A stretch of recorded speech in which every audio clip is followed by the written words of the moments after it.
law, it would be against the Constitution. It would break to be treated equally from one district to another. So what your whole premise is a lie. It's all based. You've been able to be successful in this country at the spite of racism. You've been able to hold a job based on your merits in the spite of racism. So while you parrot one side of this narrative, like the left, you carry the water for the Democrat Party, you champion and hold up that you, as a person, has been able to succeed in this country, and not because of the color of your skin. So which one is it? Which one is it, bro? Listen, my success in this country has nothing to do with the Voting Rights Act. You see, we're talking about the Voting Rights Act. We're talking about name a town in America that's the majority white, that somehow has been disenfranchised and the vote diluted. How can you take a town, a unit of people, and then divide them up into 50 different representatives? Hold on, let me finish. I'm not done yet. And what? The Supreme Court ruled that. Motherfucker, I'm not done yet. If you don't let me finish it, I'm not gonna end it. You can draw the districts based on partisanship. Yeah, exactly. But you don't let me get to that point. Yes, I'm asking you, name a town in America where the white vote has been diluted based on partisan. It doesn't exist. It only exists. Hold on. You guys gerrymander black. You guys redline black people into certain neighborhoods. Hold on, ML, hold on. We're allowed to when you ask your question, I'm going to answer it, okay? It's in the name of what they've been calling it. Minority majority districts. It's literally racism towards white people. You cannot say that when you guys redline black folks into certain geographic areas. When all black folks live together. When all black folks live together, now you tell them you can't have representation because you all live together.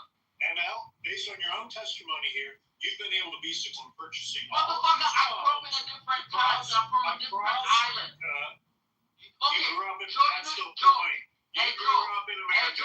You're arguing as if we live in 1960. I grew up on the fucking mainland. Hold on. I grew up on the mainland. With your race. I didn't grow up on the mainland. I'm an island boy. I'm an island boy. I didn't grow up on the mainland. I'm an island boy. Even though I refer to you as the Republican Party. How successful and rich and powerful you are with all your houses, and you've done it in the spite of all this racism that does not exist. Because guess what? Because money has no color, you idiot. But the point that you guys are missing. Money has no color. It's just green. The point that you guys are missing is the fact that you act like racism doesn't exist. Like racism doesn't. Why did Trump fire 78% of the people that was laid off from government were minorities? He wanted to.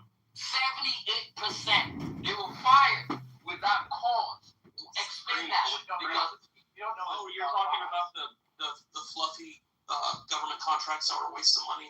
Motherfucker, they're not contract. They're government. They're all fired. 78% of black people who are in leadership. I'm just an island boy. I'm not from the mainland, and money has no color. Waste of money. It was a waste of money. It's a waste of money. How was it a waste of money? Because guess what? He didn't tell them. Are you guys fucking listening to this? He didn't listen to those. He didn't delete the positions. He just replaced them with white people, white dumb people. They cut the contracts. It's not contracts. It's fucking federal employees. You dumb fuck. They ain't contracts. It's what Doge. No. Under the premise of Doge, he fired 78% of all the senior executives. It was contract. It's not fucking contracts, you dumb fuck. Yes, it is. Beaver, tell me, because you fucking live in DC and you work for the fucking government at the highest level. You haven't. So shut the fuck up. You don't know what you're talking about. It's not contracts. We're talking about federal employees. employees, federal full-time services. equivalents. They are not federal FTEs, employees, they are motherfucker. contractors. If you do Private anything about contractors work for the manpower, federal government. 78% You're of wrong. black folks in You're wrong. senior executive positions There's a lot of contract were work. fired. I'm not talking about contracts. Listen to me, because you fucking get straight. I am talking about FTEs, government employees, non-political. Calm down, ML. Because he's not talking the same thing I'm talking about. He's talking about contracts. Hold on, you sit in your white ivory tower over there in your liberal. Let me finish. In your liberal rooms and never face any pushback, and that's the issue. No, you guys don't want to come on stage because you don't come on Facebook. I am man enough to come up on your You're stage mad. and add your Listen point. how angry you are right now. Hold on. Joe. Y'all don't come up on our stage. Why are you yelling at us? Are we yelling at you? Are we yelling at you? I never yell at you. I'm just yelling at me because he keep fucking talking about contracts. And I'm talking about any contract. We're talking about full-time equivalent senior executive service civilians. Yeah, it's We're talking about two different things. It's both. No, I am talking specifically. I made a specific claim and statement about one thing specific. Trump fired without cause 78% of the senior executive positions held by blacks, minorities, and women. So what? Which was fucking racist. But y'all motherfuckers sitting in your white skin don't seem to understand racism. Except that you work jobs on $7 million a year. You want job better redundant. You want to waste taxpayer money on job better redundant and not needed. Nigga, hey, Viva nigga, I'm gonna explain something to you. What? The positions were not fucking deleted. They were replaced, nigga. Do you understand that? They were replaced by white motherfuckers. You think Trump Viva the nigga. black people? I don't Viva care. the nigga. Kitty, you're a nigga too. Hold on. We're getting something here. Wait, who was So- saying now? Kitty, so you got it. ML. So here, my point is this: he identified waste and spending. The federal government wastes money. Viva, you can't be that stupid. No, I'm quite aware. We're not talking about contracts here. We're talking about It doesn't matter if it's Okay. contract or actual Okay, government. we're talking about hey, the NTSB board member. We're talking about he tried to fire Cook from the board of governors of the Fed Bank.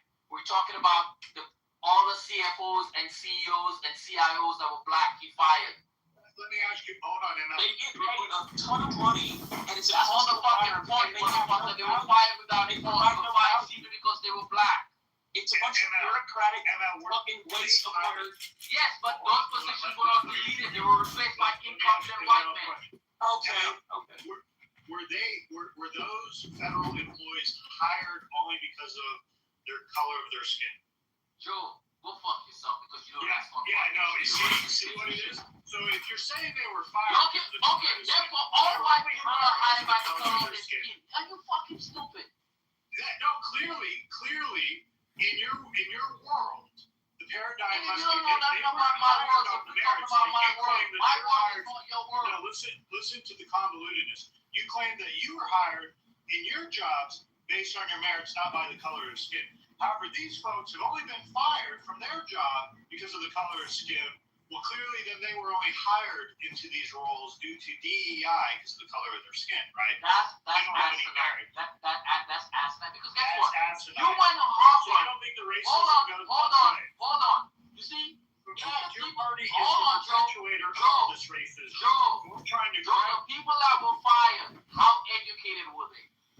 How brilliant were they? How many annual awards did they won? What were their performance ratings?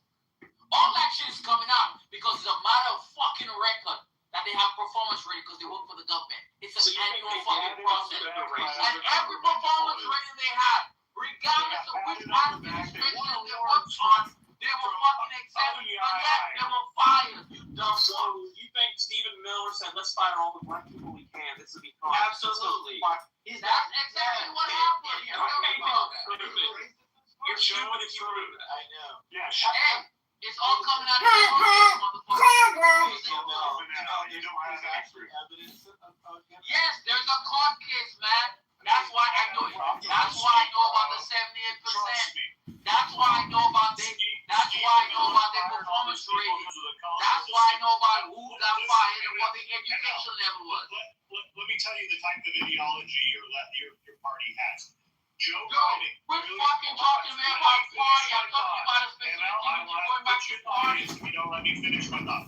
Joe Biden, when running, clearly stated that he had already made up his mind of who he was going to appoint to the Supreme Court. It was going to clearly be a black woman, regardless of her merit, regardless of where she stood. So I mean, if the president And Trump said he's going to put in a white man, and that's what they've always done. ML, can you not hold your composure, bro? Listen, at the highest position, one of the highest positions in our federal government, and one of the highest and the highest position in the president, promising someone running for that position, promising that they were going to hire someone based on the color of their skin. That is the epitome of the entire Democrat Party. That is how y'all think. You hire everyone based on the color of your skin, or at least who's loyal to the agenda. That's ultimately what it really is. This is just a facade for the game. Nobody hires somebody based on the color of their skin. And for you guys to consistently think about that, you'd be a fucking idiot to hire somebody based on the color of their fucking skin. That's what white fucking people do by denying other people's access. That's what the fuck you're doing. terrible, by the way. ML, you default to the idea that Republicans has fired these people based on the color of skin because your party only hires people based on the party of their skin. Clearly, Joe Biden only intended to hire. Listen, clearly, Joe Biden intended only to hire the next Supreme Court justice based on the color of her skin. He made it very clear. This is how y'all think. This is the lens that you've applied to the people on the right. Hold on. Clearly, they must be racist. We're racist. Okay, when Clarence Thomas was nominated, man, shut the fuck up. Ain't nobody talking to you. Adrian, you can go start the date, bro. Ain't nobody talking to you. Get the fuck out the way. Bro, ain't nobody talking to your fucking. Ain't nobody talking to your simpleton ass, bro. Alright, one mic on Edward. Yeah, Edward's in the queue. You're good, Edward. Oh, fuck, not Edward. I'm done. I'm gone. Whatever. Oh, come on, Mel. Don't be a sore. No, I'm done. Conversation over. Bye. You guys have a good one. You was. Whatever. Guys, listen. That's the beauty of being an American. People have a right to leave. So, but they don't have a right to alter the facts. Okay? I don't get more So very than important even. is that we hold these truths to be I don't know why. Does not say we hold these truths to be ethnic evidence. Accidentally, Okay. I'm pretty much sure. I don't know why we come on stage and yell and scream, call people all kinds of names, and believe that people actually get I don't know fired John because Kitover of the color of said their they skin. made friend No, with John. we have a Alright, I got some shit to say. I'm about to get that Botox that makes you not sweat. I'm about to get it underneath my boobs. This is fucking crazy. It is way too hot here. Should not be our federal government that we have the only Hold up, constitution what? in the world that has a limited government. Very clear. Now, I just want to share with you guys what I actually put in the chat, and everybody can go because a lot of this stuff is documented, and I'll be very brief because I think that sometimes people just talk and they never go and read the information that's available to them because it's pretty easy for us all. The first one says the Voting Rights Act was designed to stop those discriminatory practices and enforce the 15th Amendment. Okay? This is what most people don't look at when you think the 14th Amendment guarantees equal protection under the law. Okay? It's all documented evidence that you can do. The next one, it says here, key point, the law did not say only certain ethnic groups could vote. Instead, it prohibited governments from using race-based discrimination to block citizens from voting.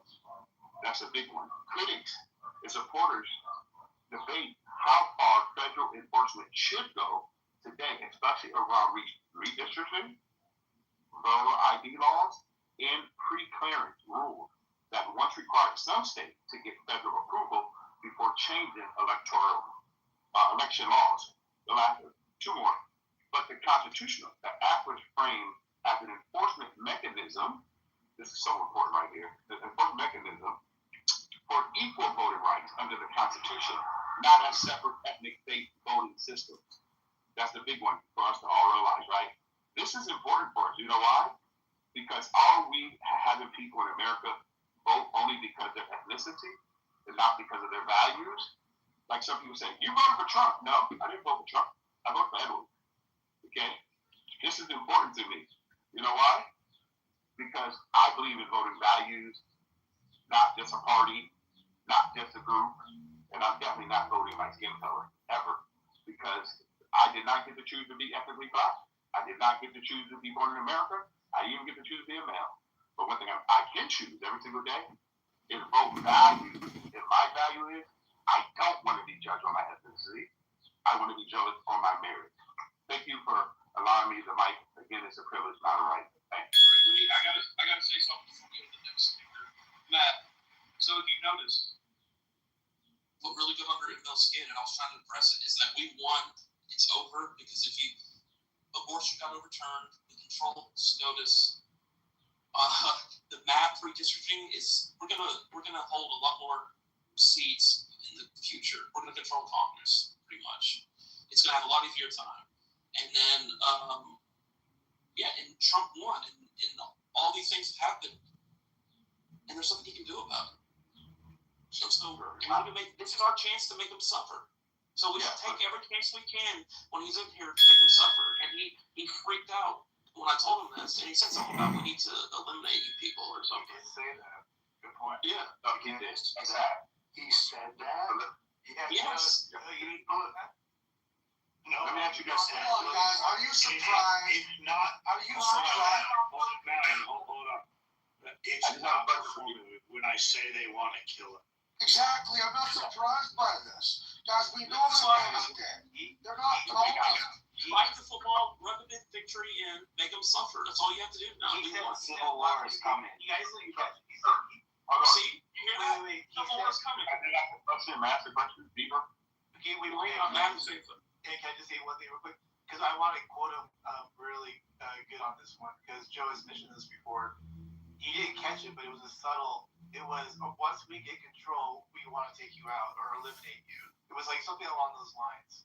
So that is definitely the thinking. It was really a subtle thing. You had to really pay attention, or really quickly to pay attention between all the yelling that he was doing. But I said it right after I said that we want it under, we control this, and then he goes, well, this is why you people need to be eliminated. Yeah, he's like, once we get, or he said something else about control too. I don't know if you caught that, but he said, yeah, exactly what Beaver just said. Go ahead, Edward.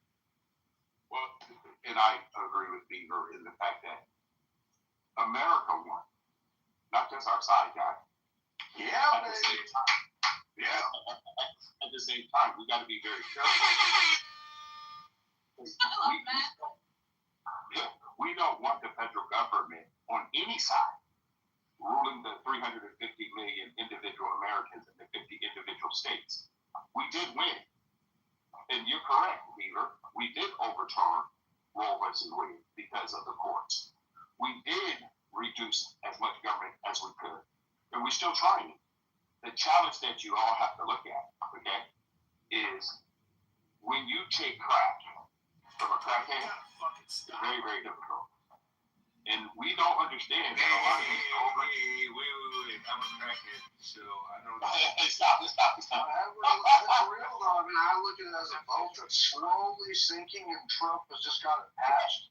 He's prolonging it, but I'm just enjoying the ride before this motherfucker sinks, dude. Yeah, let me just finish this. I land on this guy. We also got to believe in limited government. See, I ask people, all of us, do you know you're a local elected official? Do you know your senator? Do you know your congressperson? Do you actually even follow your governor? Don't you guys understand the biggest distraction that we currently have is the federal government? Okay? The federal government rules from the bully pulpit, and this is what they're arguing about. See, they're missing out the fact that most of the people that were hired came from the local states, guys. because this is what the congressmen and women are pushing.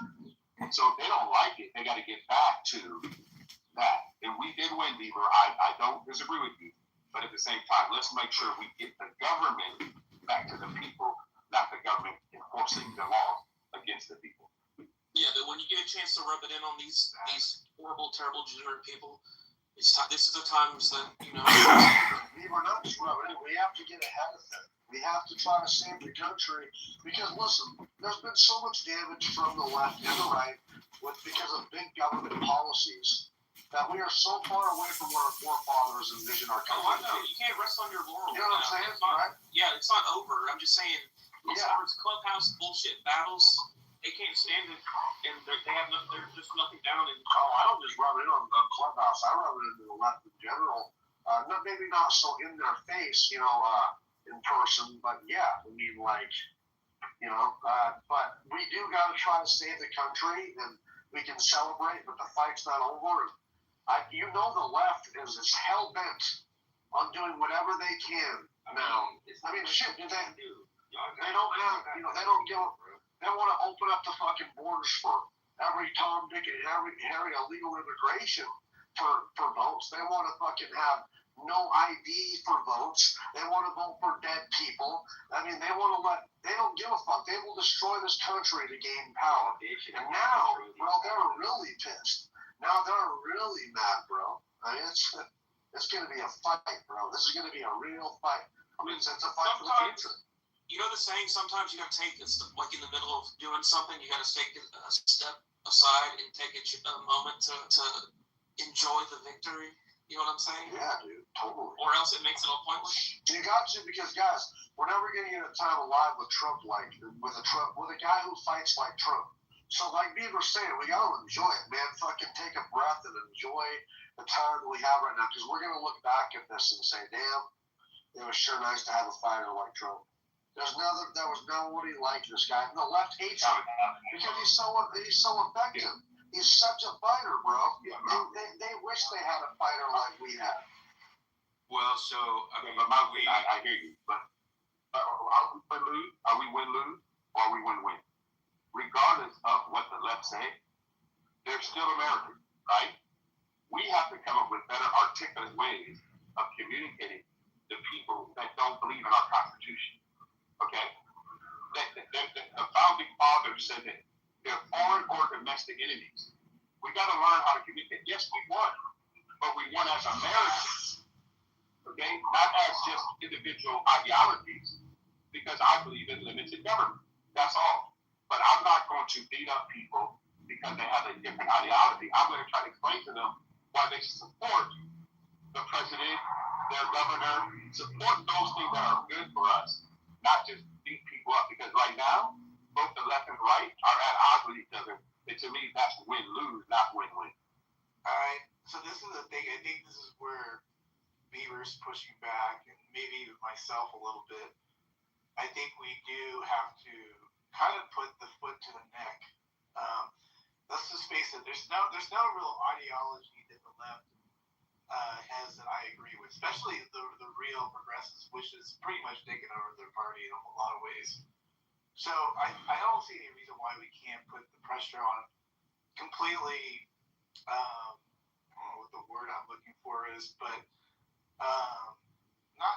I don't want to sound like them, like eliminate. I'm saying like You do, Don't take the foot off the gas now. Don't take the foot off the gas now. We need to fucking, right. you know what I'm saying? That's like the. Well, haven't y'all already won though? Hold on. Like the decorum of things, like we're supposed to respect the opposition in that way. But I think when the opposition isn't playing on the same field as we are in that way. Like they're not looking to have a fair fight, if that makes sense, Edward. I don't know if you see that at all. Like I think this is where the disconnect between, like, I guess quote unquote MAGA and like Republicans in that way is that we MAGA sees a fight ahead and we aim to win. Republicans are going to go down a different route and try to play the usual route. Trying to play nice with these. And it doesn't work. It bites us in the fucking ass. So my question is, if y'all own everything right now, you literally run the entire government. Why are we still having conversations as if like y'all don't? Like, shouldn't we be having conversations as if like we run this shit? Like, what's all the shit that we about to get done to make our vision true? I mean, I guess to a degree. We still have people in there that are rhinos, or they're still. But what is a rhino? How you gonna tell somebody that's a real Republican that's been Republican longer than a lot of people been alive? Why do they have to say that? I'm not even a Republican, but I feel like that's low key some anti-American type shit. No, it's not, dude. No, it's not. Listen, so you know what a rhino is, man? Like, so the old term Republicans, Mitt Romney, John McCain, George Bush, Jeb Bush, all these assholes, dude, that are really because they're big corporate assholes who all they do, man, they say they're Republicans. Yeah, they're in bed with the Democrats. They're friends with the Democrats. They like big government. They like globalism. They like fucking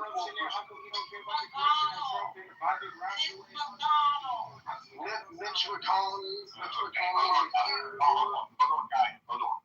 Doug, you're correct. Marshall's a huge one. Hold on. I want you guys to pick up what Doug said. You can call it whatever you want. Each one of these people represent a district in the United States government, and the people that they represent keep voting them in. True. If you want to, hold on. If you want to change someone, change the people voting. You guys keep voting and saying it's the right. Listen, we got a Joe Biden because the state of Delaware voted him in for all those years. You've got to look at we the people who keep doing it. You guys think that the top of the head is what's causing this? Remember, our country think on we the people, not we the government. And we the people are not participating properly. And we, like he said, is low value. This is what we keep talking about. We keep talking about the rhinos, but we never talk about the people with their responsibilities. This is the challenge that we have, guys. Listen, our Constitution, which is part of the Bill of Rights and all these other things, right?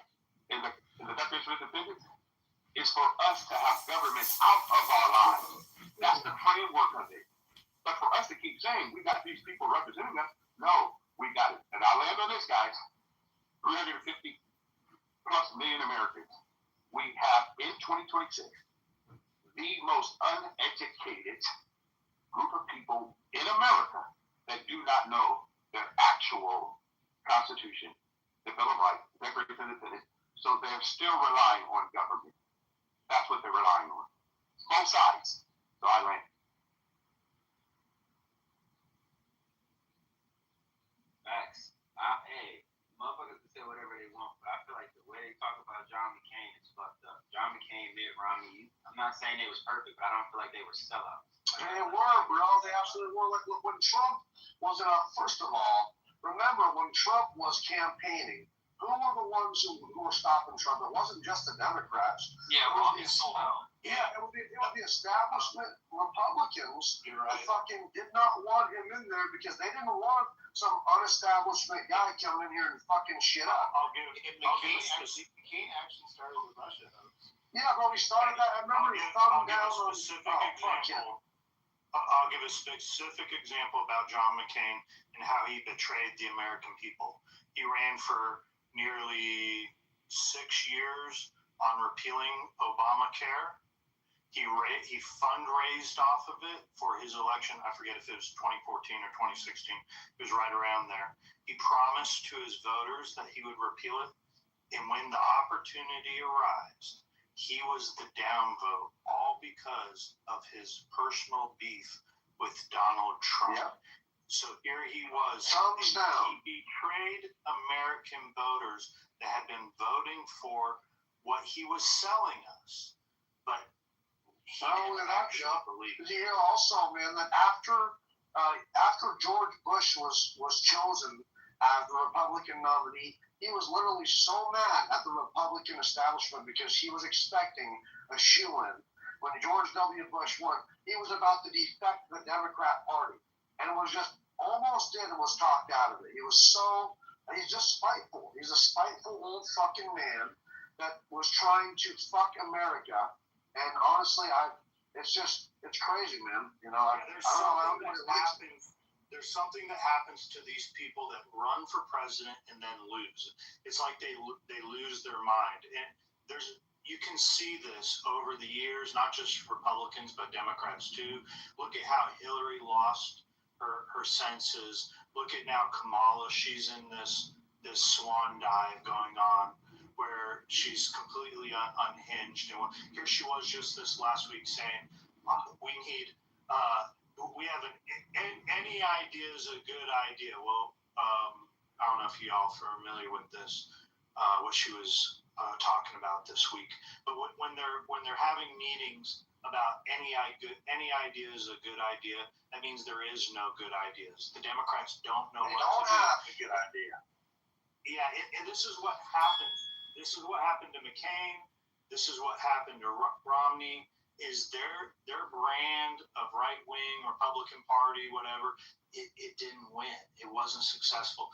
And they held resentment over it. They wanted to hurt the party because of it, yeah. And the same resentment that Hillary held. Go ahead. Joe, you just brought up a great point that these individual Americans have chosen to go against the American populace. You know, what Romney did, like John McCain, you're right, it was a personal beef. Unfortunately, these guys are in that position to try to tank the presidency of, Donald Trump the first time. And now we see it, Joe, and you know this very clearly, that a lot of people keep talking about Donald Trump as if though he is the one causing all the problems. No, Donald Trump is the one exposing all the problems. Yes. And that's exactly what they were afraid of. They were afraid of it because these people have been in bed for years, man. They would fight publicly and then come together for a bipartisan pay raise and shake each other's hands and go on fucking vacation. They didn't want a good deal. They didn't want a good deal to go back. They got Trump coming in here fucking shit up. Dude, they were willing to kill this man for it. We can't trust these fucking swamp assholes, man. No, I don't get it. I have a little bit different view on us using violence. And I know sometimes it happens even here. We had a civil war on our soil, the only one in all the nation. But this one thing I've learned. I live in California, guys, and I adopt a liberal every month if I could. And why do I adopt a liberal? To let them literally understand the difference of why they should want our country to be number one. Why should we be pro-America? But listen, guys, we're the only country where we, the people, get to decide. We do that. Wait, you adopt a liberal? What do you mean? What I mean by this, man, listen, no. Hold on. Let me answer the question, man. So what I do is I go to different places, young people. We call it 1826.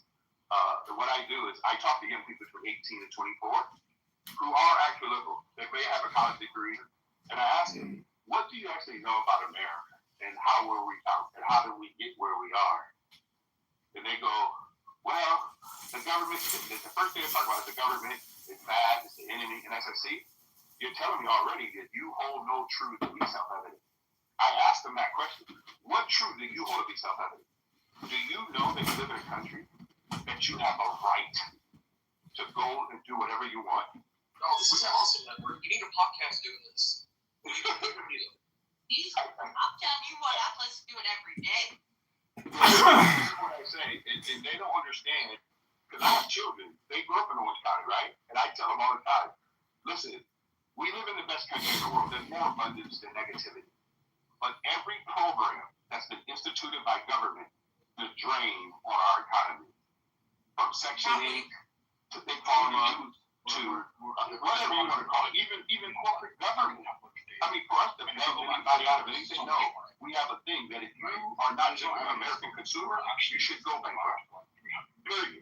No one should be bailed out. That's what happened to sugar. Okay? And everybody's complaining. No, this is not how our country works. Okay? Listen, if Edward goes out to them and Biden is there because he chose that he's also lady. My wife calls it the 4 B's, and I'll land on this.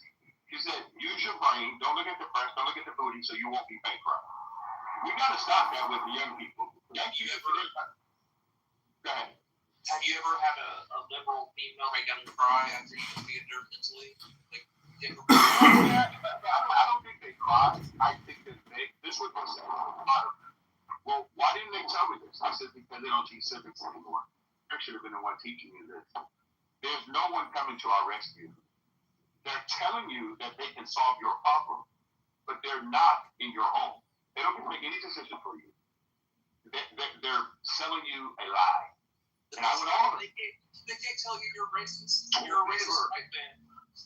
Beaver, do you mind if I get in there? I'll let you go after me. You know how many times I've been called that? I've been called a sellout. I lost my race card. I said, when was I issued the card? I don't know. I was born American. And I've been to 54 countries, guys. There's no place like this place. I get to choose where I want to live. I get to choose where I want to go.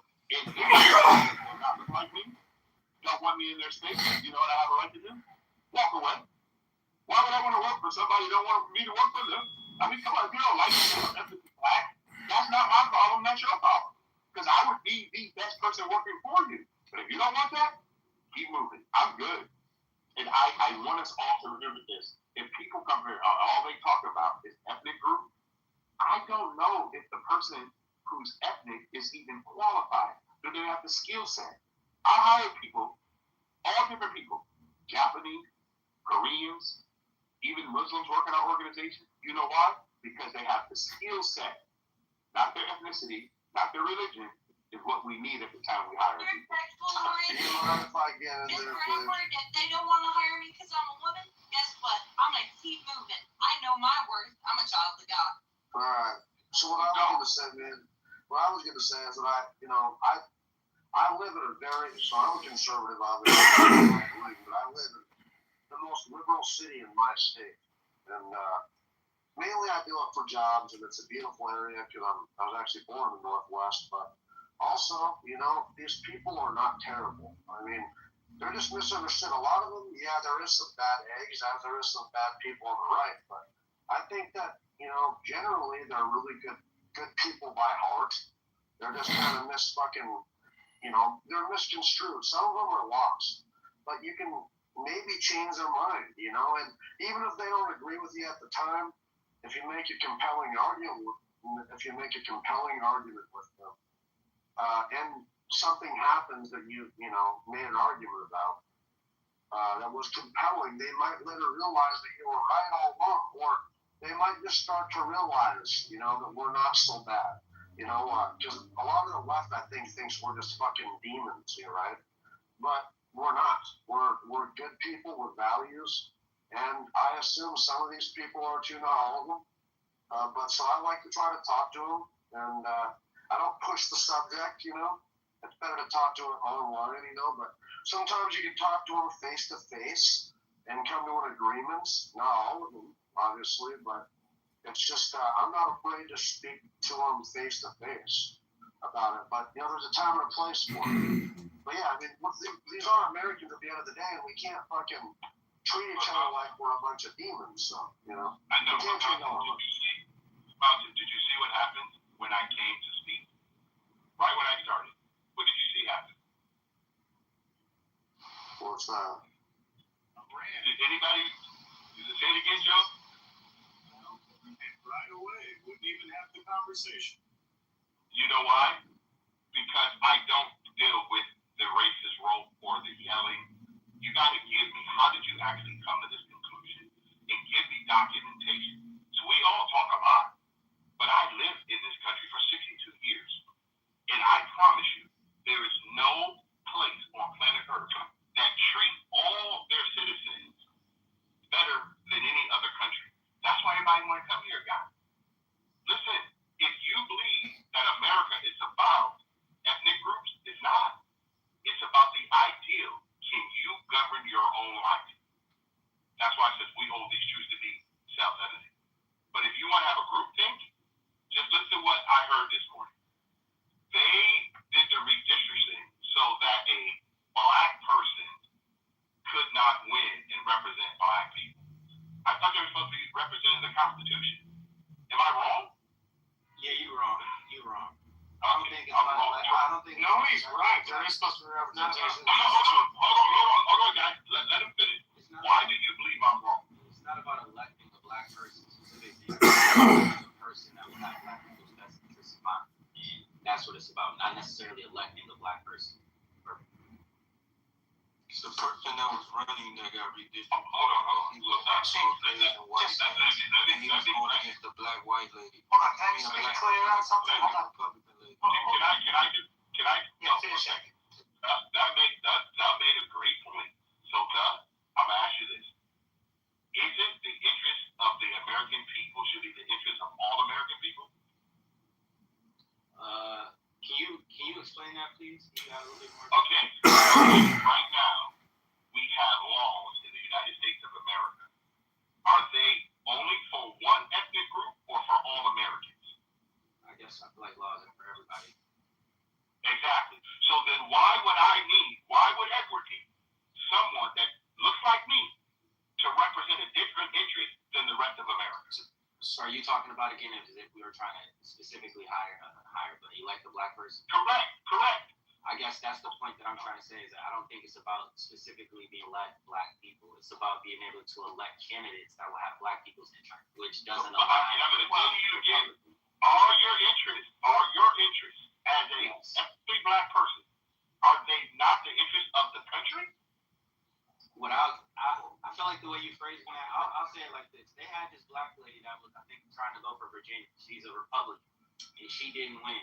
Me being a black person, just because she's a black Republican, I wouldn't fuck with her because the shit that she was about wasn't in black people's interests. You know what I'm saying? That's the point. No, I hear you. I hear you loud and clear. But her interests, were they against black people's interests based on the Constitution? I feel like the Constitution wasn't even originally written with people like me and you in mind. So I'm just trying to... Hold on.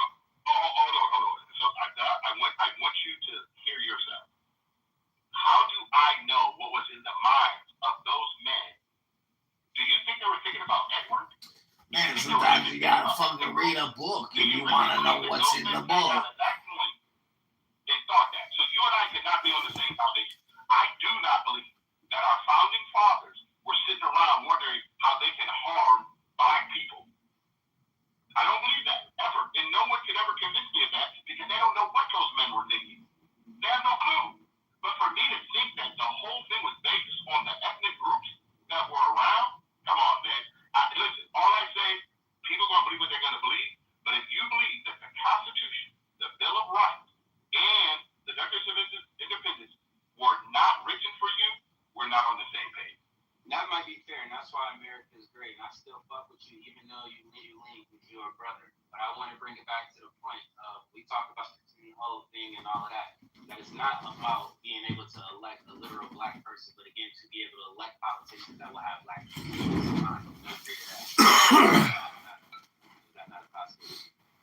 What some blacks want, but then what I ask you, in the current district that are ran currently by people that look like you and me, could you tell me which one is actually doing the best job for their constituents? Tell me what community right now that's ran by a black representative where jobs are there, good things are going on. Just explain to me what you said. I got you. In my city, we do always elect black Democrats. My response is that nobody lived in guns. Nobody said forcing them to vote Democrat.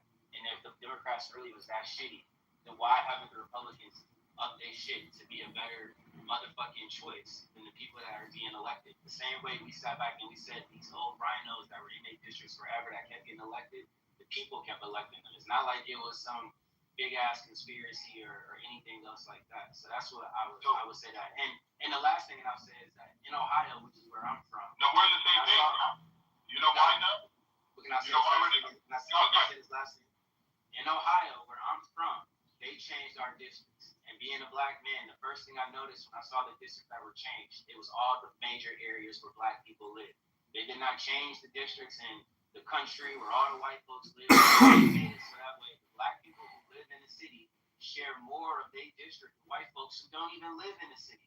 And to me, the first thing that I thought is like, damn, why would they dilute the vote? Like, what do they have to gain by diluting the vote? And I'll land there. So, Edward, just chime in for 1 second? I just want to kind of Go ahead. both your points. Go ahead, Todd. So both of your points, I think it's nuanced, right? The Constitution says that the state should determine the districts in their state, and then those districts are responsible for choosing someone that represents the interests of those districts. So when you say the interests of black people, right? No one in the Constitution doesn't say people of a specific race or specific color or specific ethnic background or region or whatever should have it, but they say people of certain districts. So in Edwards, to go against Edward in one sense is technically a person in a district could be a complete Chinese district, and everyone that hates America, but the representative is responsible to hate America because that's what his constituents want. So in theory, the Constitution is designed in that way. So when we say, oh, well, black people need someone that's going to represent them, well, no, if black people are in a predominantly white district, then either they should move and say, hey, this district doesn't represent what I want. But to say that we have to change around everything, to say, okay, well, I want to make a black congressional district, then let's make Indian congressional districts and Native American. That's not the way it's supposed to be. The state should determine how they want to determine the legislative districts in their area and their congressional districts. That's the power given to the states, and then those particular districts will then say, these are our interests, these are the important topics to us. Let us vote in our congressional leaders that represent us. Let us vote in So our why don't they go to white areas? Why don't they go district to white areas? Why are you only redistricting to black? Because it's part of the state. No. Why did you go redistrict to white only areas? That's my point. It's not Well, you are. They are. The maps are changing. Yeah. The maps are. The maps change. It's because they pick those up because they want the vote to be red. It's they. Yes. The SCOTUS says partisanship can be the number one objective of a state, and so that's what they're doing. The only thing they can't do is you have to prove that they are redrawing needs just to screw black people over, and that's not their objective. Their objective is to partisan. But if you're taking away, hold on. D, I want to follow up that. Isn't that deep? Hold on. No, that's not. Hold on real quick. I just want to follow up after Beaver. The only way here in the South, I live in Alabama, same thing that Louisiana, where I used to live, the only way that they can create these minority-majority districts is by taking slivers of the city and dragging it all the way out into areas where there's other black folk to make enough of a majority to create a Democrat district. So if you just take the regional area of Alabama and make it a regional selection, it becomes a Republican majority location.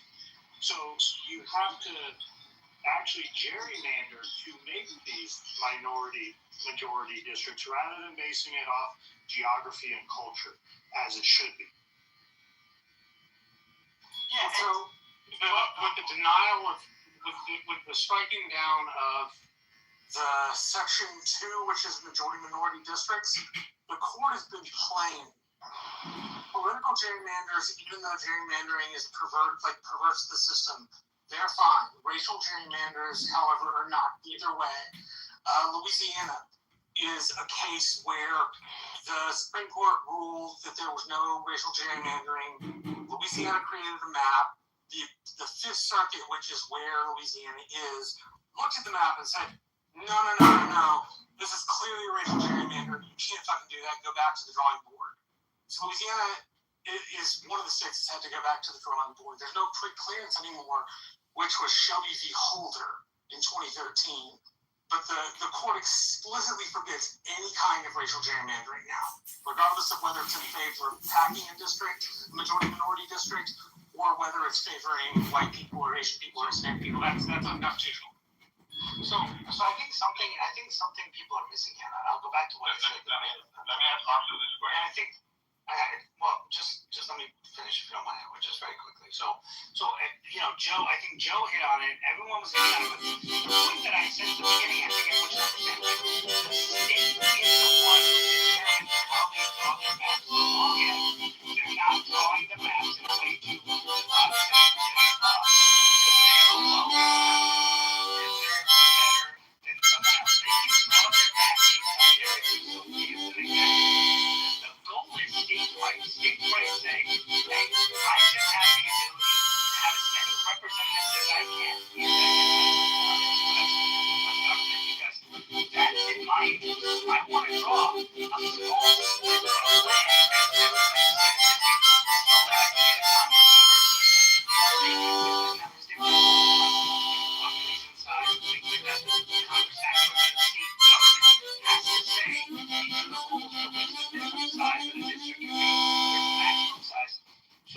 choose those. I think that's what SCOTUS essentially said. The legislators, once they vote on it and they push it, they have the right to choose how they do it, as long as they're not choosing it based on race or choosing ones to avoid certain races. So, if you have a black person who lives in a white district, right, you don't say that representative, or if you have a black community that lives in a predominantly white community, the expectation is they're going to elect someone that will cater to both groups of people and be able to work with it. That's how it's supposed to work.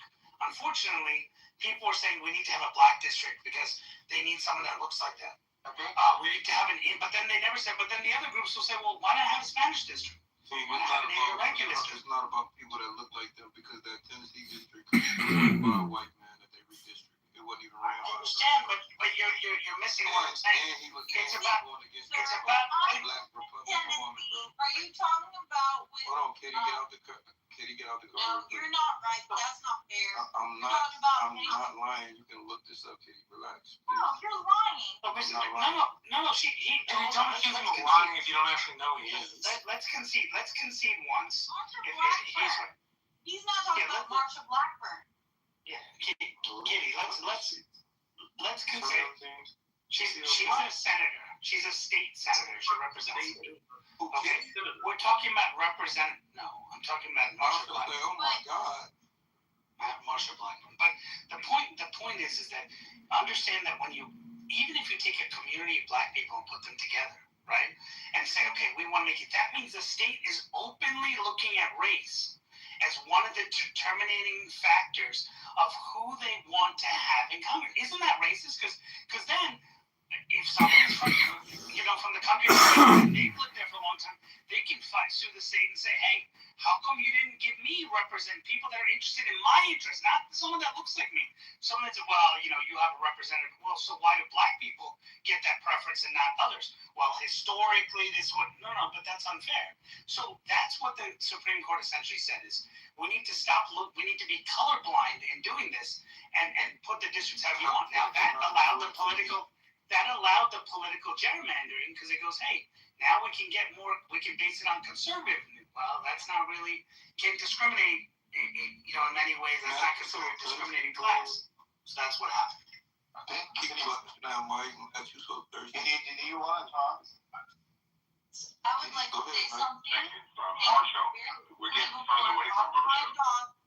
Yeah, very quickly before I wash my dog, in honor of the President Trump House. And I really wish that you people would follow it if you haven't, because it's really amazing.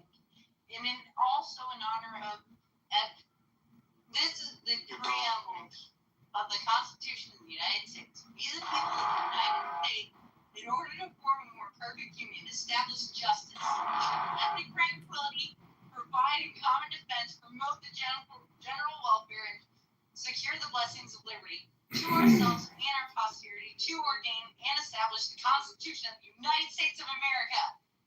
Okay, now you. I just want to wait something up for y'all.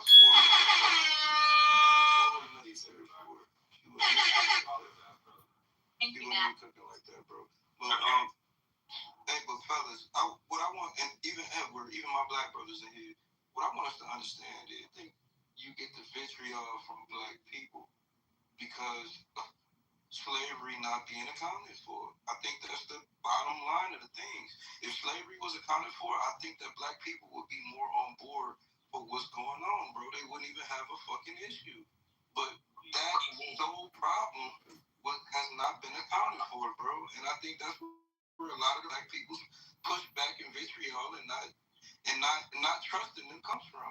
And I can't knock them for doing that. It's some brothers like me that think out the box and don't just go blue no matter who. But I'm rare, and I think that a lot of their pushback comes from that. And there's nothing wrong with saying that either. Let me ask you a question, mister. I want to ask you a question. Mean by slavery? No, wait, hold on. No. I'm not holding anymore. I've been holding. Beaver, let me. No. Wait. I'm joking. Let me cook with my brother Beaver. And no, wait, what do you mean by slavery? I will answer your question when Edward done, bro, because it's simple. What do you mean when that first time? What are you talking about? Beaver, this is that I try to challenge people of color on. Okay? Very important. So, Mister, you made a statement, and I want to make sure we're on the same page. When was the last time a slave was purchased on the soil of America? It was. I have the day too, but you cooked me on that. I don't know it off the top of my head. Okay, but this is what I want you to realize. You can't blame a government on commerce. But we're not just talking about slavery either, bro. We're talking about Jim Crow laws. No, hold on. We're talking about how the government flooded our drugs in the 90s, bro. It's a couple of things that haven't been accounted for. And I think that they need to be accounted for, and these people would be on board with what y'all talking about. I'm telling y'all. I talk to these people all the time, bro, and I be trying to get them to see what we see, but that be the thing that gets in the way. That's why I have an example. Give an example. No, I know. He can't do that because there's no example. I'm just trying to let you talk, Edward. No. Okay, mister, all the things you just said, Jim Crow, use that terminology. That was in one segment of the United 13 colonies. It was not all black people affected by that. Okay? So hold on, mister. You got to make sure you know the nuances. Okay? I've never met a slave. Never met a slave owner. I'm 62. My dad was born in 1990. My dad is 73 years old. He was affected by Jim Crow laws, and my mom. They literally tell me stories about it, bro. So your anecdotal experience is not anything that's. I know, my people was into, bro. Mister, I know, but you can't blame the whole group of people. I'm not blaming the whole group of nobody. I'm blaming the fucking government. What is wrong with you? Hold on. Blaming white people. No, hold on. Problem with white people. That's a business with white people every day. Mister, I'm not fighting you. I'm not fighting you blame the government. I know, but you said you blame the government. Who's the government? Did you name the government is mixed with all types of people. It ain't just white people. See, he capping for these white folks. You're having to cap off for white people. Hold on. It's really interesting. Bro, all I'm telling you is that you would get your brothers and sisters on board in the way that you think if literally slavery, Jim Crow laws, the way that they flooded our hoods, our neighborhoods in the 90s with drugs, if we got all of that shit accounted for, then it would be a different energy when it comes to this shit. We may be able to come to the table in agreement, but because of that, it's a lot of people like the way that me and you think, Edward, is rare in our community.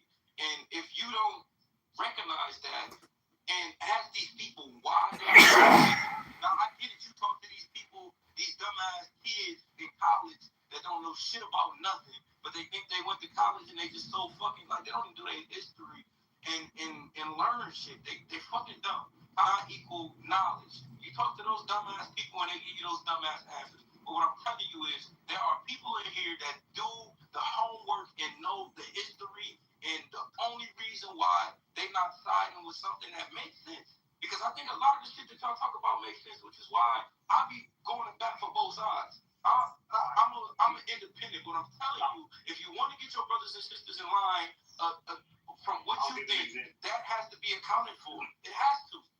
I'll give you an example. Let me just interject here. Look, mister, the Democrat Party has been the perpetuator of all these grievances from slavery to Joe. However, the application of where the punishment wants to be laid on is white people in general, and then white Republicans particularly, when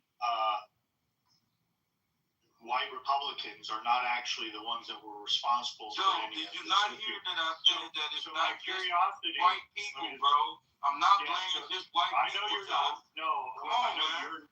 I know you're not. So I'm not trying to put you where you have to defend yourself. But I do know the arguments, right? So the idea is, why not hold the Democrat Party liable through a class action lawsuit for descendants of chattel slavery? We hold their dumbass liable too. I don't think they are. But look, No, you they can are not. actually hold the Democrat Party liable for these issues. Joe, you're talking to me.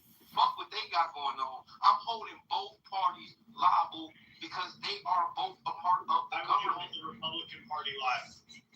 What do you mean? Why? Because they the let it happen. the perpetuators it of happen. no, They let it happen, Joe. they fought against it. In fact, Mister, they fought against it. Bro, I know my history, man. I know my history, brother. The birth of the Republican Party had black people involved. I get it, brother. I get it, brother. I And know also, so but then why would you want to hold the Republicans accountable and not the Democrats? Yeah, but hold on, Joe. Mister, when Joe is speaking, in order for you to be able to understand what he's trying to convey, you gotta let him history that I already know. Hold on, I know, but he doesn't know. I probably know the history. Mister, listen. It's not a peeing contest. Okay, we're not trying to be. I'm not trying to be in a contest. I'm literally telling y'all. You're not listening to what I'm saying. I'm saying if you want your people to be on your side, and think like you, this has to be accounted for. What is so hard about understanding that, brothers? I'm going to tell you what's hard about it. I don't want people to think like me. I want people to think American. That's what I want them to do. Think American. I want people to think for themselves. No, I'm like, listen, Mister, you got to understand very clearly. Okay? Slavery was horrible. Horrible. Okay? It was bad. But all Americans did not own slaves. Bro, I ain't forget about you either, bro. It's not that I don't want to answer your question. I just want to get done building with Edward, bro. I ain't forget about it. It got nothing to do with I want you to go ahead and answer white people all the time. Okay, I know, but listen, see what you call them? I call them Americans. You tell me my brothers and sisters. I don't have brothers and sisters. I have fellow Americans. Because I'm an American. Okay? All day, every day. I just happen to be ethnically black. But what we got to do is we got to be very careful that we're saying that there was injury done to one group of people. I can't just call you brother. I said brothers. I know. Okay, Mister, I want to ask you a question, Mister. No, Mister, hold on. Are you only here to answer to respond or answer to understand? The thing is, I'm responding because I understand where you're coming from. What's frustrating for me is y'all not understanding what the fuck I'm saying. That's where the frustration maybe it's a you problem. You told me every victim injury that you believe happened at the hands of Americans. That's what you told me. You want to blame the government, whether it's the Democrats or the Republicans. You're telling me that someone... We got a lot of things to address. We didn't even talk about Jim Crow yet. Was people having commerce. We haven't even gotten to Jim Crow.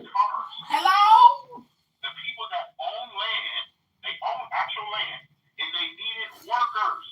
And those workers happened to be, at the time, ethnically black people. And you know we...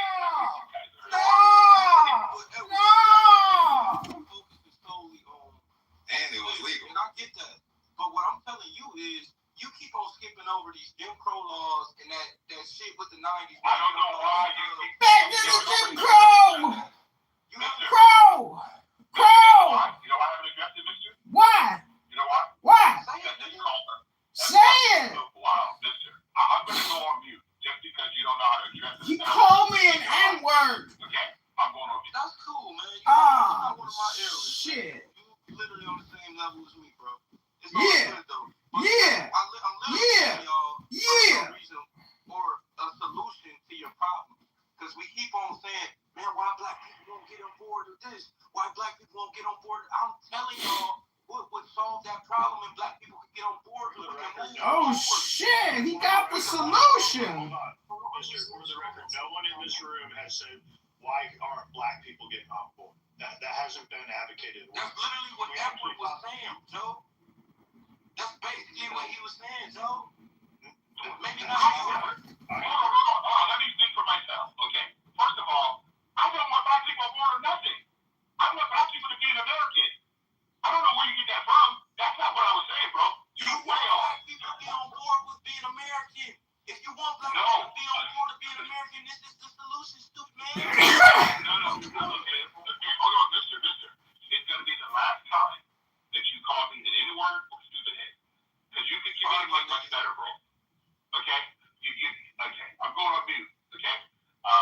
Okay, Edward. Go on mute. We're waiting, Edward. Can I ask you a question, Beaver? Yeah, please. You Yeah, so long time ago this would have been over with. No, my bad, bro. Can I say Trump is a waste suit of fucking Israeli platinum? Nobody cares. Shut up. Damn, they got the fuck out of him. Beaver, ask your question for me again, because you know. All right, if you think he could be accounted for and black people would be on board, which I think you're probably correct. I mean, that is definitely correct. But what could be an example that something can be accounted for? Like, can you give me what you have in mind? Oh, the same thing we always fucking talk about, Beaver. Reparations, bro. But reparations don't. Gotta give me my money. I need $75,000. Giving black people some type of power. Ooh. You hello? Yeah, it would be a form of black people able to have some type of power to control some industry in America, so that all people. The black industry dominated by the black and man. not just be fucking consumers. That's it. And the reason why I say that is because it's almost been orchestrated for us to be consumers. And I feel bad for these brothers that don't go out and try and create their own. But even when we create our own, we still don't dominate an industry. And it needs to be an industry that we dominate. And we have been shut out of multiple industries when we were trying to actually create something, i.e. maybe even the hair. I'm not asking for y'all to give us support for something, even though my brother had an idea that sounded fire, because we talk about all these black cities, right? The St. Louis, Chicago, Memphis, all of these cities are on the Mississippi River. And I'll be like, damn, how are you niggas on the Mississippi River and y'all missed out on $350 billion that's being made on the Mississippi River through those ports that are in your city, my nigga? What are y'all doing? Well, Beaver, I'll making money off those ports. What are you talking about? And so Beaver, I'll sit here and be like, there is a time where black people in America have to take accountability to where we are in America, because like we said, we do have the same rights and everything as everybody else. So now, yes, there has to be some type of accountability for us not taking action. But even if we took action, we are 100 years behind. If you look at the wealth gap looks the way it does because it was 100-year head start. And I'm not bitching about it. I'm cool with that. I'm with for myself. My brother down here, the motherfucker, I'm gonna waste your Saturday trying to convince you of a scam that'll never happen. And yeah, that's what's up.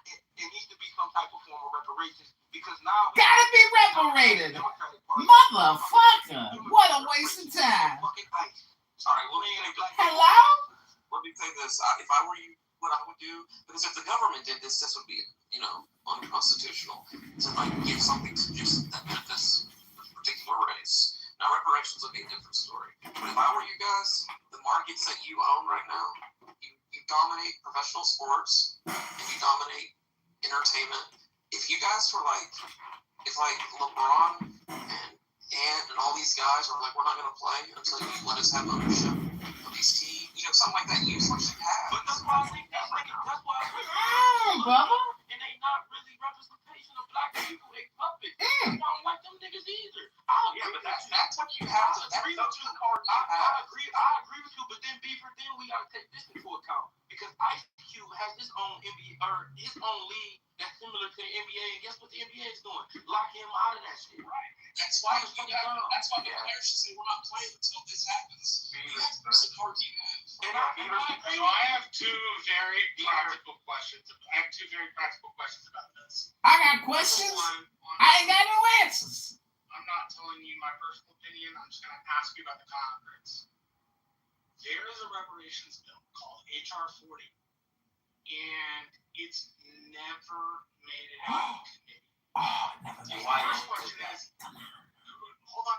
first question is, how do you get that motherfucker out of committee? I don't know, Marshall. How did we get it out of committee? Number one, and I can't tell you whether the committee has been dominated by white people or by black people. I'm unsure. That's the first question. The second question is, if we created like a specifically for one group. Can I answer that one question before you move? Wait till I finish asking the question. How do we get it out of committee? So there's 5 things that you have to do. Committee leadership must schedule it. 1. Oh shit. 2, enough members support moving it. 3, House leadership has to prioritize. Who used ChatGPT to get that answer? And 5, the Senate and the President. Oh my How do we god. get it out of committee? Yeah, Good one. I like that. That's smart. Just 16 years ago, we had a black president. Democrat Party had 60 senators, and they had control of the House. They easily could have taken this up. No, that's why the you're a Democrat bitch Party. ass nigga. That's why we don't. That's why I don't fuck with it. Clearly, the Democrat Party would rather just fundraise off of this issue and use it as a wedge issue to gain power, but never actually address the issue. But bro, I want Excuses. They clearly this could have been addressed during Barack Obama's presidency. Democrats had a super majority. They clearly had a super majority. They could have shoved anything down, any agenda they wanted. Yet they batted around for a year. Obamacare. Hold on. It carried more to Obama to enrich the health insurance companies than it did to solve any community organizing issue that he rose in power on. And so I agree with you totally about everything. I debate with my homie about Obama. No, I agree with you totally. Obama is a bitch ass nigga, man. Oh my god. I even say that. And see, but this is where identity politics comes in. We can only do an hour of that show. If physical is true on independent grounds, because what that amounts to saying is that, hey, what we really are looking for on physicalism is a theory that like reduces the first personal to the third personal, like semantically or conceptually, right? So like that's not what I'm looking for, right? I'm looking for a theory that says like a single object, so a single object item can satisfy from 2 different directions, if you like, right? So it's like it can satisfy description in third personal terms and first personal terms, right? Whereas like they want to say, I have to brush my son's teeth. Like, give him like 5 seconds. Me, when I was speaking. I'll be back in. Just running away.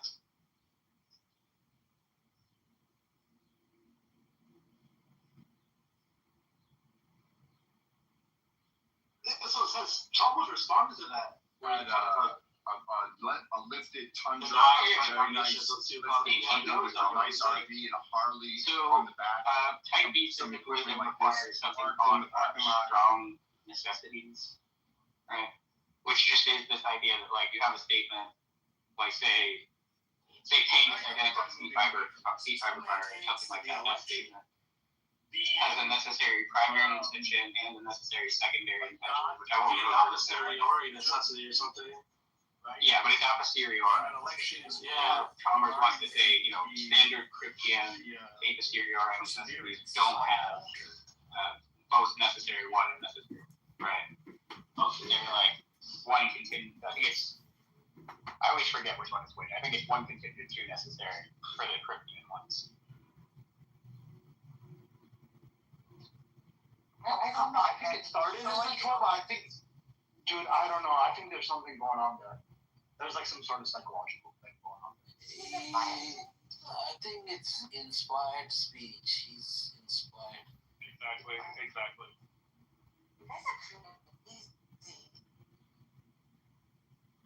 I love what he says. The laugh underneath is controlling. There's actually a smile underneath that. He's like, I figured out the Trinity for you guys. And he's saying the Muslims the other day are getting them to our side.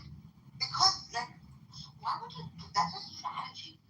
Why would you declare it in front of the people you're trying to entice? I think it's because Becky realizes the emanation concept must be the case. And because of that, it has it's one necessary and 3 necessary, but it's a posteriori because we learn about it from theoretical physics and stuff. We can't just figure that out. They figure it out. He has no choice. So yeah, I mean, I think there probably are other examples that you're on. That's why he's but isn't that why he says, like, if you reject the Christian metaphysical affinity, you have a problem? You think there are examples of He knows that. He's a posteriori analytic truths? That's factor in that. And he got his gift. That I'm not so sure about. The good old days. It depends. Like, so that's an interesting question, but I think it can be kind of separate. Like, I think that you can oscillate on the way you're analyzing something.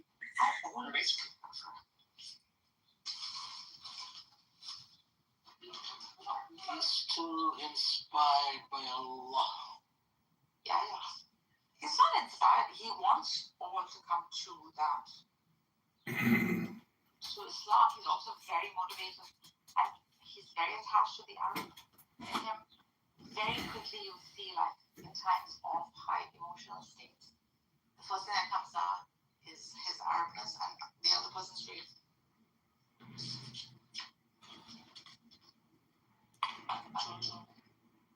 His attachment to Quran again, the language, so loved about Arabic as the perfect language and as perfect intelligibility.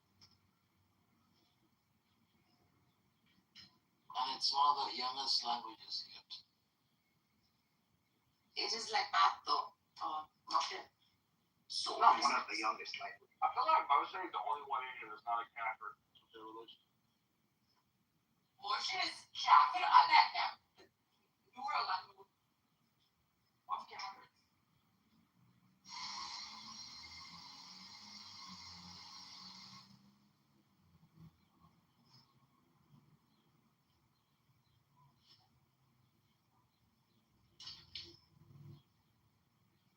He'd never be open to the argument I made to Nizam about the Quran. Just like how Nizam's freaking out, it's behaving like this thing, cray. Mika started to yell at me and pass at me right away. What's the argument against the Quran? It's not against, it's an argument for all scripture actually. The one that I made at the shots, just the basic, to provide evidence for not the truth value, just the historical thing actually. That these are the words of such and such a person. But isn't that historical claim? Or something correct? I've seen a few times, it's just the lack of organization. Okay, Black Americans have tried to start movements of people that pro-reparations, but this is the thing. Pro-Americans, to a default closure errors. Okay, we know that a lot of Americans aren't ready for that. Okay, you and I think we know, and we also are. A lot of Americans aren't ready for a new scam. Okay. And we also know that there are some unseen, visible hands that we can't trust because we've seen them dismantle our attempts for reparations. COINTELPRO, God knows what else is unsaid. So we have to go outside again. We look to the world and we gotta say, look, world, help us out. This is what we want. This is what we want to do in the United States. Will you work with us? Then we gotta get people in all 50 states. We gotta get people to sign on all 50 states. It has to be reasonable. And then that list of things that you said, working organizations, having solutions, very organized. Those 5 things that you had listed of how we could get the reparations bill not only out of committee, but voted on out of committee to this and approved and implemented. That's what it's going to be. And I mean, I don't think the Jews are going to be too happy about it, but they have wonderful blueprints. They're very organized, and that's what I see. She's going to beat you. And you realize the reason why they have their power is really because she creates they multiple videos. They control the money. They have always controlled the base and the money, which is why they got kicked out of 107 countries because they always controlled the money. It was a strategic thing. Yours is not. Yeah, you can go. I'm gonna go after that. What will you do? See, here's the thing. Yeah, everything you said about Jews is that's what they do. And you know why it works? They're useful to the people they appeal to. It is useful useful to have someone who knows about politics. And who are they useful to? The majority. Specifically, What do you mean? She's a white black people. woman. That's You all know, the I qualifications listened for anyone 4 needs in years under 2026. Trump's first She's going to term beat you. about She Democrats creates multiple saying, videos well, a day. he Her needs to momentum is represent really all yours is people. not. What will you do And for then, of anyone course, if when USA Biden came elected? in, you know, you had Hillary Clinton calling Republicans deplorables and Joe Biden accusing everyone on the right of being racist MAGA. So I guess the whole idea of being representing everyone went out the window. But the point is still valid. When Obama was president, he understood that if he appealed only to black people, 13% of the population, he wasn't going to last as president very long. The point is, you have to represent everyone. That means, unfortunately, as a politician, you have to balance the interests of everyone. Now, how is giving black people 22 trillion or 40 trillion or whatever that number happens to be at the moment, how does that benefit the interests of white Americans? How does it benefit them to say we are going to put the country 22 or 40 trillion dollars or quadrillion, excuse me, I'm underestimating it. How does that help me in my day-to-day life to give a minority population millions of dollars individually? It doesn't. It doesn't appeal to them. So if you're going to gain political clout, number one, you got to get off this reparations BS, because all it is and what we recognize it for is yet another grip over the fact that there was slavery and it was bad for everyone. That's number one. Number two, if you are a black politician, yeah, because white people are the majority of this country, and guess what? In years, when it's Hispanic people, they're not going to give, when they're the majority, they're not going to give you any of their money. I guarantee it, because they hate you more than even white people. Is there a red dot on What you Stacey's see forehead? ultimately is you see black politicians who are conservatives getting elected to Congress in their own merit, but you don't see the same coming up in Democrat or blue states. Why? Because you see politicians like Jasmine Crockett or Maxine Waters or others who are just spewing the same racist, anti-white agenda, and the only reason they get elected is because of those districting, which says, oh, okay, we need some ghetto black ratchet politicians in government. Bro, so Maxine we're Waters gonna ain't draw a that. line. Like, what the fuck is he talking about? I agree with the Jasmine Crockett shit, but Maxine Waters is like, bro, chill out with that shit. Just make your in the streets. make your point and shut the fuck up with that shit. Yeah. Shut the F up. Shut up. Shut up. Shut up. Shut up. You better shut up. Shut up. You better shut up. Shut up. Who in real life he will fuck Alan up? I would fuck you up in real life.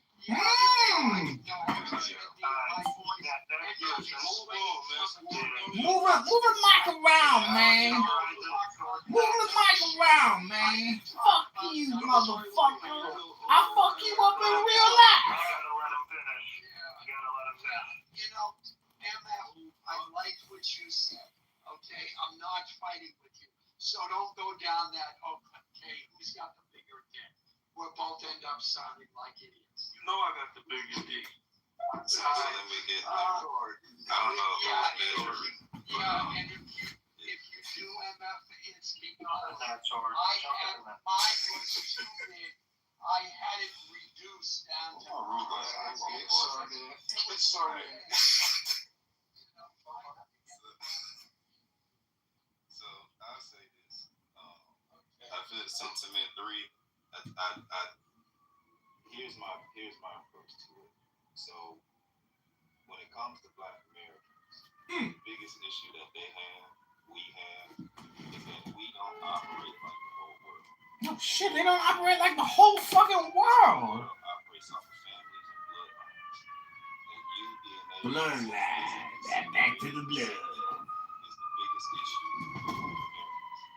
Because if they actually took the time to do their genealogy, they realized that all of these abandoned lands in various places throughout and overseas and other places, they would realize. Oh shit, overseas even. They got dominions overseas. Shit. All I gotta do is go back to what my family owned. But shit, he gotta go back in time to get what he owed now. 50s, 60s, and 70s used niggas to tell us this story that all the people and all of your ancestors came from Africa, and as if Africans. My people ain't come from Africa. I know. I'm just speaking to the generation. I don't like them booty scratching niggas either. Ooh shit. As if Africans weren't enslaving each other. As if over here weren't enslaving each other. As if Europeans over there weren't enslaving each other. Slavery was big business all throughout the world at this point in time.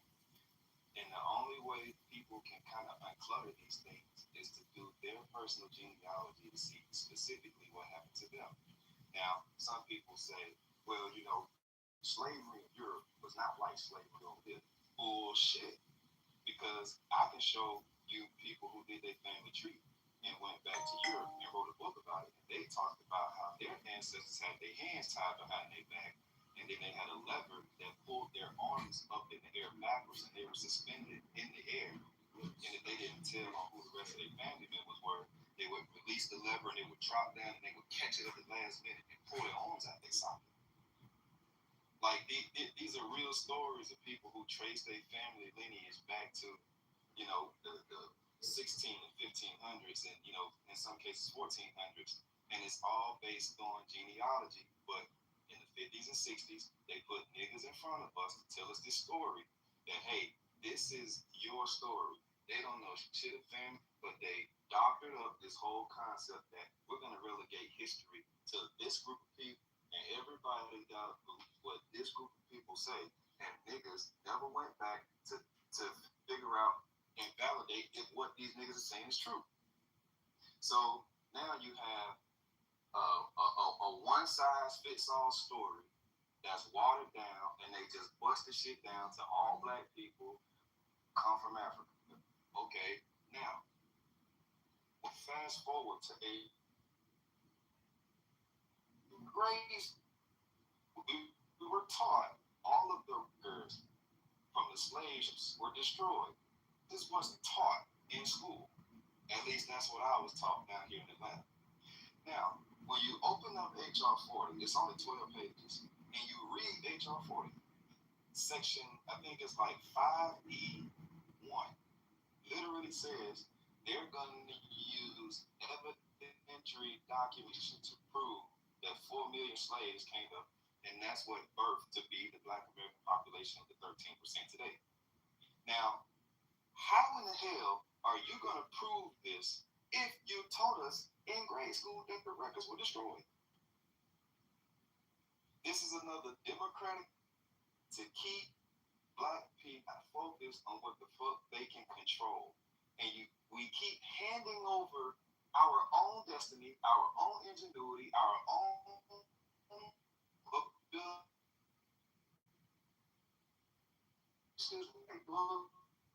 is the person that's holding you back when literally imposter syndrome.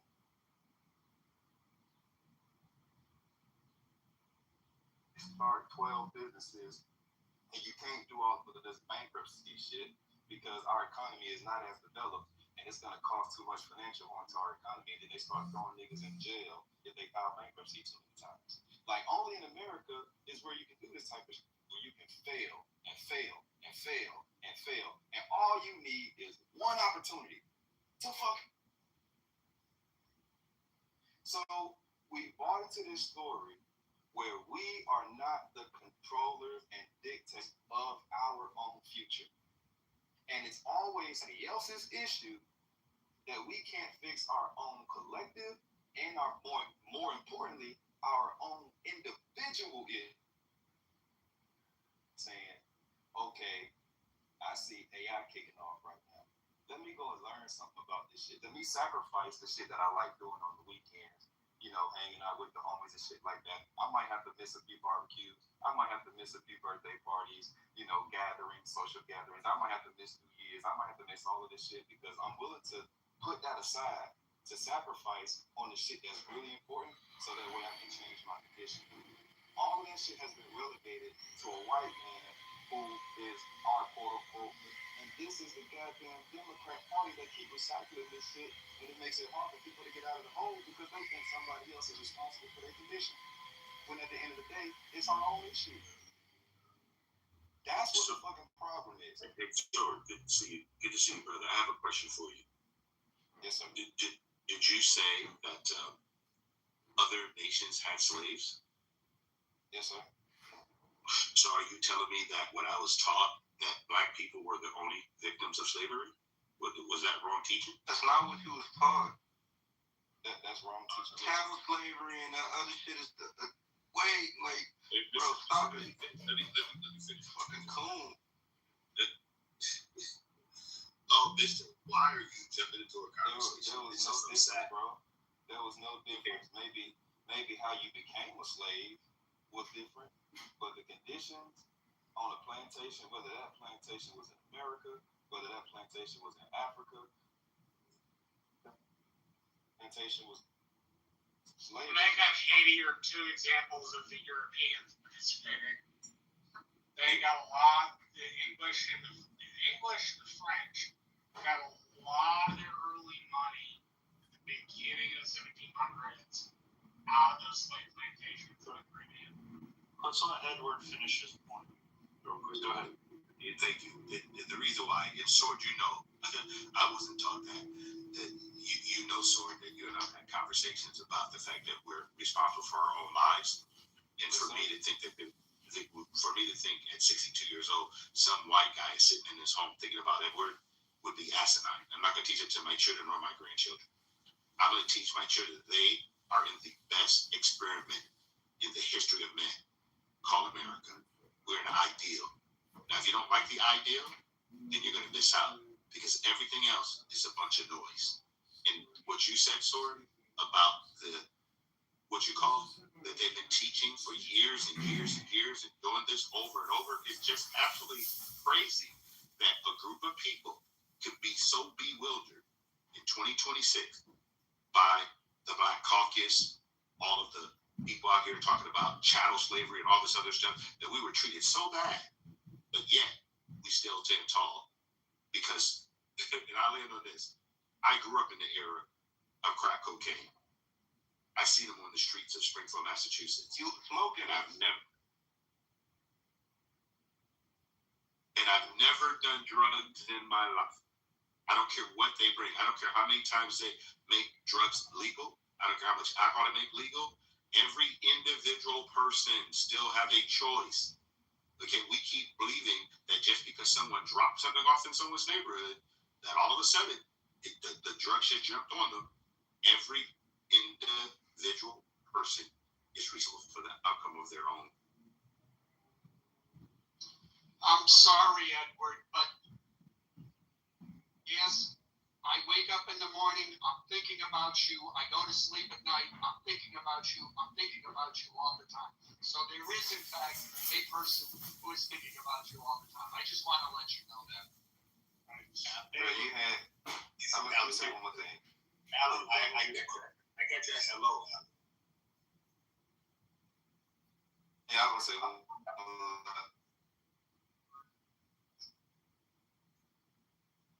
think you cut off. Say it again. I'll just land by saying this. Yeah, we gotta stop doing the blame thing, man. And I'm not saying you all three because I know your position, bruh. Like, if you are an example of the possibility, there's nothing that's stopping another brother or sister from doing the same thing. Inspiration can come from anywhere. Who can't even speak the fucking language, can't write, can't read. How the fuck are they able? Yeah, I get it. Sometimes there's programs. Dang, Sordo. Me or Sordo Wait?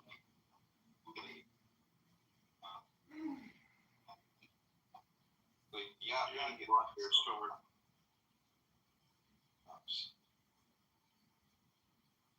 Hey, look, Sword gets his connection better.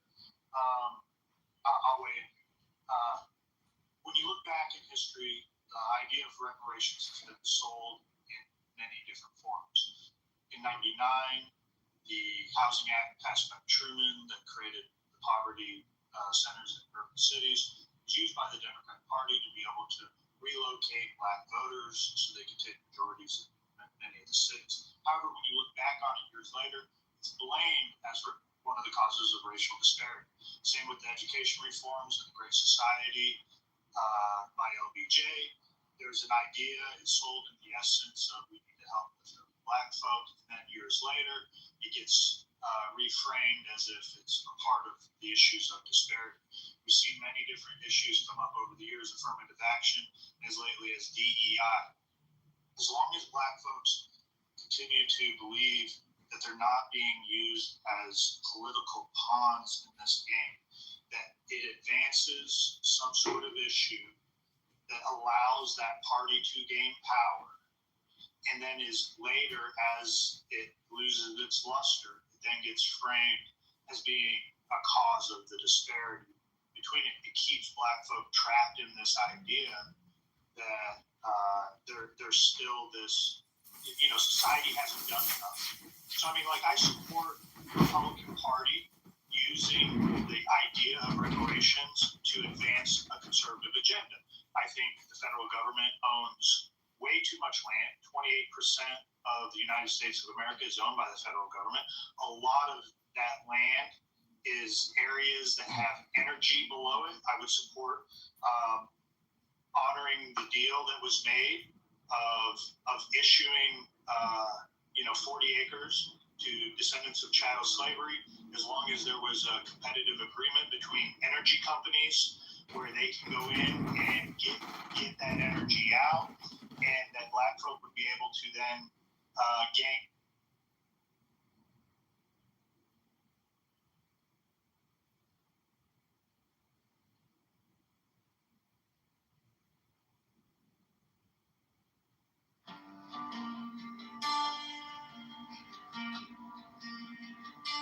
Now ye shall know that the chosen priest, that ox of infinite space,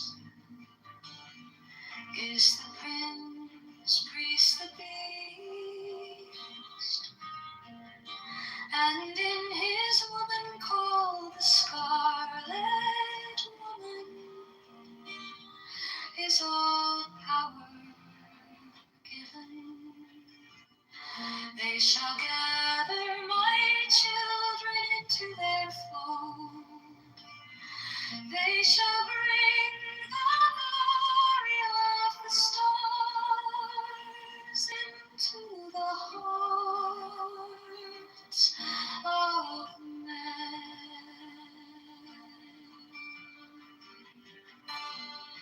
16, for he is ever a sun and she a moon, but to him is the winged secret flame.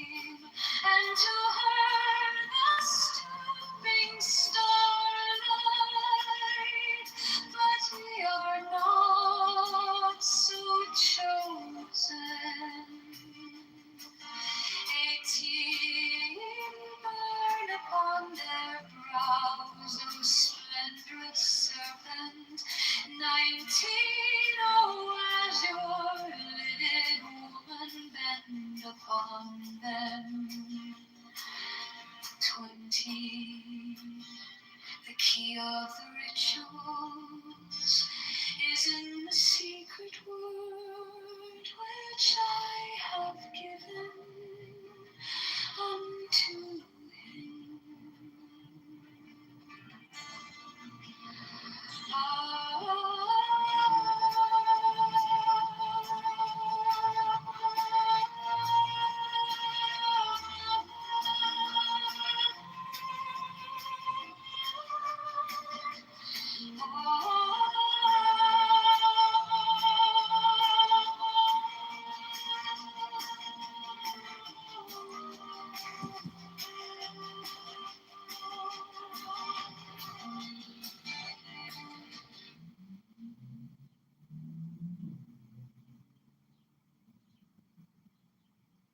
As a curiosity and kind of a problem to be solved.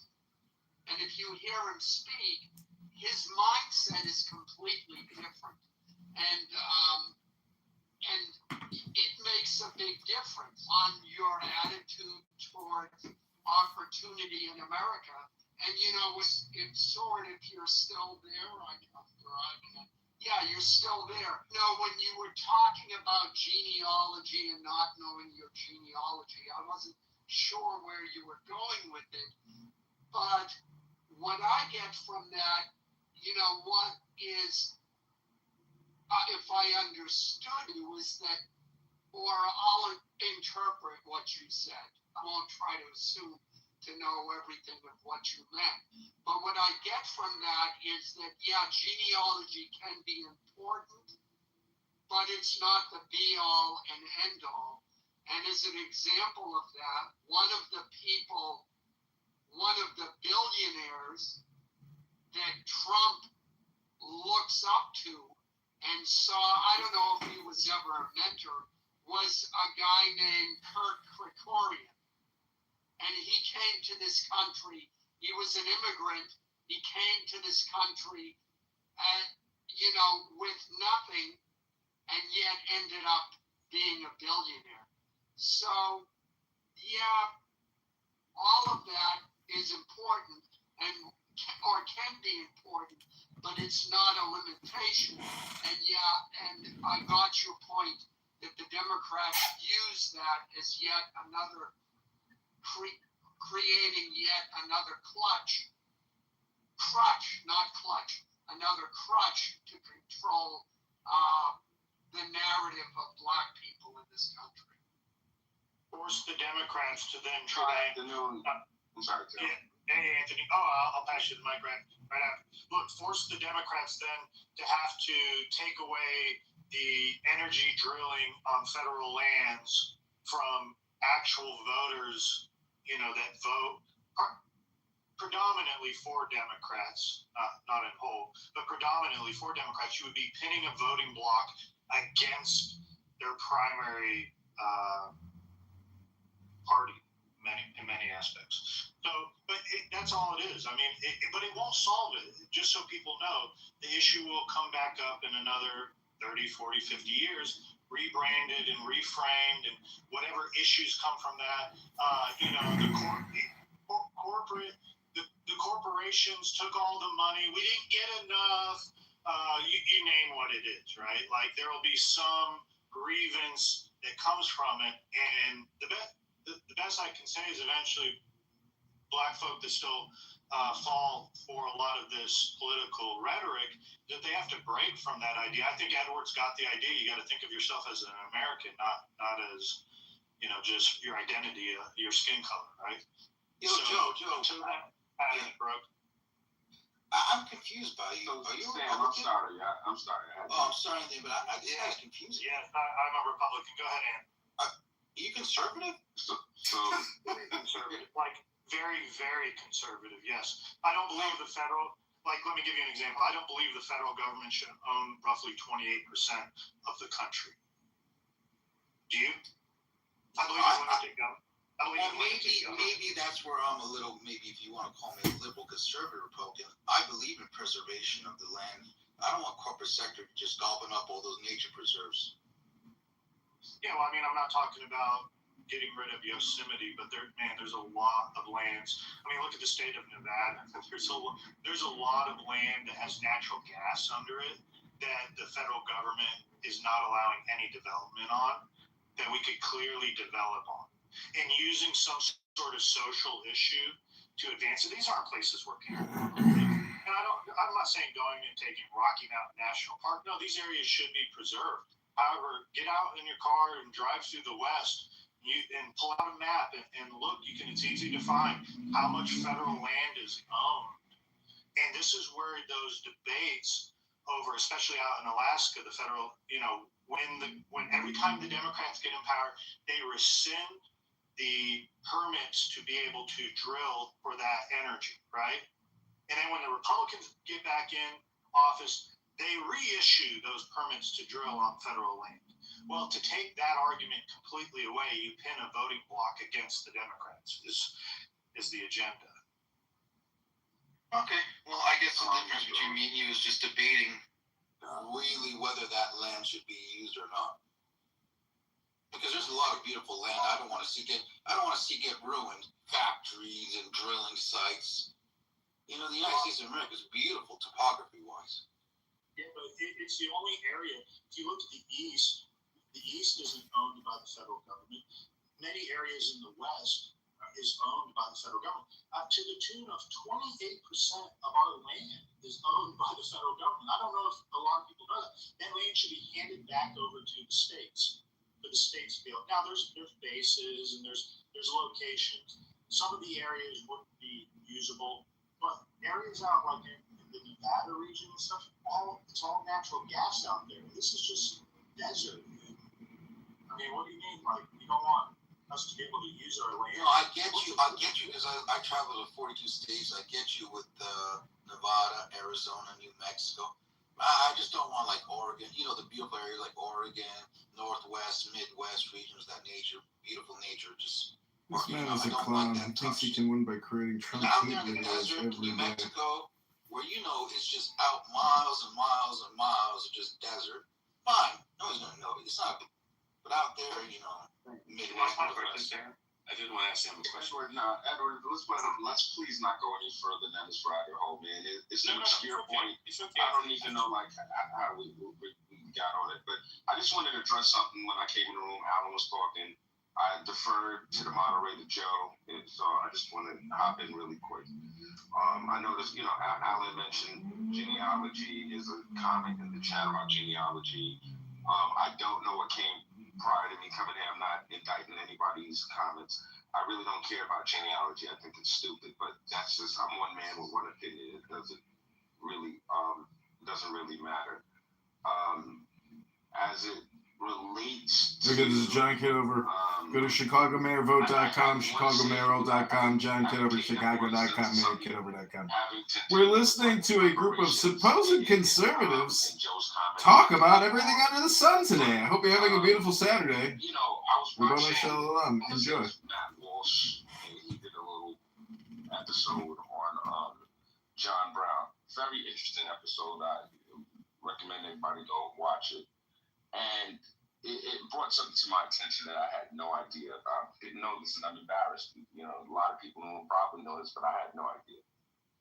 In the Confederate States, prior to the Civil War, does anybody know what percentage of white people owned slaves?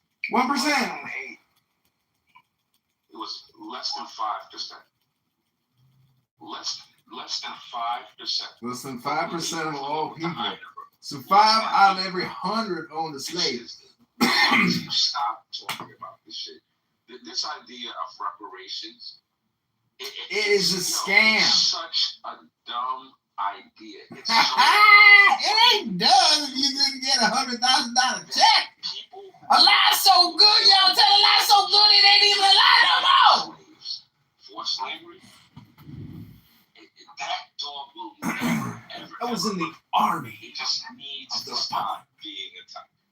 My humble opinion. Yeah, I think I agree. It needs to be stopped. It needs to stop being a topic. But it's not going to stop until our country has felt that there has been necessary and sufficient repair of what the implications of what the legacy of slavery left to the United States and what we still experience today. I'm not happy. I'm not satisfied. I think there's more things that we could do. And honestly, I hate to say this, but I get frustrated by everybody talking about, oh, it's a stupid idea, but no, it's not. Reparations is not a stupid idea.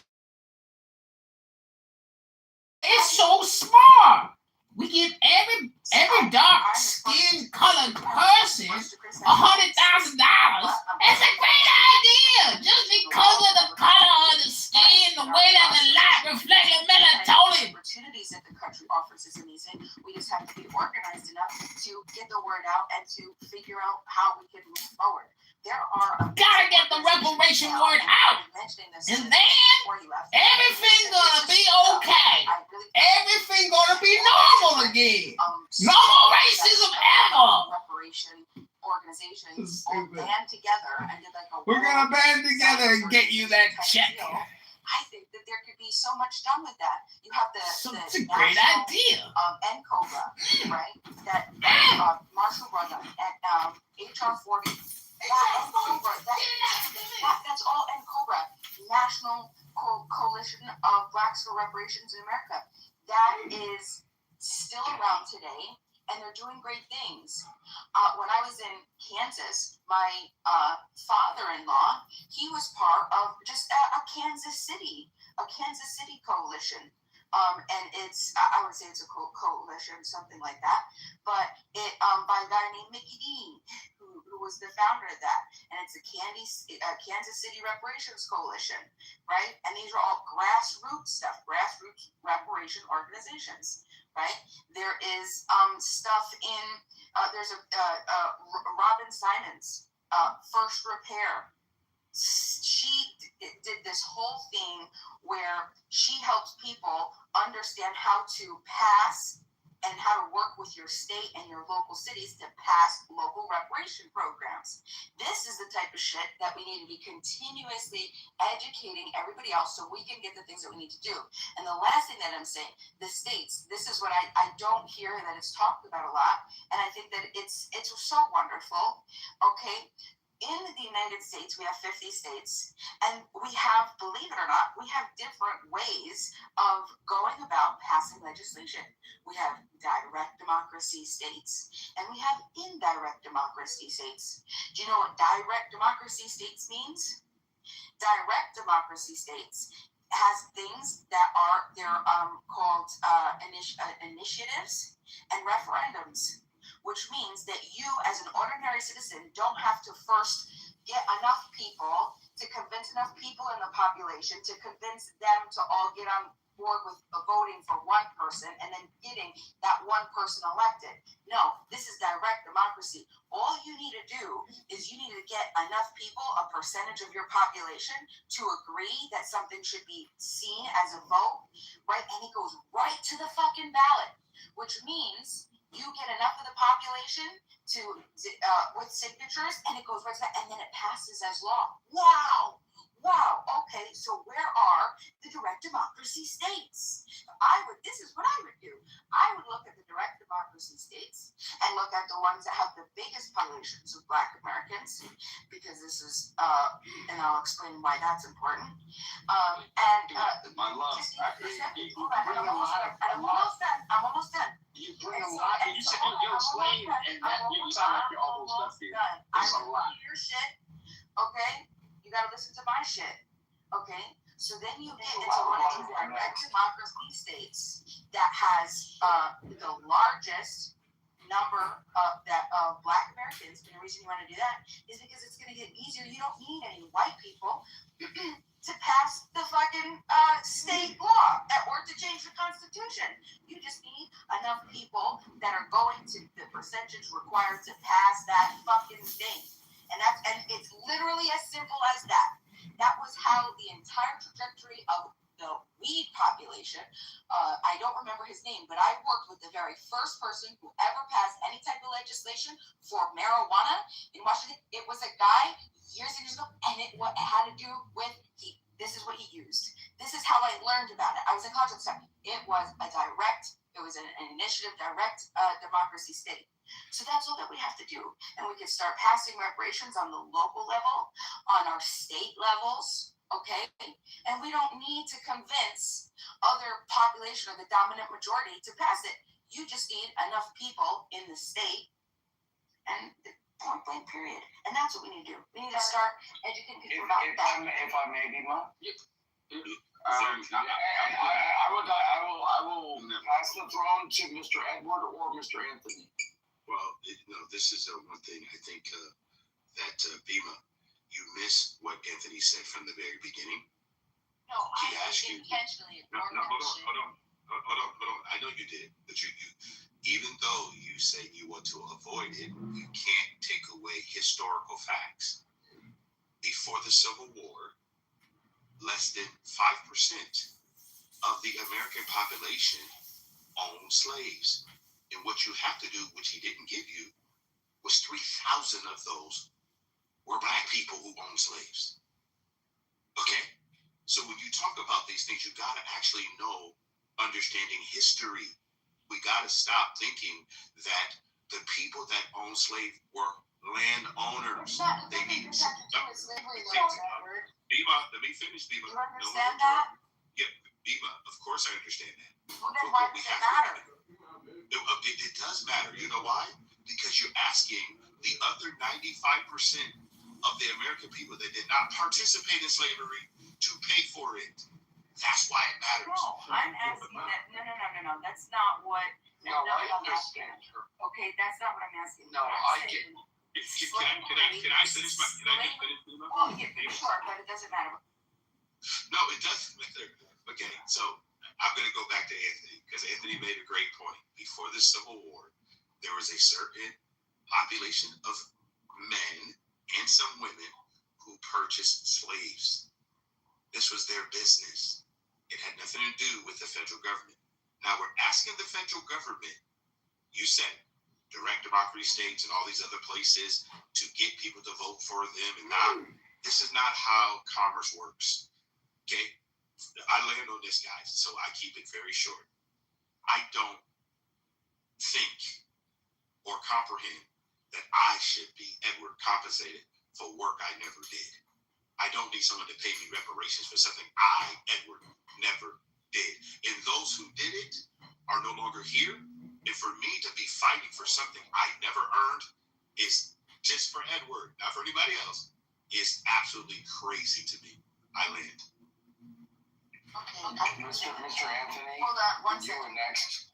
So I just wanted Mr. to Anthony was next. Yeah, but I wanted to respond to Edward. The reason that doesn't matter, okay, is because it's not just about slavery. It's as I explained, it's the legacy, right? It's the idea, the concept of what caused the divide and the racism that then lasted because of the small.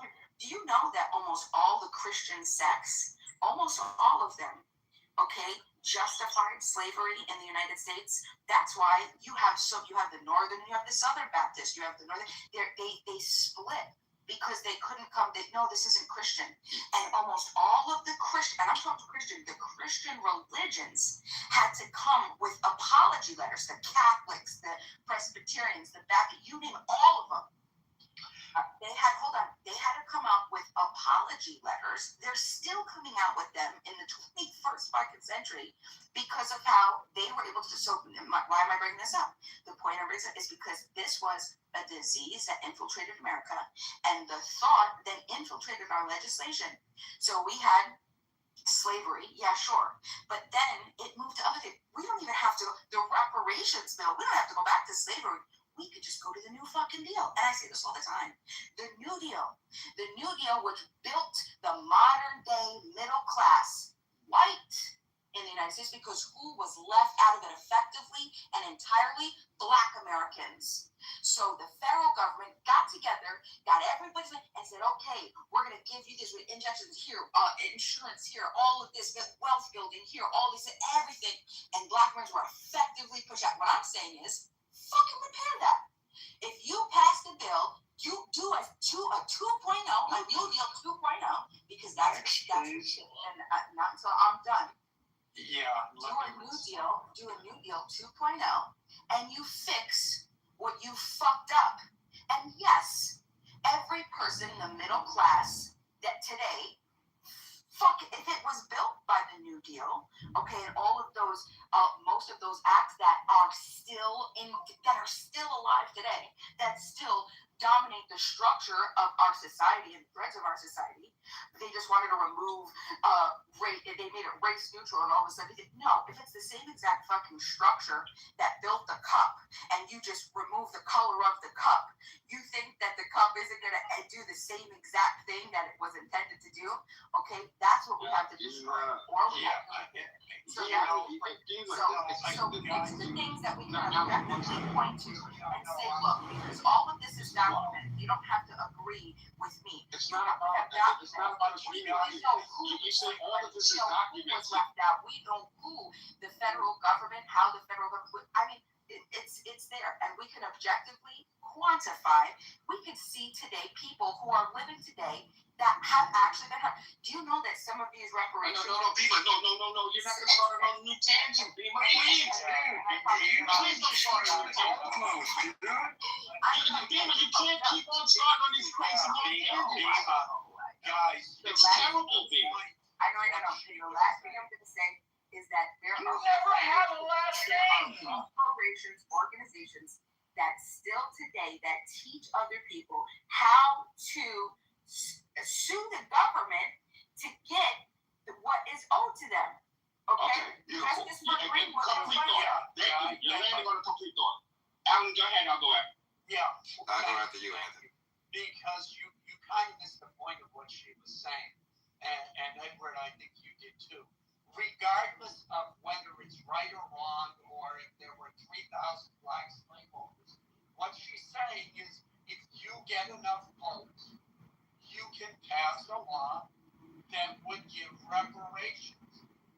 She's stating a political fact. What you're missing, Bima, is that if you do that, the people and you do it on a local level, the people who have money, they're going to leave. And you've seen that, I forget where it was, but there was one town that voted themselves to separate from the black part of town. And the black part of town is all up in arms because all of the money to support their social programs was coming from the white part of town. And now they're like, well, now we don't have money to do all the things that we want to do because it was coming from white people. And that's exactly what is going to happen. Yes, Bima's correct. You can vote in reparations. But the moment you do that, the people who you're getting that money from are gone. And you see that over and over and over again. That's why reparations is a non-issue. And yeah, all of those things, and let me address her last point. Yes, all of those things happen. Guess what? That's what the 60s were about. You got your reparations. We're done. And like Joe said, yeah, every generation we address this issue of, yeah, we did shitty things to black people. Let's make it up to them. And the Democrats say, okay, let's make it up to them.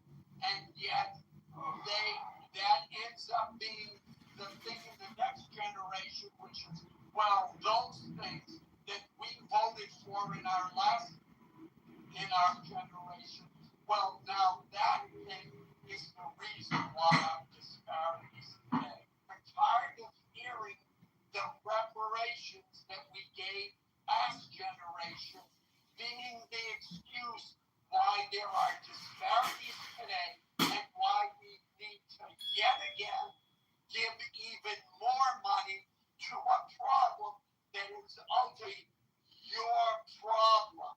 Stop believing crabs. You have a seat at the table. Use it. Stop blaming others. I'm done. So Alan, I appreciate it, man. Now, like, Joe, he succinctly got to the heart of the matter. It'll never be enough. That's the truth of the matter. Even if we went with Dima's worldview, it will never be enough. If we were to negotiate with some terrorists and give them what they asked for, you know what they're gonna do? They're gonna come back and ask for more. Now, I just want to, and I'm not going to be like Dima, and I love the girl, but I'm not going to be like her. I'm not going to be long-winded and belabor points and all of this nonsense. Yo, the United States of America inherited slavery. It didn't invent slavery. It didn't create slavery.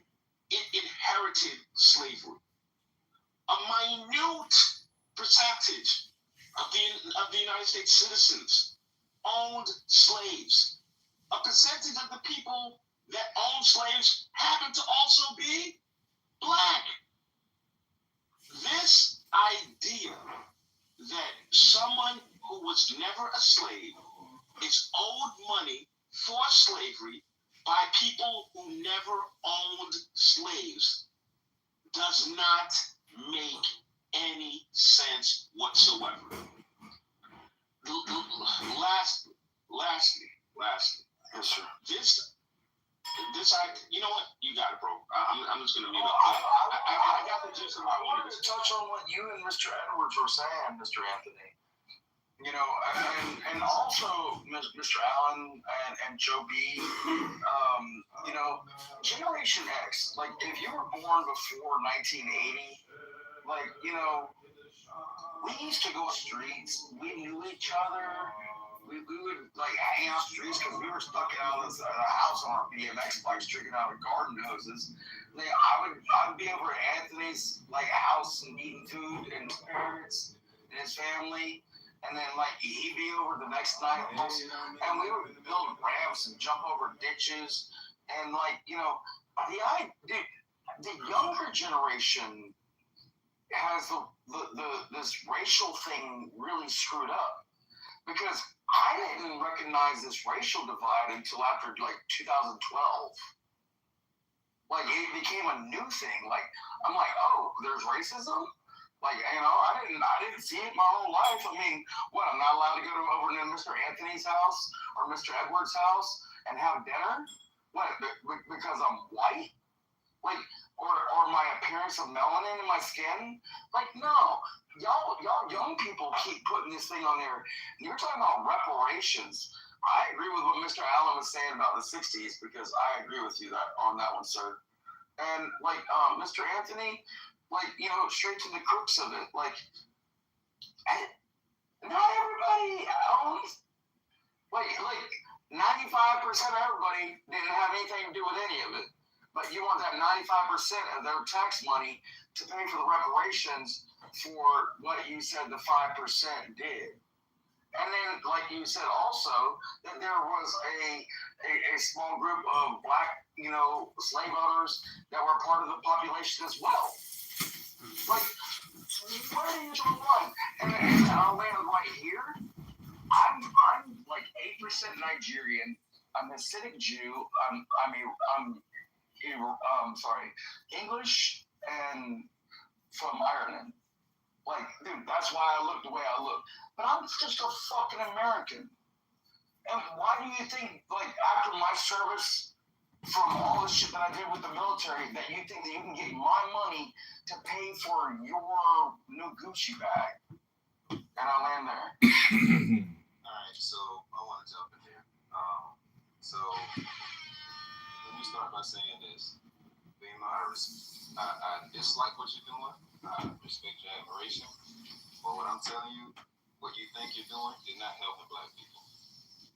The only thing you're doing is continuously feeding them with a crutch that allows them to stay on the couch and not get up and support their fucking self. Again, I'm going to go back to this story. We were told this story, and niggas never went back to fact check the accuracy of the story. And it took black people and put them in front of us.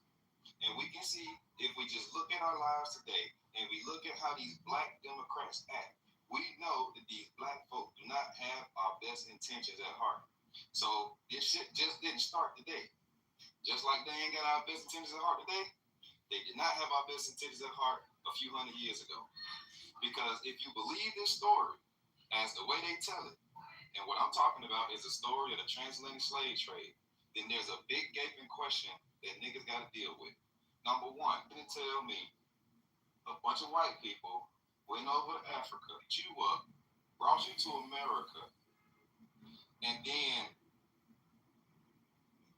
put you in the wheel, gave you all the land in the 1800s, billions of acres of land, only to turn around and take it back from you? That makes no fucking sense. I brought you over here. I put you to work on the plantation. I willed you the land, because a lot of black people in the South got land in their name, only to then turn around and take the land right back from you. That makes absolutely zero sense at all. It doesn't make, you don't even have to be a historian to understand how that don't make sense. So if the black people who were the slave owners, would they have to pay reparations? Because it wasn't a small group. It was actually a significant number of black people that was actually slave owners in the South. You had some black melanated people who were classified as white on the census. But the only way you can know these things is by doing a genealogy to figure out who the hell these people are. You wouldn't be able to take today's perspective and apply these terms to events in a time frame that occurred 200 years ago. You would have to go back to English common law, read their books, understand how they define things. And what you will understand is that the term white, as it applies to a classification, represented a landowner. That's it. That's all. It did not have a complexion. It did not have a religion tied to it. It was a classification that you were a landowner. So who could be a landowner? Anybody could be a landowner, but they're classified on the census as white. Number two, you cannot criminalize, and this is in the Constitution, Article 1, Section 10, ex post facto. You cannot penalize and say that something was unlawful when, according to the law books, and every single lawyer at that time confirmed that slavery, however bad y'all think it is, was legal. There was 3 ways you could become a slave. Number 1, a prisoner of war.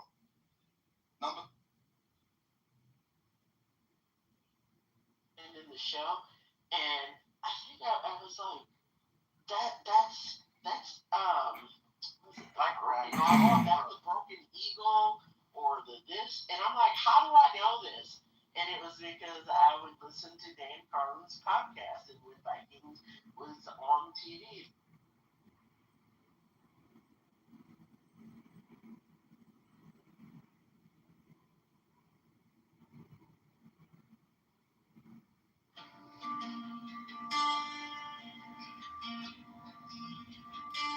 Now ye shall know that the chosen priest, the acts of infinite space, is the prince, priest, the beast, and in his woman called the Scarlet Woman is all power given.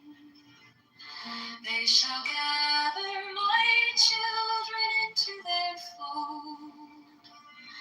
They shall bring the glory of the stars into the hearts of men.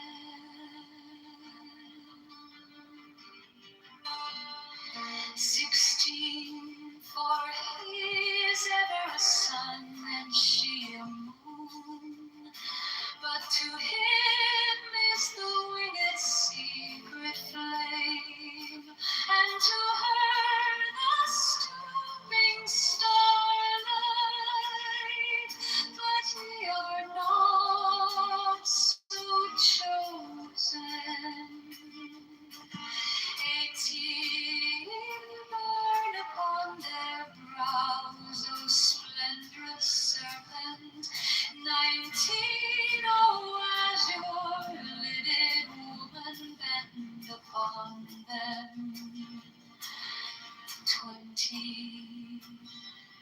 key of the rituals is in the secret word which I have given unto him.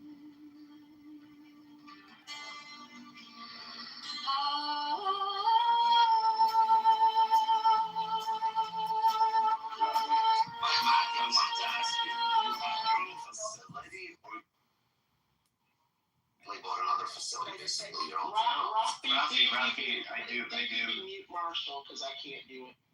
Okay, 1 second. Here you go. Thanks, Rafi. I do it all myself. Okay, no, because I just acquired. We just acquired a pharmaceutical company that does like colognes for Umbra and all those. Sure. So that's why I asked. No. I like. No, because we're basically a bottling plant for all this pharmaceuticals, like for cosmetics right now. We have the equipment, so that's why I asked. You have to give me your contact. I'm always looking for perfume models. Yeah, we have. Just send me a DM. But no, I do everything. I buy the oils from around the world. You need a machine that bottles? No, I do that. I do it by hand.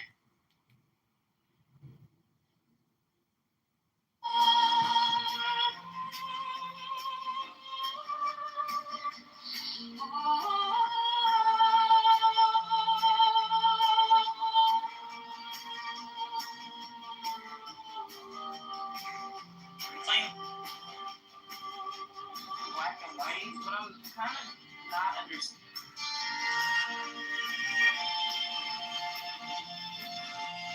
This is a word for word.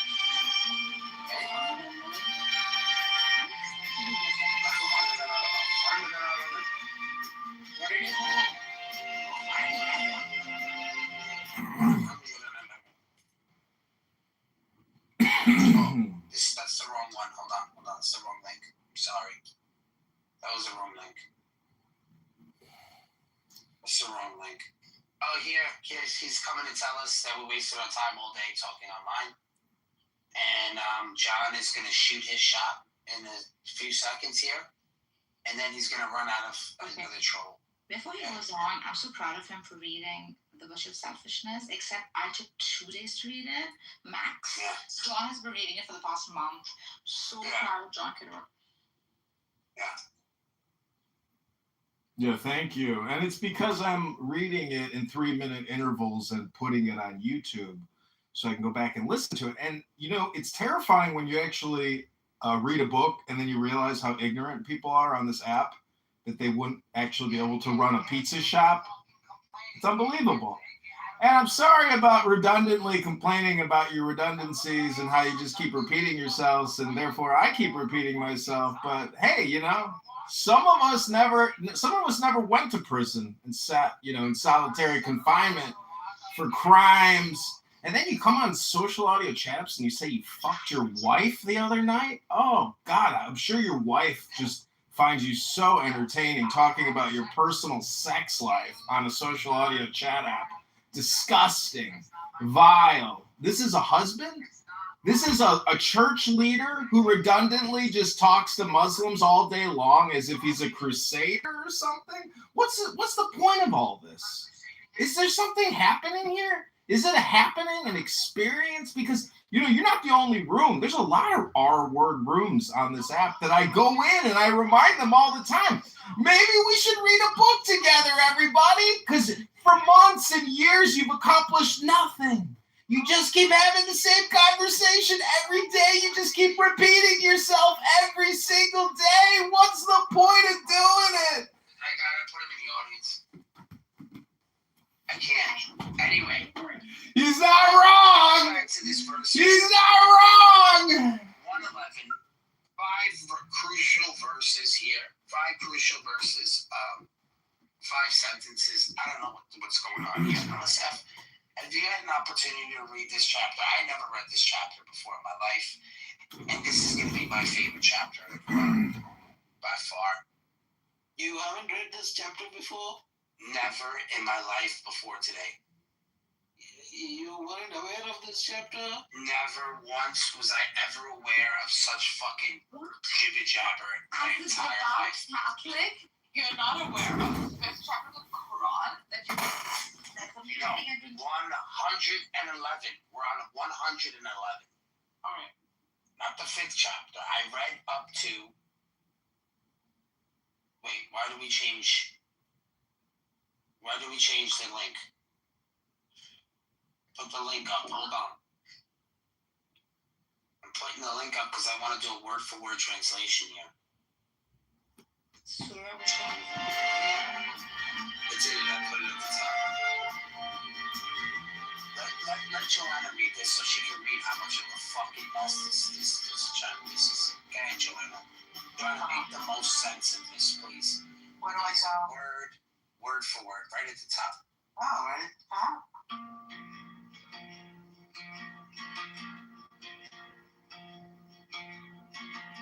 Now ye shall know that the chosen priest, master of infinite space, is the prince priest to be.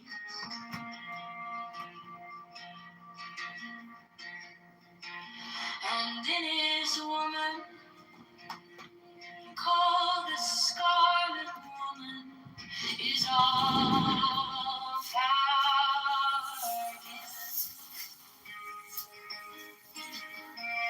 They shall gather my children into their fold,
forth, oh children,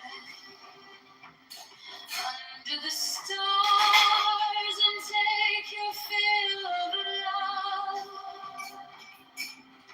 13, I am above you and in you, my ecstasy is in yours.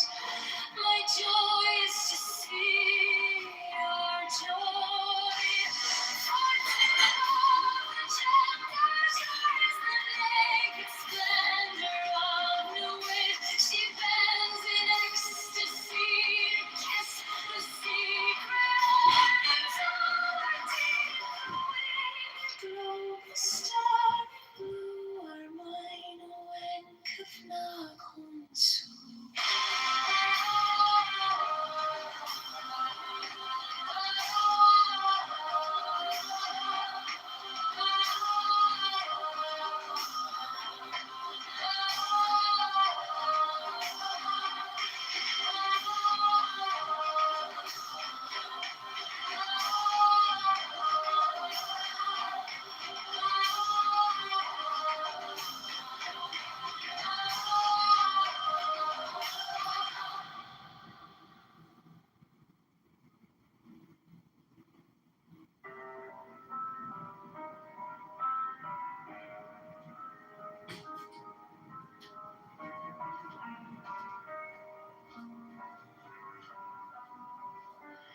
These are fools that men will do, both their gods and their men of fools. 12 come forth, oh children, under the stars and take your fill of love. 13, I am above you, and in you my ecstasy is in yours. My joy is to see your joy.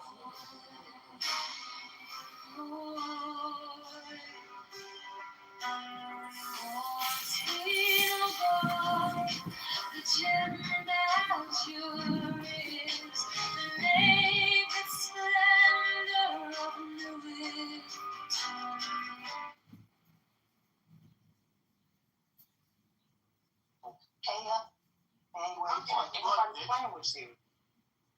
Supper. All right, I'll you hear me?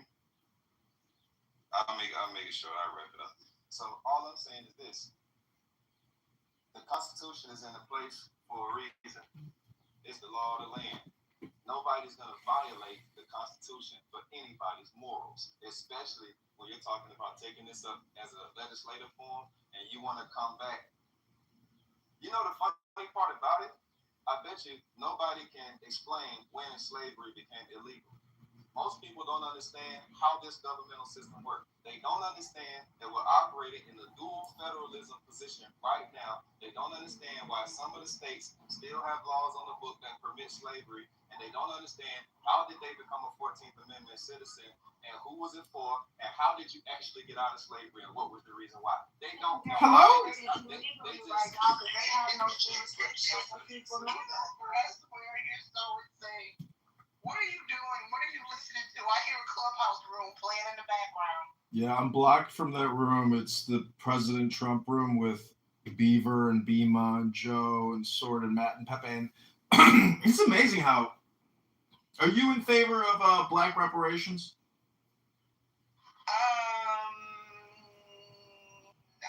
It depends on how they're paid out. Mm-hmm. I think it could work if it was in form of education or medical advancements or, investing in small businesses. Mm-hmm. I think it depends on how the reparations. I don't engage with the reparations conversation because I think it's kind of mute. But it depending on how it's paid out, I think or land, if it's land, giving descendants land, then sure, something that would benefit generations or families outside of financial. I think they need to be in the form of something tangible, not just giving out a check. That's what I think. So in my PTR, I'm holding a book called The Virtue of Selfishness, and it says something. Her name is Ayn Rand or Ayn Rand. I had never read her before, but people on here, constantly talk about her. So I was like, all right, I'm gonna have to read. Yeah, I'm familiar with the Fountainhead. Go ahead. It says, when I say capitalism, I mean a full, pure, uncontrolled, unregulated, laissez-faire capitalism with a separation of state and economics in the same way and for the same reasons as the separation of state and church. A pure system of capitalism has never yet existed, not even in America. Various degrees of government control have been undercutting and distorting it from the start. Capitalism is not the system of the past. It is the system of the future, if mankind is to have a future. So, we all know separation of church and state, but have you ever heard anybody say separation of state and economics? No, you've never heard anybody say that. And reparations is the opposite of that. It is state and economics. So it's not capitalism and it's not natural. And all I can say is it's an impossible thing to implement because there will be the lawsuits because it's discriminatory. And then how do you actually determine, lineologically or based on, all that history? Like, it's just become so convoluted, complex, and impossible. But either way, the future is capitalism, meaning that there probably will be like a new country eventually based off of the corporation as opposed to the state. Oh, it's not hard to choose. Well, that's the thing about it. Lineage-based reparations, in my opinion, it's not hard. That wouldn't be a challenge. The government knows, based on records, historical records, I do believe the Freedmen's Bureau is one of them. I think it's the Freedmen's Bureau. They know who the descendants of slaves are. Slave owners kept records of their slaves. Their slaves generally had the last names of their slave owners. And if, through census and birth records, I think it's possible to trace. Now, could you trace down to the last end of every descendant of every slave? Every descendant walking today, could they be traced to the past? I'm not necessarily saying it would be 100% effective, but I don't think lineage-based reparations would be challenging for foundational Black Americans. And that's where it gets tricky, because then everyone says, those who oppose it, and even some Black Americans who oppose it, they say, well, what about immigrants? What about African Caribbean immigrants? Do they qualify? No, because they're not foundational Black Americans. They cannot trace their ancestry to slavery in this country. And so lawsuits, and that gets a little tricky too, because then why is it discriminatory? It impacts descendants of slaves. That label right there, nobody else in the country qualifies for that label, falls under that category. You're not a descendant of slaves. You weren't on the boat. You weren't from Africa. Why would anybody feel discriminatory about that? Well, let me say this. In the other room, in the President Trump rooms, a Black guy, I can't remember his name, you know who he is, he said that only 5% of Southern whites owned slaves. Only 5%. So 95% of all the people living in the South were not owners. They were participants in the economy, but not owners. It was 5%. But the other thing is, the North didn't have slavery. So, the per capita question comes into play. Why would Northerners who died in, at like 500,000 at least? So I'm just saying that the blood has been spilled to such a degree. And so, how do you actually, because it's a tax, essentially, it will be, and I ran the numbers, if it was 1 trillion, it would be 75,000 each. But then would the government make you sign like a non-disclosure agreement, meaning that you are barred from engaging in race hustling. You can no longer claim America is racist because apparently, money and the final decree, consent decree, will forever bar the complainers. That's what I'm saying is if you want a payout, you've got to agree and sign a piece of paper that we can hold up and say, okay, you can't complain anymore. Sorry, it's not racist anymore. So I'm just saying that like this is actually like talking about the weather. Or even politics. It's just. You don't see how people who are pro reparations, they feel that the descendants are owed reparations because their ancestors, specifically the free men and women, were promised certain tangibles after slavery. They were promised, the whole 40 acres in a mule, promise, I suppose, for lack of better words. And because these freedmen and women did not get their land, they didn't get what the government promised them. Was it Lincoln who promised? I forget. And so the descendants feel we're still owed. You did not give our ancestors what you promised. That debt still needs to be repaid. So it's about repayment of debt, not apology. It's a repayment of debt, not necessarily saying racism is over and done. We can never say that. No, this is what you owed our great whomever, and since you didn't pay them, you have to pay us. We're the descendants of those people. Got it. Okay, but aren't the reparation arguments more like a vaccine, meaning that it's a blanket one-all cure-all for everybody, whoever can claim it? So that's what I'm saying is, if you can actually claim that in 1865 your great-great-great-great-grandfather got fucked over and didn't get his free land, well, okay, but that's a separate personal lawsuit. That's not a blanket, everybody gets a $75,000 check if you got dense melatonin. You see what I'm saying? How do you actually parse out the actual victims versus the social woke policy adjustment? That's the crux. I mean, how do you actually do it? And that's just the thing about it. If the government were to get serious about reparations and have that conversation and decide, yes, we are going to make good with the descendants of slaves and figure out how we can give them reparations, I suspect that will be part of the clauses or requirements for capital approval. Some might have to trade, like I said, use census, use those DNA and me tests, or those root tracer tests, what a 1, 2, 3 and me, African ancestry, et cetera, et cetera. But yeah, I'm sure there will be a lot of requirements. I know I read, and I'm going to be very vague on this because I don't have the story in front of me, but I know California was trying to do something similar within the last year or so, give reparations to Southern Californians or Black people in a certain region, or I don't know if it was throughout the entire state, but part of the requirements were you have to prove X, Y, and Z in order to qualify for these cash payouts and these checks up to something. Again, I'm vague because I don't have it in front of me. But I think the point you raised, John, would be, you listen, first of all, we know this government does not want to give Black folks no money in the form of reparations. And so, if, like I said, to wrap it up, if they were to have this conversation and decide, okay, yeah, we're going to give Black folks, we're going to make good, we're going to apologize for the horrors of slavery and clear this debt.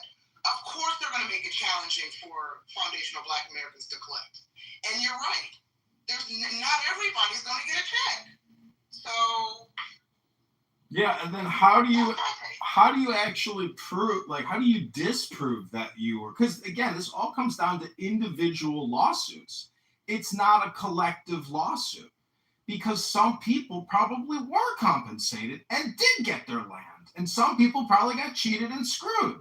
So some people actually got what they were going to get. So how do you get those people? That's what I'm saying. It just becomes an impossibility. The real. You don't think the government has records of all of these transactions? We're sitting where, Nye? In some underground vault? No. Listen, you're trying to tell me. Now listen, as a person, you're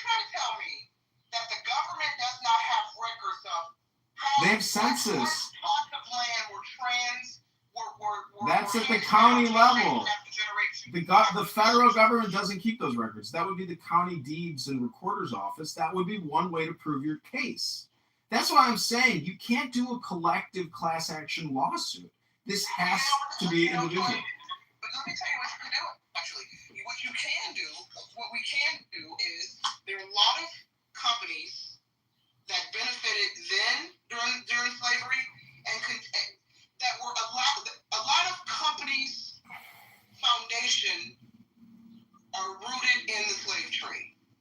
Now, of course, these companies, their names have changed over the past 100 or so years, but a lot of companies like J.P. Morgan, et cetera, a lot of banking systems, they would not exist without the slave trade, okay? And slave auctions. So what we do is we find out who those companies are, and we go for them. We go to them to get the money. That's all. Who are the companies that benefited from the slave trade and slave auctions?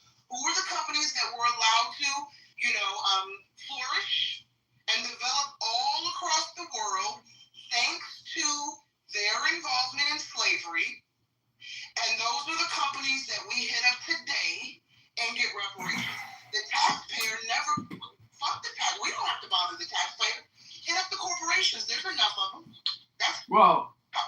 That's a very generalized statement with no specifics, no AI research, no Google. You didn't give any real examples. Listen, you don't have to do AI. Listen, you don't have to do AI and a quick Google search if you remember, if you have at least a vague memory of U.S. history, okay? And I say vague in my case because I haven't been in a U.S. history class in decades. We need to get a historian up in here to really articulate this properly. But anybody who has a basic understanding of U.S. history knows about the companies that flourished, or let me even not even say flourished, were established thanks to slave auctions and investments through cotton, okay, and slave trading. And some of these companies, many of these companies still exist today. Again, it would take you to pull up the top 100, 500 top corporations of the world and go down the rabbit hole of their inception. I only brought this topic up because they're talking about it in Matt Cool's room. And to me, I want to be really discerning about what I listen to and what I talk about. And to me, again, this actually isn't an important issue on a list of my priorities or what I think the priorities should be for the country. And the evidence is in my hand, which is called a book. And it talks about the separation of economics and state. We already know about the separation of church and state because we know that could be a problem. But why aren't we admitting that, the way that things are set up now is the problem? Meaning we don't actually have laissez-faire capitalism. We have state-controlled economy, and we're $40 trillion in debt. So let's just say every African-American who can prove that they are a victim of slavery were to get $100,000 check. I would be fine with that. But you have to realize, where would that money come from? We could borrow it to pay it and then tax in the future, or we could cut Medicaid, which has a $4.2 trillion budget, by $1 trillion and issue everybody that $100,000 check. And all of those health corporations and insurance corporations that need that $1 trillion to actually turn a profit, well, for 1 year, they would have a loss, but every victim would be made whole. But I'm just saying it'll never happen. And so we might as well just try to enjoy the weather today. Hello? Here's really the curious thing about all this. You have 1 million accounts. What do you mean you're blocked from Matt Cool's room? It doesn't make any. I don't know. I think it's Coco. Some of them like what I have to say, but I think Coco on the stage, who's a mod, she might have me blocked. But what do I know? Maybe I'm just a greedy pig. Listen, here's my take on reparations. I reparations because anytime the Democrats bring it up, it always ends in some sort of, and I've said this many times before on many stages on this room. I cannot take the conversation seriously at this point because anytime the Democrats bring it up, it is always centered around we need to create a panel and think tank and discuss it. We need to research. And usually over the years, I'm old enough to remember when these kind of panels are formed and these think tanks and these so-called liberal researchers are gathered together. Many of them, when you look up the racial makeup of these folks, it seems split, right? A nice portion of black folk are on these teams. And older black folk, maybe my generation or even older, right? My parents. And I sit back and I think to myself, what do you lot need to research? You specifically, black man and black woman that I see on this panel. What are you talking about you guys need to research? It's always, we need to research slavery and the impacts. We need to research the impact and see who was negatively and what town and township and what region suffered the most in X, Y, and Z. And it's a trick bag. They're playing in our face. Especially, like I said, it goes back. Now we know black folks and many scholars, historians, it doesn't really matter what race you are. We like to remind each other that history we know is greatly whitewashed. We like to remind each other that it's his story. We get it. We understand. But certainly I think many foundational black Americans, especially of a certain age, I'm going to say Generation X and older, because, my age group and older, we were actually allowed to study and read history. We didn't have a lot of liberals and weirdos screaming about critical race theory and this, that, and the other, and it makes the black kids feel bad, and the white kids feel this, that, and the other. We can actually learn history and read and write. Nobody was called a racist. Well, I read books. So I say all this to say, no foundational black American of a certain age should willingly participate in some politically funded organization, group, or initiative whose goal is to study history of slavery of the past and its impact over the generations, including today, and then reach a decision, and based on that decision, determine if the descendants of slaves deserve reparations. I think it's a slap on the face, and I think it's a joke. What are you studying? Well, I'm reading a book. If people come together and they want to do research, that means that they actually shouldn't state their opinions. They should just do information gathering and leave their opinions at the front door. And I agree. Do you understand how many every political cycle, especially every election cycle, they're putting together these panels, John? Yeah, I get it. It's political. It's political. Everything is political. The vaccine is political. Abortion is political. Even the human soul is political. Nothing is not political. I'm just saying that the downside to engaging in Clown House, aka this app, and what people talk about is truly the time you lose listening and talking with the people on this app, because in the book that I'm holding, just 3 minutes of reading or reading 2 pages is so more valuable than listening to people's opinions because they're bored. I mean, it's a beautiful Saturday, and Bima in that room is talking about how to get a vote out of committee, how to get a policy, an issue, and a law. And I'm just saying that people are wasting their time. They're repeating themselves forever until people start picking up books again. And this is why I've started the book club. I call it a book club. We don't talk about the books we read. We read books to each other. This is what this book is talking about. It's talking about society. There's 2 primary functions of society. One is knowledge, to pass knowledge around, and 2 is to trade. And so this is my complaint against, the reparations argument or the Donald Trump derangement syndrome, is your complaints are part of why you're complaining, because you're not actually generating or new knowledge, essentially, and you're not trading. This app is actually a graveyard. It's where the dying come to die. It's not where the living come to thrive and live. Because No, there's, John, that's not true. it's true. I can prove it. I see Listen, the fact that I record it, the fact that I put this on YouTube and record all of this is me actually inverting it, because I'm trying to be creative and trade what people are doing here. People on this app are not repurposing or replatforming, and that's why it's a graveyard. Hello? Okay, so here's the thing. Let me get some shout outs, okay? Let me get some shout outs. We just opened the room up. John came in hot. All right. I haven't had a chance to say good morning or good afternoon to Elbel. Hi, Boo. Hi, honey bunny. I don't know if you're there. Shout out to folk in the audience. Welcome Saturday. Happy Saturday. I'm a little late opening up the room because Apple TV sent me the second season of Dark Matter. Did you guys see Dark Matter season 1? Really, really good show. Do you like science fiction? Who said? Empress, you saw it? Brianna.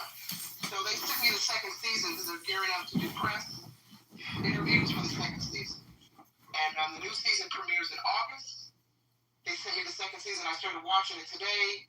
Lost track of time. Elle texted me. She's like, "Are we doing a room?" And I'm like, "Yeah, but you know what? I didn't really prepare a lot of topics. Although I do want to touch on, guys. Listen, because I'm so tickled by all of this, guys. 2 topics that have tickled me over the past 2 weeks. Okay, Chud the Builder and the Odyssey movie, Christopher Nolan's The Odyssey. All right, so these are 2 topics that have really, man. So we're gonna unpack that a little bit. Nah, you know, I used to live in Los Angeles, and my sister had some cool friends, and they would get like special DVDs that would say, you know, confidential, cannot be, you know, do not lose this, etc. But it was the movie for the Grammys, or not the Grammys, the Oscars or whatever. These were like Oscar nominations. And then these people, I guess, got the pre-screen or something so that they could vote on it. I don't even know how it all fucking works, but it's interesting that you get, you know, these press kits and pre-release so you can generate, you know, buzz. Like, that's being productive. You're trading and you are creating entertainment. I'm just saying, the thing that scares me about Clubhouse is that I'm accused of being redundant, but I'm only accusing other people of being redundant. Eventually, you have to create a syllabus, have your topics, and just be aware of what you're doing. That's really all I'm saying, because I think people here are on infinite loop on this app. Hello? Well, here's the thing.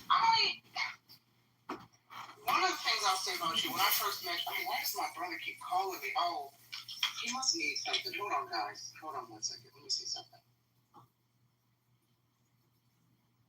Hold on. Hello?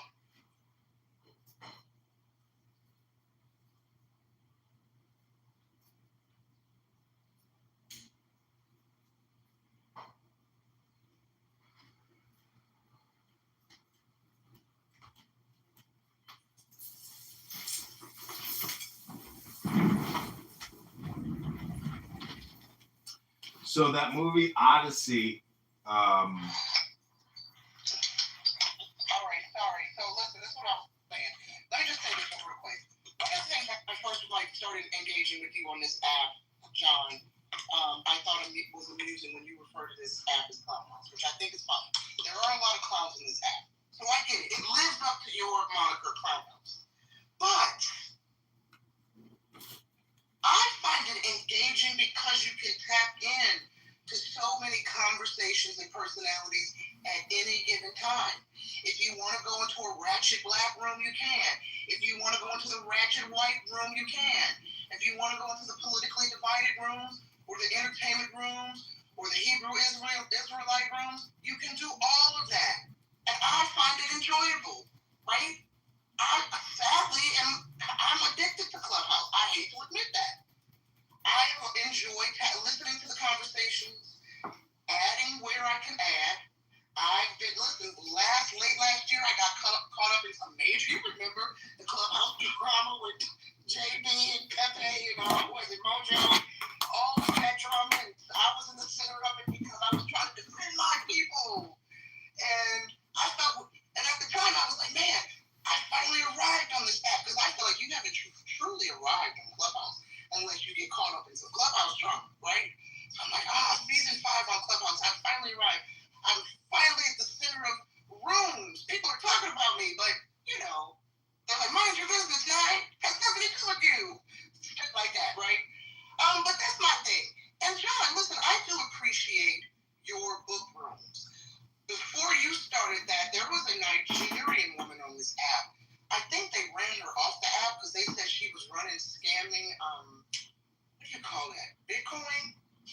Bitcoin rooms and NFTs or something like that.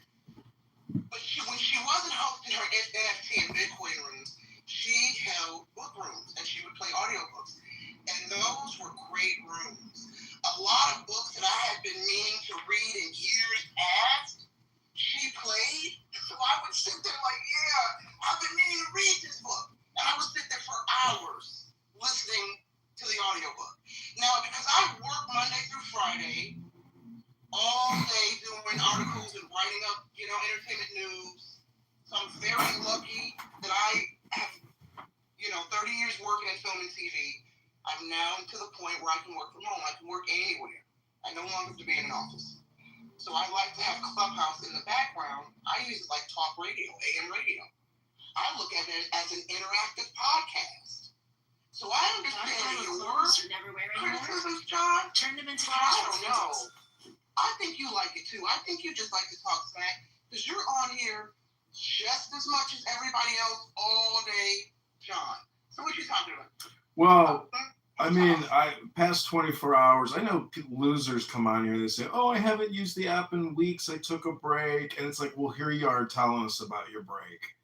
I'm just saying that, I put a link in the chat. I recorded that 9 years ago, and it's got 2,000 views. It's Shuang Tzu, and it's Chinese philosophy. And I'm just saying that this app is entertainment, and I'm only complaining that it's entertainment. My thought is that how do we actually use the app productively?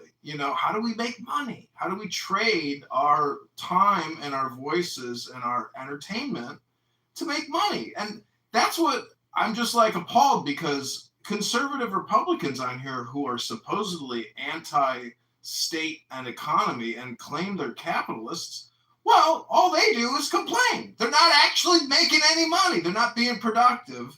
They're not organizing anything. And the thing is, when this app shuts down, I like to think in the back of my head that I've recorded it for 5 years just to prove how ignorant people are and how basically we're just birds. I spend a lot of time watching birds, and we're no different. We are just chirping, but no productivity. At least the birds are organizing some shit and building a nest.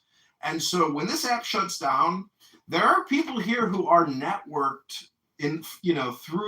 through other platforms like Instagram or LinkedIn, etc. Those are the people that are actually creating value. But the people who hide behind names like Pepe or Matt Cool that don't use their real identities, they're actually some of the sickest and most R-worded out and brain-rotted out people there are, because they're using this app to entertain themselves like immature sycophants, losers that never went to college, never sat in classrooms for years, reading, writing papers, listening to a professor, working on complicated math problems, etc. So I'm just saying that this app is 100% entertainment, but the good news, it really is the book. Pick any book you want. I talked to this girl, she told me she hasn't read a book in 20 years. And she said, well, do you have any book recommendations? I said, just pick up a book, take a picture of a book and confirm with me you read what's called a book. All she does is spend her whole life picking up dog shit and going to this event and having a guy pay for this. And meanwhile, she's got no children. She's basically a floozy. Hello? Okay, good night. Okay, John. Okay, breathe. Okay? Whew. John. All right, God bless you. Elle, are you there? Elle, I haven't heard your beautiful voice yet. She's a floozy! I need to know if you've been following this Chuck the Builder story. Oh, go ahead, Elle. Go ahead, boo. No, girl, no. Please, go ahead and continue. I was just answering, yes, I'm here. I was just running a couple of errands while listening to you, and y'all were really listening to John go all the way off, and I was like, who is this man, and what is he talking about? So I've just been listening, and mentally in the right space, and I realized that you guys are friends, not enemies. There's a lot going on. I wasn't sure if I had to get up on this stage and slap him or slap you. I wasn't sure what was going on, but here I am. What's up, girl? What's up? So, John, you got a lot to say. Elle, I know you're running errands. You can chime in when you can. Have you been following this Chuck the Builder? I know John's probably heard about it. Elle, make this stuff up, so please enlighten. Okay, this story has tickled me. One thing that I noticed about me, I gave myself a fake job. Well, let me rephrase. I'm trying to figure out the proper term to describe my obsession with studying. Maybe it's behavior scientist, but I'm not a clinically recognized. Obviously, I went to film school, so I don't want to use a formal term. I want to make up a term that is informal and does not imply that I have a degree of some sort. Okay, and that I'm the authority in this subject. But I do enjoy observing human behavior. And the reaction to human behavior is actually an obsession. And I think it stems from because I'm a writer and creative, and I really love writing characters, right? And studying humans and those around me, folks I know directly, indirectly, and kind of creating characters or channeling some of their essence into the worlds that I write. And so this Chuck the Builder comes down my radar, a week or so ago?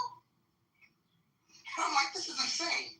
So if anybody doesn't know who Chuck the Builder is, he's this white dude who, I don't know how, what his claim to fame was prior to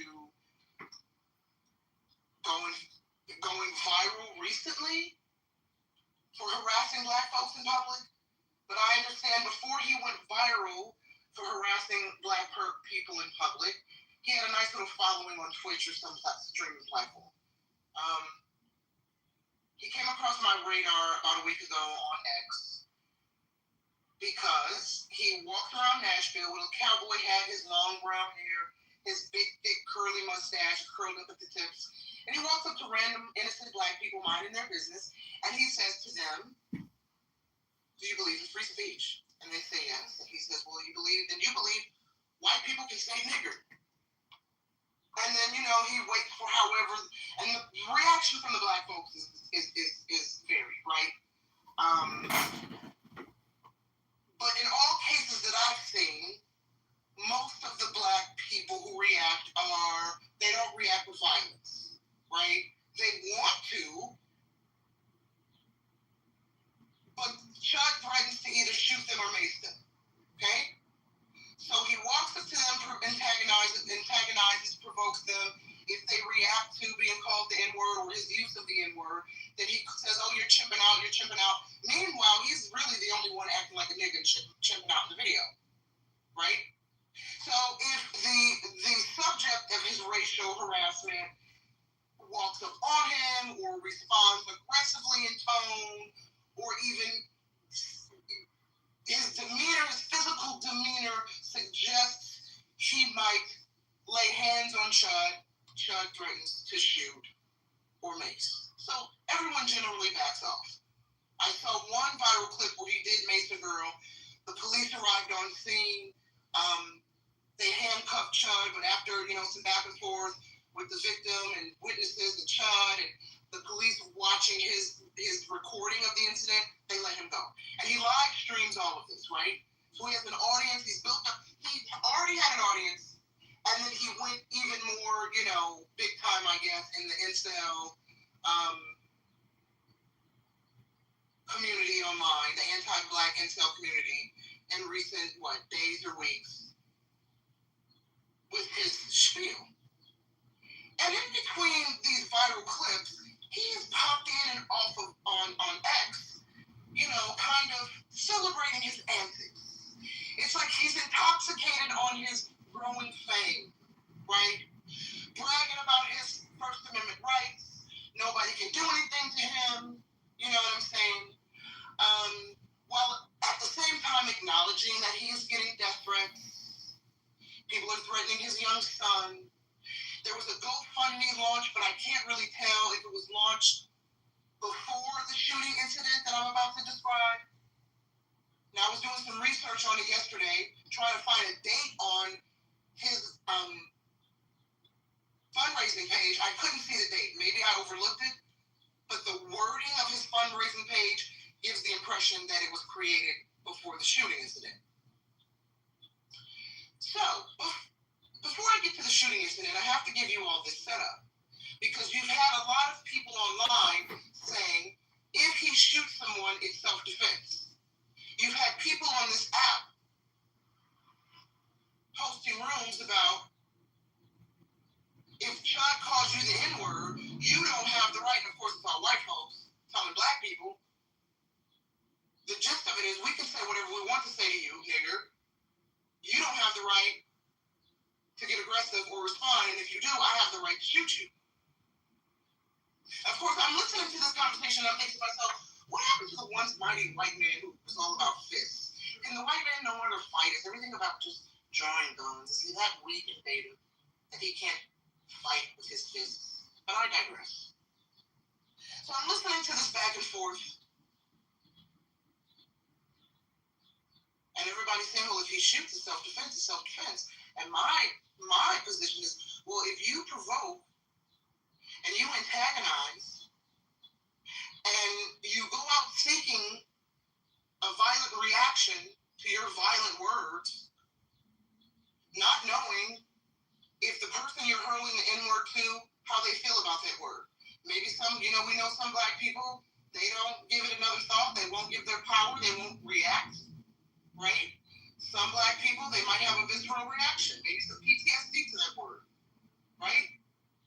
I've noticed this in spaces that have been holding these conversations. You're using this word and you don't know the psyche of the person and how they react. You antagonize them, you provoke them. They get physically violent off a situation you created, and then you shoot them because you are afraid you're in fear of your life. I'm trying to figure out how that's self-defense. And so that leads us up to Wednesday, this past Wednesday. Because the conversation up until this past Wednesday outside Tennessee Courthouse, Montgomery Courthouse, okay? The conversation online, a lot of prominent right-wing personalities. You had Matt Walsh. You had, I think, the Tate brothers, maybe the Tate brothers. What's that other guy's name? Some of these big streamers. The one Egyptian guy that hates black people. I forget his name, but some of y'all know who I'm talking about. They're all, even Nick Fuentes, notoriously racist Nick Fuentes was like, yeah, this guy cut the builders in the wrong. He said it's not a good look to walk up to strangers, black people minding their business, to hurl the N-word. No, you don't have self-defense. So that's what's been the conversation. He's going to have self-defense. He's going to get off. He'll be on social media. He's going to get off. If you shoot the black man, you black people don't have the right to fight back. If we shoot you, that's self-defense. I had never heard of this. That motherfucker. Go ahead. What's that now? I had never heard of this guy before, but, just based on Clubhouse and what people say on this app, I guess some people have died from this app, because of beefs. And really the social media platform of beefing is Instagram. And I see horrible things on Instagram. Incredible violence. Ludicrous, insane robberies, and then shop owners pulling out guns and shooting the robbers. I mean, you see the craziest videos like Instagram had, and it's small people that put together these accounts and upload all this violence, and it's global. And that's why, maybe earlier I was saying, because I served in the Army with black people, and I've worked with African Americans in the federal government. And guess what? For the most part, we always get along. And one of the reasons why there's no really race consciousness in the interactions is because of shared purpose. You have, basically our brains, when given instructions, we're like ants. We want to work together. Okay, hold on, Sean. Hold on. We cannot go down we shall overcome. You interrupt. I got to give the people an update about Chud the Builder. You got to Elle doesn't know about Chud the Builder. Some of the audience may not know about Chud the Builder. And I want to get to it because I want to know your stance on what this man did. You said you hadn't heard about it. I want to give all the facts and lay it out, and you tell me, all right, in this racially, politically driven climate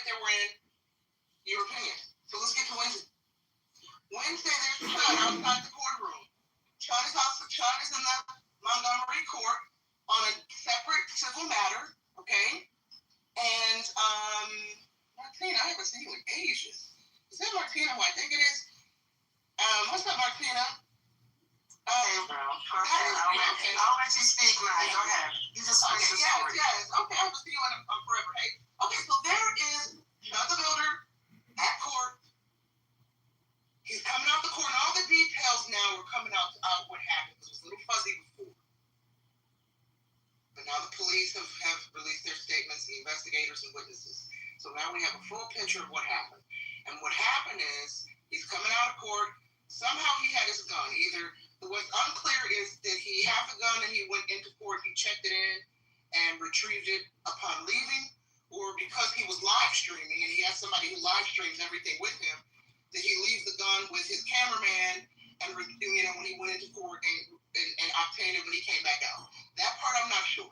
The point is, he was armed when he left the court. And as he's leaving the court, apparently this black guy is out there, recognizes Chud because of his viral videos, and apparently he says something. What he says is up for debate. Chud claims that he saw this black guy and another guy laughing at him, so he went over there and asked them, "Hey guys, what you laughing at? You like my suit or something?" Okay? There's also reports that the black guy who was shot told Chud, basically, "I recognize who you are. Don't come over here with that chimp shit. Don't come over here talking about chimp. I have PTSD." Okay? I have not seen, I don't know that anybody has released a full camera. We do know that there's surveillance footage. The police have confirmed there was surveillance footage outside the court. Okay? I have not seen a full linear timeline. I've seen chunks. So, allegedly, these two men exchange words.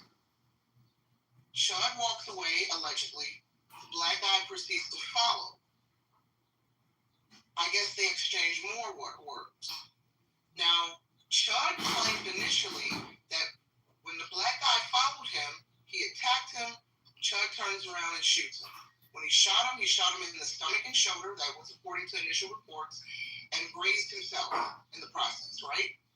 Well, the police reviewed the surveillance and talked to witnesses who saw it. They said actually what happened was Chud pulled out his gun first before the victim, the guy who was shot, laid hands on him. And I'm interpreting all this based on what I read from the police and what they said witnesses told them. It seems like, according to witnesses, the black man who reacted was trying to stop Chud from pulling out the gun. There were even police there on the scene who witnessed this. That's why they arrested him on the scene and charged him with attempted murder. The police even said he took, they used a word that I don't know, a specific word, some sort of stance, ready to draw. And that's when the black man reacted. Now, Chud was arrested. He's still in jail. On Friday, the judge set a $1.2 million bond. There's another bond hearing coming up, I think, in 2 weeks. A hearing to reduce the bond, perhaps, right? And so that kind of flips the narrative a little bit, because everyone was like, "Oh no, it's self-defense. The black guy attacked him. Chud had the right to pull out his gun and shoot him." Well, now we're finding out, according to witnesses, police, and surveillance, that Chud pulled his gun out first. And the black guy was reacting to that, and it seemed like he was trying to stop Chud from pulling out the gun and shooting him. Now, the black guy's family has launched a GoFundMe. They've raised, I think, close to $100,000 now. The wife did confirm in the GoFundMe that the victim, the guy, feeling like I was driving. Is an Army vet, 6 years he served. He has into a storm, almost like you're headed to a storm that is on the other side. Maybe a couple miles away, you got to get across the hill, and all of a sudden you're sitting here thinking, how am I going to figure out how to get over that, through that?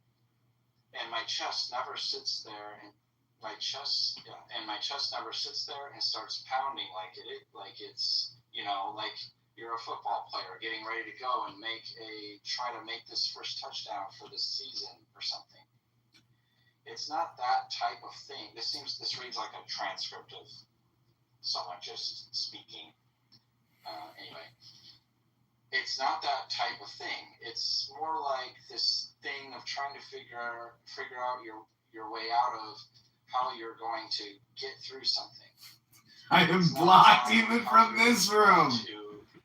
I've never even talked to these people and I'm blocked. Like, I am gonna get through this. It was more of a positive type thing about push harder to try to get through that this. His actions prompted this shooting. I'll just say and it opens the door for the defense to introduce the victim's criminal past.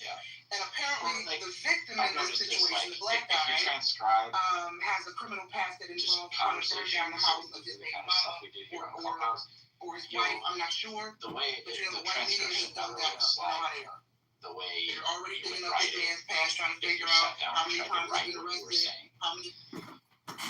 So it felt that way, like it was a direct transcription. And I'm thinking to myself, what does his past... What is the white media? The legacy media. Do you know what the white media is? Don't play that. Is there a purple media? Is there a green media? Is there a red media? I'm just asking. I'm not doing this with you, so that's where we are. I'm gonna land there. Excited man. I'm gonna be and posterior parietal circuitry. But in Parvizi's stimulation experiment, the DACC was activated in the absence of any plan for action imposed by executive control areas. In the absence of a plan, the strong blind man gropes for a solution to an ill-defined challenge that requires pushing ever harder.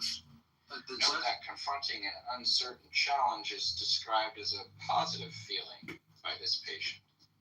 In a world in which we have done so much to minimize risk and challenge for our children, we may be harming their brains. In section 4, wait, where did that come from? Did that come out of nowhere? In a world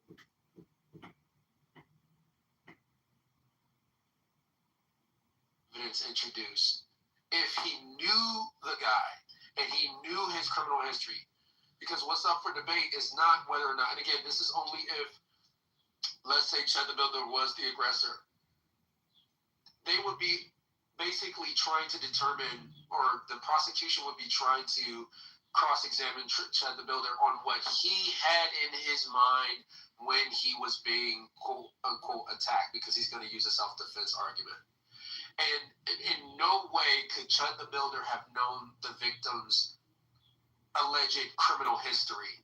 So that's why it won't come into trial.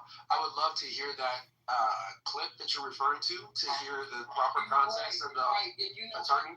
And I'm glad you said that. Let me pull it up because he did mention that. Prior knowledge. Thank you. I forgot to mention that, having the prior... People look, and I'm not one of those black people that... Like modern day Iran. To be fair, I don't think we could know what he really looked like, to be fair. It'd be hard to tell, like, phenotype-wise. I don't think we can know. There is a syncretism with Hammurabi. Properties that make it a tree. Is sawdust right? treeness? Is sawdust treeness? Essential properties. Is sawdust treeness? Answer the question. I don't hold to. No. It's not. So you don't know. No, I'm not doing this. No. You're going to the audience. No, that's crazy. Philosophy. Go follow him and me. Because I have it on that point.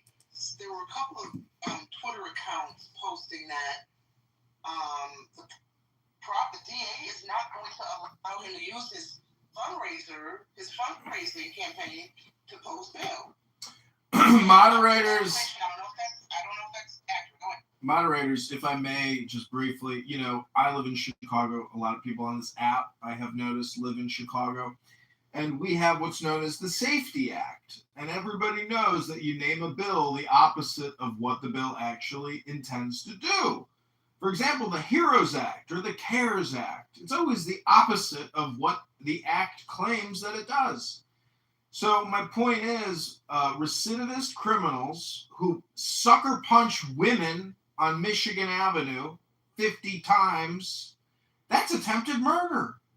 And why we don't have capital execution is beyond me, because there are mentally deranged, violent psychopaths, and you all know it's true, who will continue to victimize people and murder them and abuse and physically hit because they are psychopathic, aggressive psychopaths. And many of you have probably maybe have been victimized by some of these brutes and criminals who wander our streets, whether homeless or not.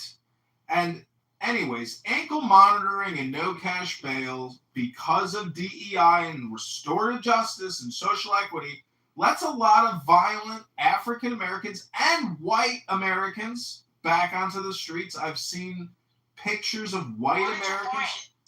My point is, I would actually like to hypothetically argue on behalf of free speech, because Nye here knows me, Hillary here knows me, and as someone who likes to experiment with free speech, and this is the amazing thing about our First Amendment, our first right, which is really your right to experiment with communication and suffer the consequences thereof.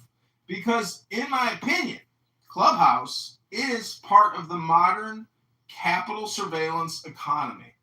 And anything you say and everything you say can and will be held against you in the future. Meaning, that's all this money for $100 billion a year to surveil our population and put it in storage servers. Hello? We're just gonna keep it on entertainment, kind of like today.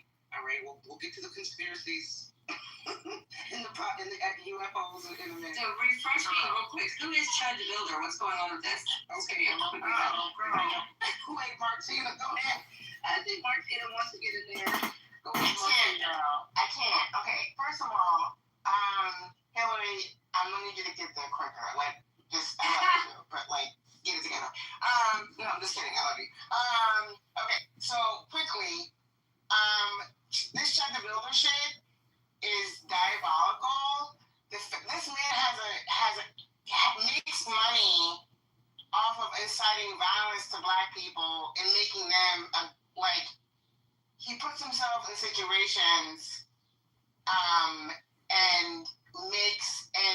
that entices people. Like he's trying to create a race war. He's trying to create a race war, basically. He's doing it for profit, which is fucking disgusting. So let's say I'm you committed can't to sit here and be like, there's nothing about this let's say thing I'm committed to atheism. that Atheism is also usually it's real simple to me.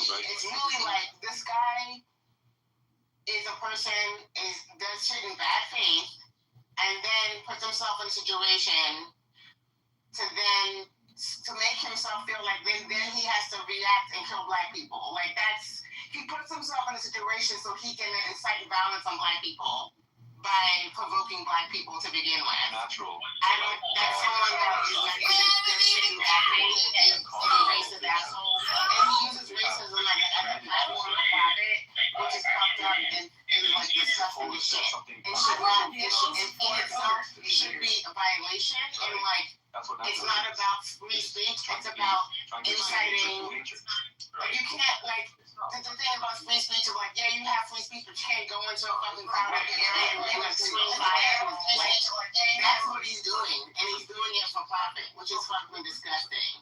And Why are people giving this guy money then? because the racist assholes living in America. Like, I don't tell you, bro. Like, that's what the fuck it is. Like, it's real simple. And so that's how I feel about it. I don't know who else feels anything. It's really, I don't have really much else to say about it. Yeah, I want to confirm that what this guy is doing is psychopathic, mentally deranged, sick, and criminal.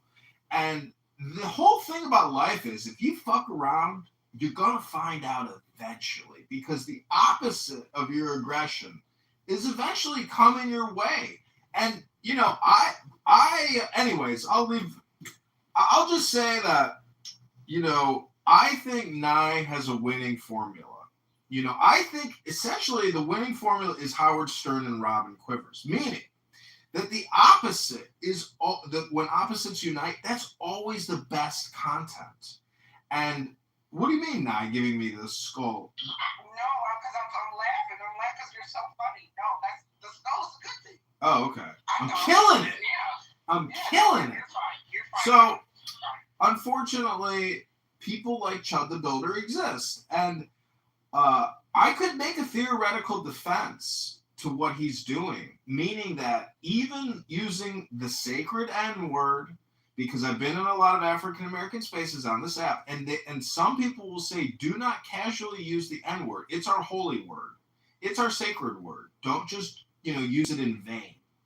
John, don't drop the N-word, okay? I would never use the N-word. You know what, I'm gonna let you scrolling. Martina, you don't know. I know he's trying. I just want to get to the point, but go ahead, Bill. No, it's not a joke. What I'm trying to get at is that this poor victim.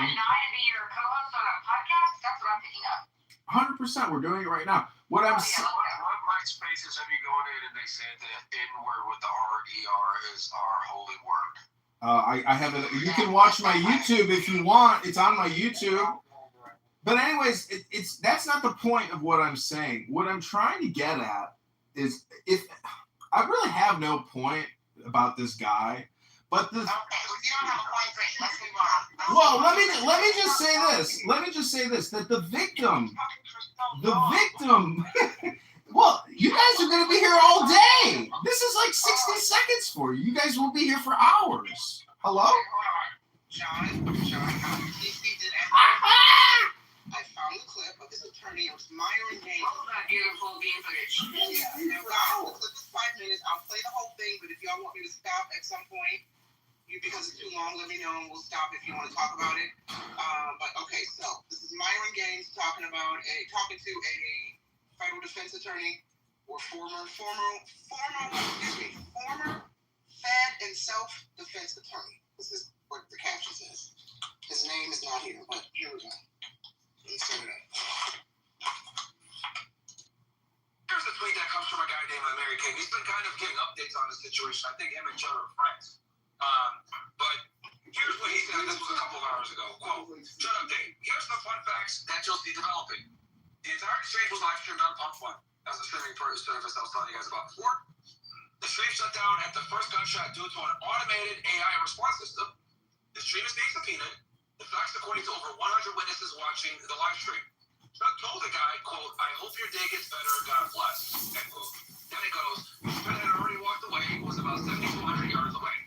The man went out of his way to run up on Chud while his back was turned. He confronted Chud. He punched Chud in the face. Chud didn't instigate anything. Some of you are about to look absolutely stupid. Now, let's assume, let's take his bias here, because obviously he's his friend. But let's assume that this fact pattern is correct, and this is what actually went down. What are your thoughts on this? Well, that looks a lot better than some of the alternative fact patterns, for sure. So let me give people the framework that I apply when I break down any use of force case or any case I'm working on. And I get paid a lot of money to do this. And you'll be surprised to know, maybe, that there's only 5 things you need for self-defense. It's very simple. It's like a child's jigsaw puzzle with 5 giant pieces. It's not, the law is not complicated. And those 5 pieces are innocence, imminence, proportionality, avoidance, and reasonableness. That means innocence, you can have been the initial aggressor or the person who provoked the fight. If you do that, you lose innocence, you lose self-defense. And by the way, all these elements are required. If any one of them is missing, you don't have self-defense. Whatever you did, it was not lawful self-defense. So another way to think of these is each of these elements I'm talking about is a target of attack for the prosecutor. So a prosecutor who knows what he's doing, he gets that investigative report from the detectives, and he's thinking to himself, all right, I have to be able to disprove one of these beyond a reasonable doubt, and then I win. And the reason he wins is, if you think about it, when you claim self-defense, like Chud the Builder is going to be claiming, you're not saying it wasn't me. You're not saying I have an alibi. I wasn't there. You're saying the opposite of that. You're saying it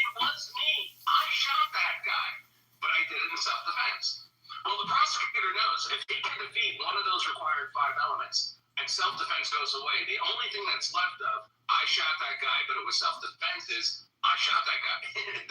It's just a confession. So the prosecutor's looking at these 5 elements to see which one looks vulnerable to being disproven beyond a reasonable doubt. If you were the initial aggressor or the provoker, you lose innocence, you lose self-defense. Prosecutor knows that. The next is imminence. You have to be defending yourself against a threat that's either actually occurring in the moment or immediately about to occur. The fist is pulled back, the guy's reaching for a weapon. It can't be something that happened in the past. It can't be something that might happen in the future. Proportionality, and this could be a problem for Chud, is you can only use deadly defensive force if you're facing a deadly force threat. If you're only facing a non-deadly force threat, you can't use a gun to defend yourself against a non-deadly force threat. And usually, a punch is going to be considered a non-deadly force threat. So that could be an issue here. Avoidance is the 4th element. That has to do with whether or not you have a legal duty to retreat before you can defend yourself.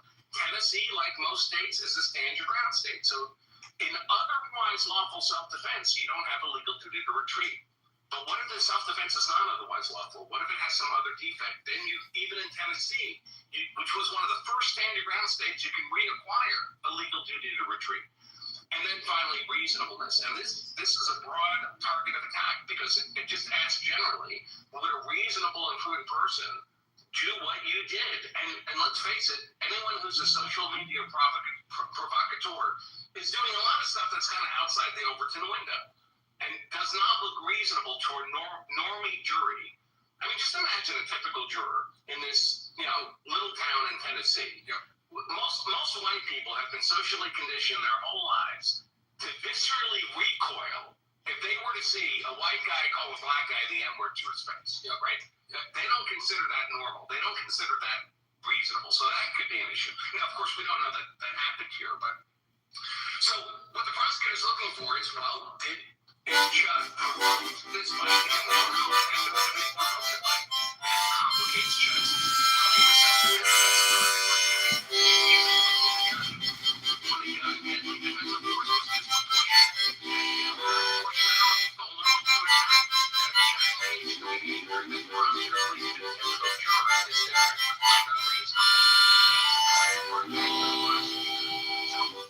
It depends on how the facts work out. If Chud provoked the confrontation, if Chud went to the gun when he shouldn't have, if Chud acted unreasonably, there are 5 elements of self-defense and that would bring a viable attack to the prosecutor.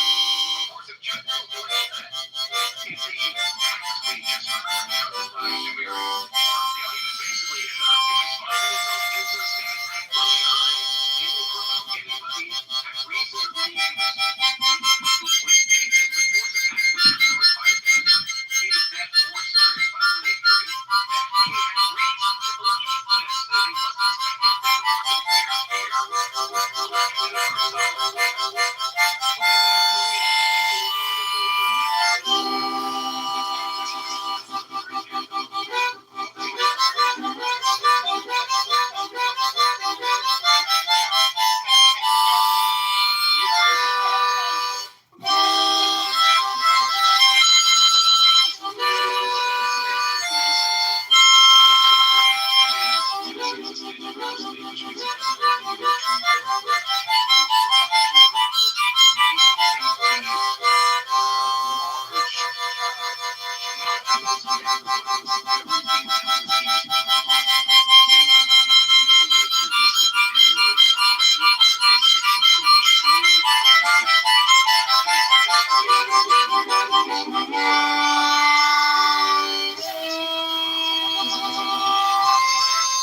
Even if the guy ran up on him and they got into a verbal altercation, the fact that he's using racial.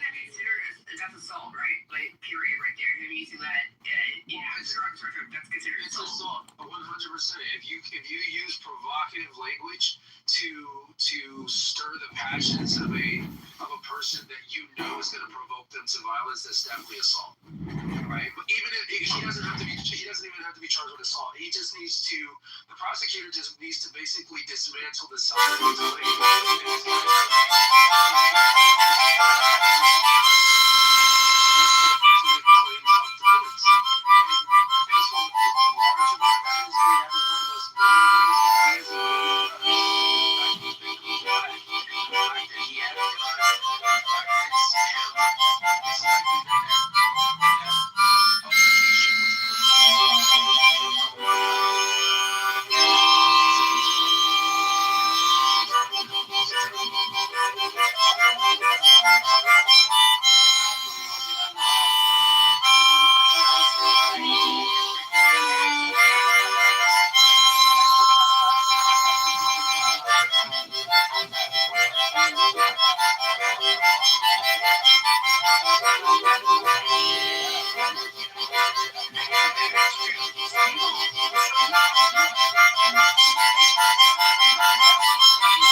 And then drop it and then claim victim when your house burned down.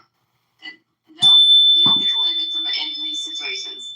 Well, I understand Martina's passion, but black people are not losing their right to vote in America. Just as a side note, but she's right. I mean, you going into I don't know that this is the reason why he was outside of the courthouse. I also know that he was dealing with some legal issues related to Amex and some business loans that was given and wasn't paid back that he might be in a lawsuit for. But I don't understand why he would bring a weapon to court.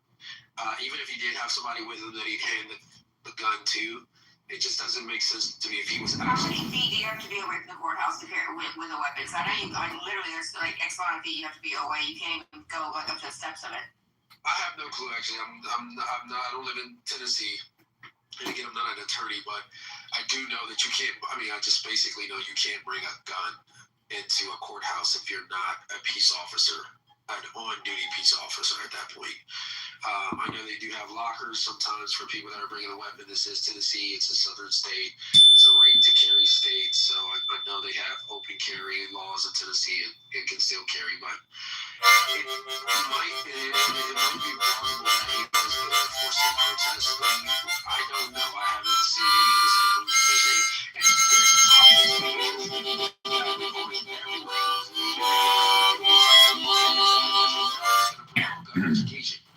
So the fact that no video evidence has surfaced for the public, especially with all these sleuths around your own ex, I've not seen anything before the attack happened. Which is wild.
jury. Well, who started the fight? So what becomes relevant is, well, who between these guys was more likely to have started the fight? That opens the door to admit evidence that the other guy has a history of violence, even if you didn't know about it. Because that's relevant to that he started the fight.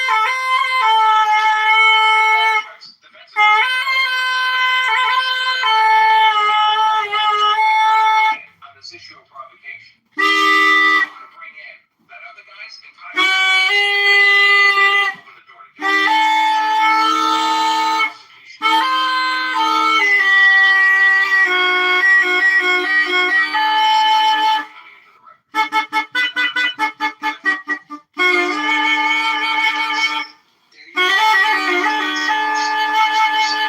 standard and trash talk. Bullshit.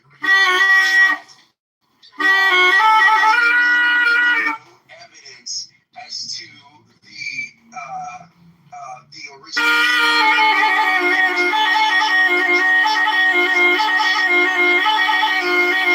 There's no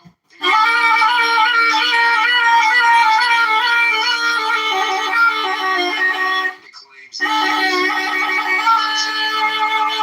one guy.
Evidence to prejudice the victim in this case, because there's no other scenario in which he could determine who started the fight.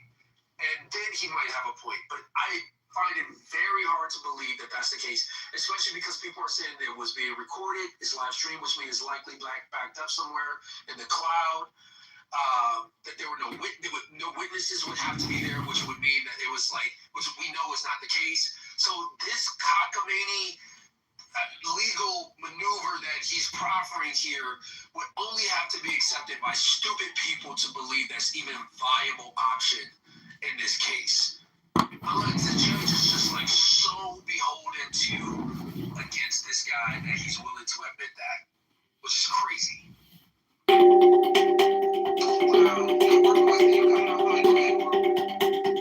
Curious about what the initial question is. Apparently, it's not words.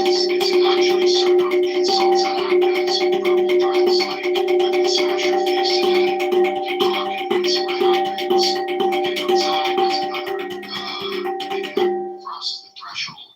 Not insults, right? No, yeah, again, I'm going to ruin your life. Is even also something that's considered passing the threshold, not insults like you're a bitch or whatever. Right? That's actually something is not making me the initial aggressive.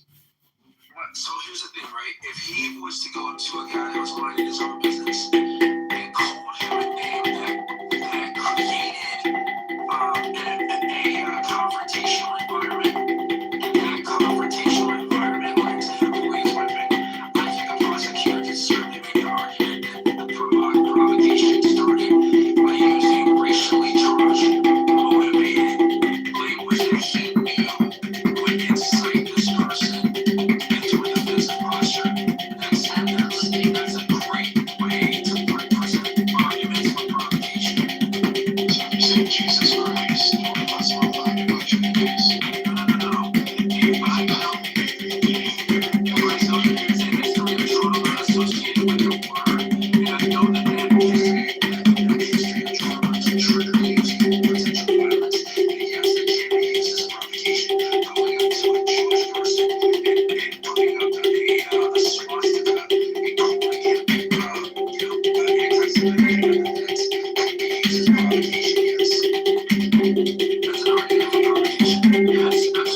initially raised with Chud the Builder. And Horrible, I'll give you the mic right back.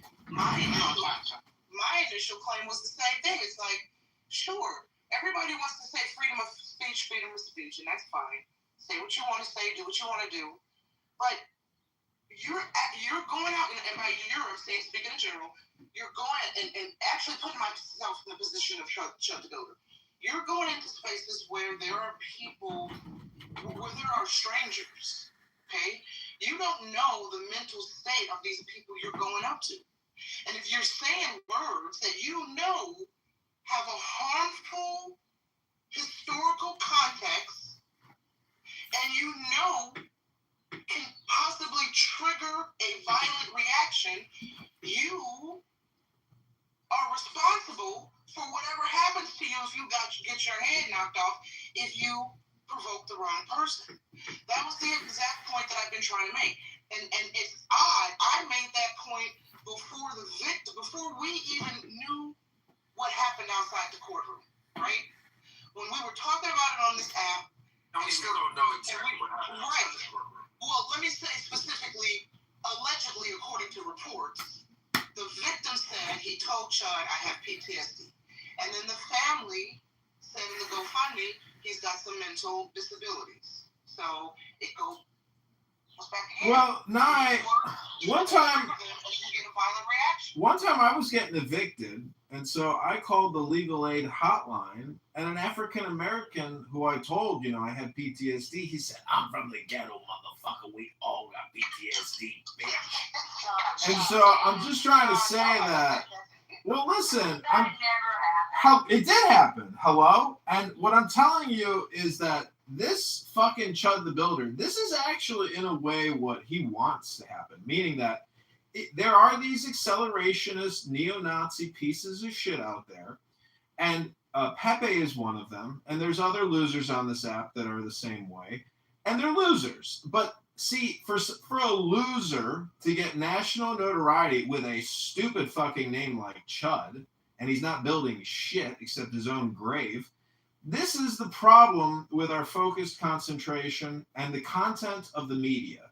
Now, I know you consider yourself a media maven and a media generator, but I would just humbly submit on this beautiful day. This is, I record and live stream everything I do on this app, as many of you know. I'm just trying to say that, I try to live every day as if it was my last day, meaning that if I were to record Pepe or Brad the Viking or many of the other characters here on this app all day long, well, I don't want that to be my legacy. Meaning, I don't want people to look back and say, I don't want to be associated with these people. I don't want their thoughts and opinions to be my thoughts and opinions. John, but yet you sit on Clubhouse all day and you record them for hours. You have created a digital database. All these people you claim you don't want in your life and don't want to listen to. But you have a digital database of all these people. I know, but if you go to my YouTube channel, you'll see I'm also reading books. And that's the most important thing that I do, which is read books. Not engage in these useless conversations or these never-ending, repetitive, redundant conversations. And I don't want to hear the opinions of people that I consider to be toxic. Hello? Okay, hold on, because I did promise to give the mic back to Horrible to let him finish his submission. Horrible, please go ahead, sir. Oh no, I just leave my mic off, but I kind of disagree with where this is going to head, which is like, yeah, that gives me rights to just, sock someone in the face for like basic stuff. Like if they called me a name, I could sock them in the face. If they, like what is this? Like what are we going to get into? Where we can just, and then by the way, can I just keep socking the guy? Like that guy he lost his right to self-defense the entirety of the fight. Like I could just keep wailing on him. But it comes down to personal, what is the word here? To morals and character? Like no. Yeah, but there's women that say certain things that I probably would get up and feel so traumatized because of how insulting it is to my religion that I would need to knock them the fuck out.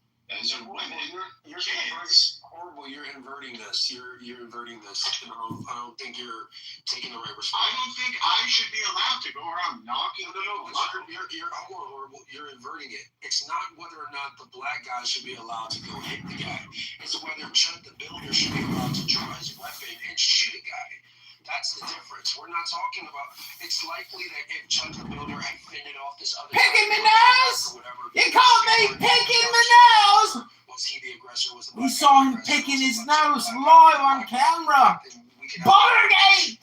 But the problem that you This have- politician was picking his nose on YouTube Lord. He's a nose picker.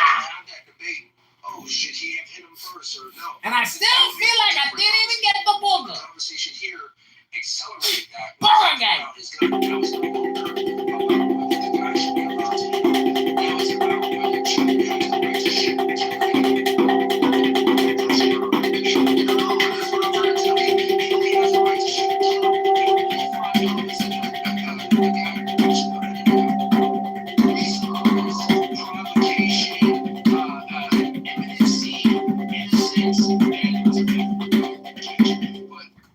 Reasonableness. The fifth one was reasonableness.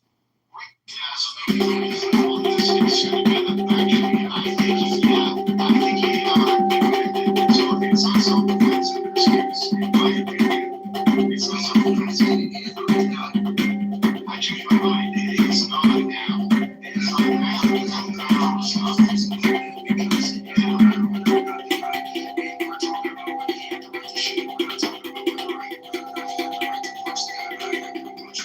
Okay, yes. Now I'm with you. I understand what you're saying. Okay, yeah, no, I don't think it was self-defense, to be honest. And that's not, yeah, what's your public knowledge of. But it's like, you have to have himself, but I'm reading a whole bunch about it, and it says he shot the guy and then shot himself. You don't feel like that's how you would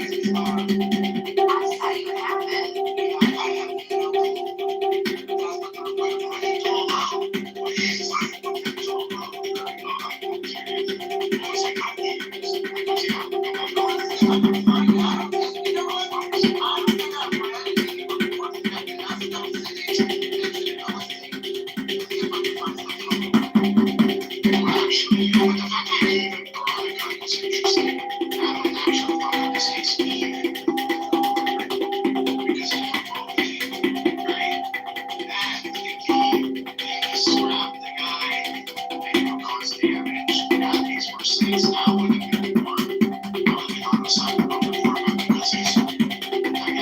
It's reasonable prosecution. These guys here are like extreme. I don't know if you guys remember this guy, the Cal. He used to go around harassing people.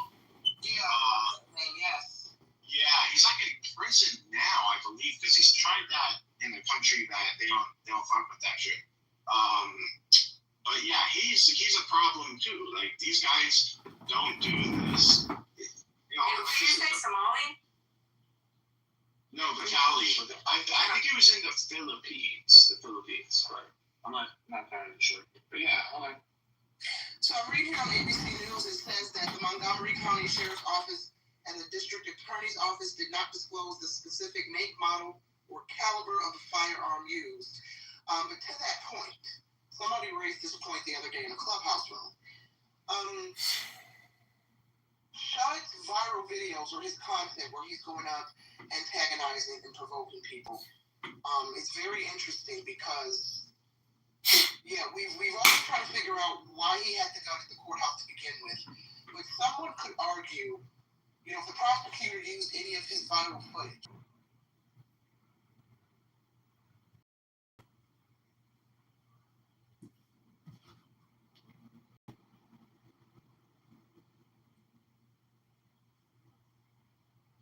Tradition of the PhD students in the program taking a course in a medical school that involved doing Way too much. I was depressed, smoked way too much pot. I got my ass thrown right out of college. I also tell some people get kicked out of college. I'm still trained here. Hey, Ford, can I go next, Ford? Go ahead. Yeah, go ahead. I'm done. I think I've answered all the questions. Hold on, Marshall. Marshall. Yeah, let's hear from Crystal. Go ahead. Hold on 1 second. Okay, so check this out. So I posted in the chat, Slaves Without Masters, right? That's a book. And I also posted in the chat, the EDU from Auburn University with this student's last name Thompson and Bailey did a dissertation paper on heir properties, right? And what they came up with was that the heirs to the properties from Virginia down to Louisiana was majority the African American, the HR 4238 American, right? The Negro label be classified 100,000 times somebody else, right? The owners of the land. Right, so this paper right there, and I put it in the chat. And then I put in the chat this book, The Most Important Parts by Professor Kent, copyrighted in 1840. Right? I got his I had a page of it in my PTR picture, right? It's on the Internet Archive, you know, the .gov thing. Sure. Okay, so this is a lecture book. This is lecture 32 of Masters and Servants. What, right? And I'm going to say, what are the several kinds of persons that come within the description of servants? Slaves, hired servants, and apprentices. How, according to the Institutes of Justinian, might a person become a slave? In 3 ways. 1, by birth when the mother was a slave. 2, by captivity and war. 3, by voluntary sale of himself as a slave by a free man, FREEMAN, above the age of 20 for the purpose of sharing the price. Did y'all hear that? Oh my God! Moderators, this is Alistair. Put me in the queue. Thank you. And then with that, we have that book that I told you about, Slaves Without Masters, the Free Negro in the Antebellum South. Hello, moderators. Can I get a hello? I'm asking to be put in the queue. Shut the fuck up. So then, with these people of the complexion folks, I like to use These complexion folks. right, the observations of mankind. I might have left off a couple of parts of the title, but you know that's what he's saying. Right, and in section 24, hold on, I'm looking for the on my in my PTR. I'm almost to it. Oh, there it is. I'm making number 1. Not to cut you short, what's the overarching point that you're making? Honey, I'm going along. She building, baby. She building. The down south people I come from were free people of color. Ooh. So, and then I wanted to show also that the land in the south. Before you go and tell us what you wanted to show you, explain it to me your overarching point. Or is your overarching point that somebody that claimed that their family had slaves is lying? I'm trying to understand your overarching point. What's the big picture you're trying to make us understand? I'm just making the point that if people had slaves, it didn't matter their complexion because he was like, they had black slaves and they came to his family reunion. It was his cousins more than likely because it's by birth of the mother and it's from the father because in lecture 32, lecture 28 goes with that. You know, we'll get back around to that maybe later. But it's marriage, a license of bond. And one of the other people in here said that your granddaddy was more your slave owner. So I was just wanting to compound. I have heard since I've been in the space that Sword was speaking. I wanted to help, you know. So that's why I should. So you getting worried about what I had to say? I appreciate you, Crystal. Thank you for explaining that. You know, Crystal, like sometimes we need to get redirected and get back to the gist of the room, the heart of the title of the room. Crystal, how do you feel about reparations? Succinctly, how does Crystal feel about reparations? Anthony, let me just do a reset real quick, Crystal. What we just had heard was Marshall discuss that he had a family reunion when he was 12, and that he found out that he has black cousins. Likely, I mean, let's be realistic. Likely, there was, and we'll take him on his word that his family. I don't know if I go through. Anyhow, that we'll take Marshall on his word for what he's telling us to be the truth. I would likely think it's just his family members. There was probably his great-grandfather had illegitimate children. Great-great-grandfather along the way. These were just, distant cousins. But that being said, I think Crystal was just responding to Marshall's account prior to that. That's all. Man, I totally understand. And Beaver, you're not a good person. You're a horrible human being. I just thought I'd let you know. You're not a good person.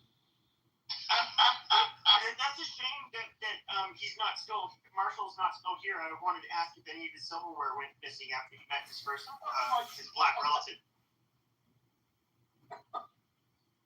How the hell y'all are, Marshall? You're so rude.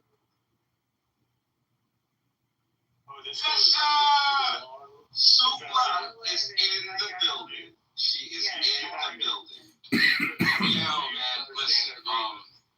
I'm going to take the pro reparation side, just so we can have some entertainment in the room.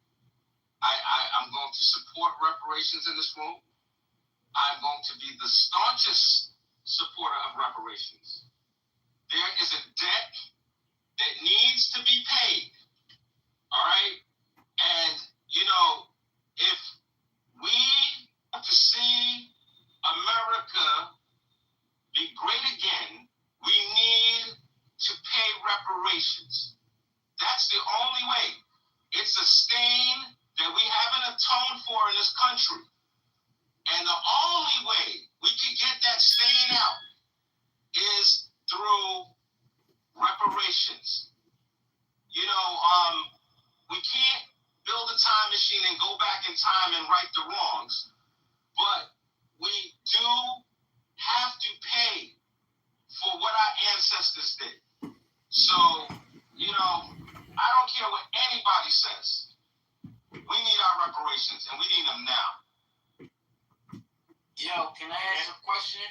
When you say we have to pay, what do you mean? Like, because usually you being a black man, like, what do you have to do? I'm saying, I'm not triggered at all. Anybody You didn't come up here to talk about me saying this shit is a distraction, which it is. I came up to talk about the Chud the Builder thing. So, state your opinion about what do you want to say about Chud the Builder.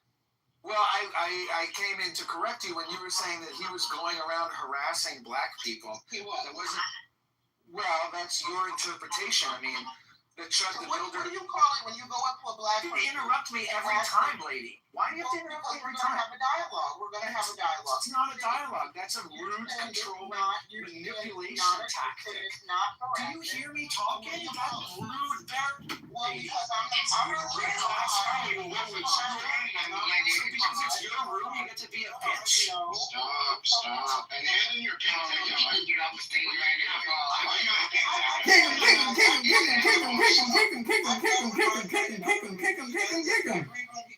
Let me tell you something. You're not going to come on my stage and overtalk me. I'm the lead mod. So if I want to interrupt you and ask you a question, I'm going to do that. Stop acting like a small dick human male that can't build with a conversation. This is why Chud the Builder is sitting in jail right now, because someone said some words that hurt his feelings. And he shut up. And he can't say the N-word. He can't harass blacks with the N-word. And if they respond, he's going to lash out. That's the energy you're giving right now, my friend. So my question was, you up on the stage. You said it's not harassing to go up to a random black person that you don't know and hurl the N-word. Or a Muslim and hurl words out of dark prophets. So Allah, he was along. Also, can you put that job on? You're actually offending me. I'm being serious. Well, Rabbanu Shalom, all I gotta say is I don't think you know, I deal a lot with. Who needs to fall on her job? Me? Who are you talking to? Hello? You're offending me. I'm actually triggered. Hello? And in real life, I don't know what I would do. Horrible.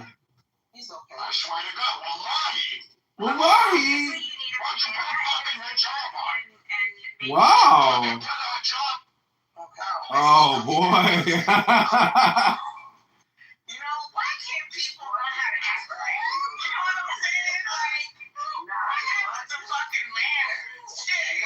Y'all, your mama didn't tell you how to act in public? What the fuck? I'm sorry, nah, this is your room, boo. Hi, what's up?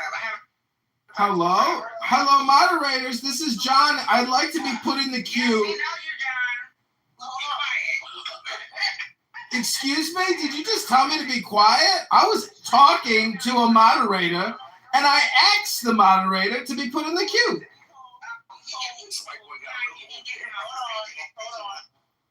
My friend, I welcomed you back because I'm assuming you. Well, I was very offended that you made a comment about my penis. You'll get over it. Continue.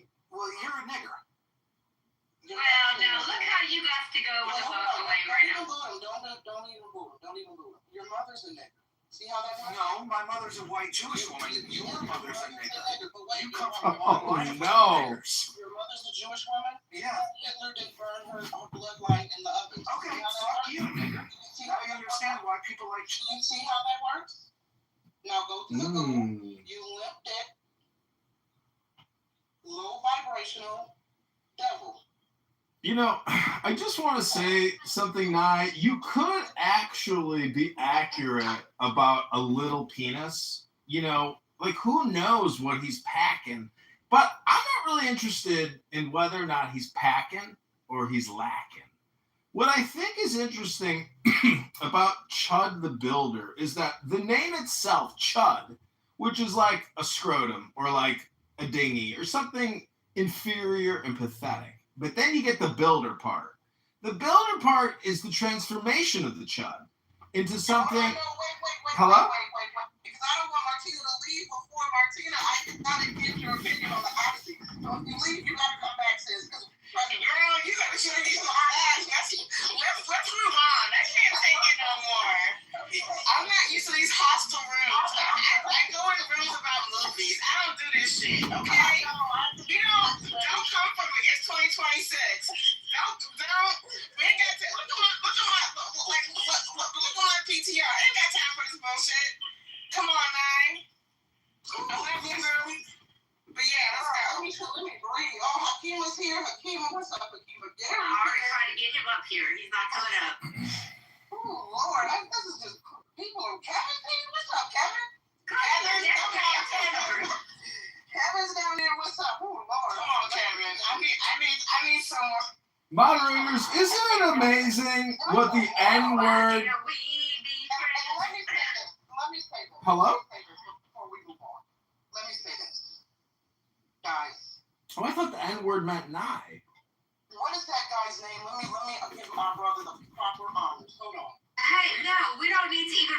He doesn't exist here. He doesn't need to exist. Don't give these motherfuckers no platform. Let's go on. I'm saying. The late Eric Mays. He died. He was a congressman, politician, viral hero. Okay, if anybody knows that brother, go look up some of his hits. Is Hakeem Jeffries... Shut up, talk. Wait, let me finish. Eric Mays used to say, when they go low, we go lower. And if we have any Jewish people in the room, I'm going to apologize to them. Because I don't do that anti-Semitic, may your relatives burn in the oven shit. That's not my character. But my friend, but I'm going to match the racism with the racism and the hate. And my friend is notorious for this. This is what he does. Okay, so, you come to me with that bullshit, especially if you're a racist Jew, you are the last. You're going to catch all the fucking heat. A Jewish person? She got you on that one. We're gonna move on, because I don't do the hate. I don't do anti-Semitism. I don't do all that. I don't do that shit. So do we have any hot juicy gossip going on right now? Anything good in the news? Something from the juicy Well, Rabono Shalom, I mean, now you did insult his masculinity when you said he had a little penis. I mean, but I will be honest with you, saying the N-word is a bit much. I have tried to... I'm just saying that I think he's out of compliance when he uses the N-word. I think it's low class, but who are we to judge him on a social audio conference call where people waste entire days at a time, weeks, and years of talking about the same stuff over and over and over again? Hello? Oh, I'm sorry. I wanted to ask the moderators if I could be put in the queue. I'd like to read from a book, one page from a book. Thank you, moderators. You're going to be put in the queue, John. Be quiet. Be quiet, okay? And my friend, you called me fat. Yes, I eat really good. We have money. We have money and we eat good. Don't be jealous.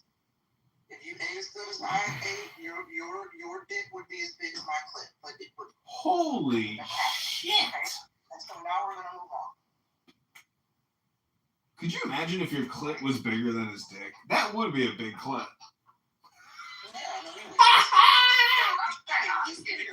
love that he's triggered in the audience. You know, the interesting thing about an enlarged clitoris, most people don't know that there's no such thing as trans. Trans is just a concept. But in the medical journals, they have photographs of enlarged clitorises, and they claim that this is a hermaphrodite. I just can't do it. Okay, the Odyssey. Go. Get to the Odyssey, finally. Everybody take one in, eat. There you go. The mic was brought up to the audience and I don't know. I moved him back. They have no friend count. And I'm not doing that weird shit today. Hello? Sorry to the gentleman I just moved. When I click on folk profile, they only have 10, 11, 12 followers or friends. They got a pink ticket. I've never seen him in here before. I know you're just here to harass my stage, okay? So here we go. The brief from that, guys. The brief from that about the Odyssey. Y'all heard about the Odyssey? Have you all heard about the Odyssey?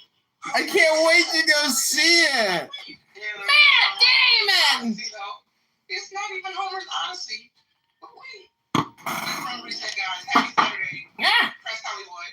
Pop culture, celebrity conspiracies. UFOs used to be in the title. I wonder why I took that out. I don't know. But anyway, if anybody's trying to come up, some folks were trying to come up.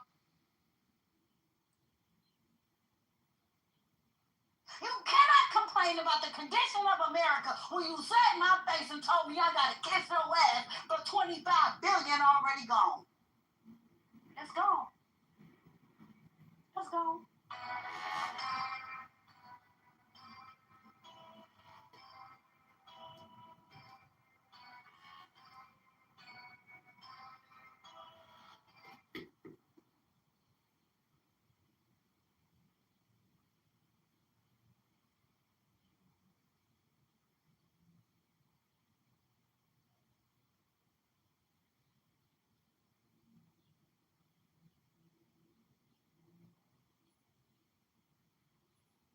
When's the last time we've even heard of reparations or had a reparations debate? I haven't done this for a few years. Not much has changed. It isn't a debate. It is a debate. They're not getting reparations. I mean, if I understand saying with the statute of limitations at some point, I mean, we have it for murder and everything else. I would think so, but the reality is I had the black fingers for dinner. Amazing. So the black population. There's no statute because it's unprecedented. Okay. Well, the black percentage of the population isn't going up, and but the Hispanics are going up. The whites are slightly going down. And look, nobody. At the end of the day, Hispanics, Asians, whites, none of them want to give their tax dollars or for their government to give blacks money.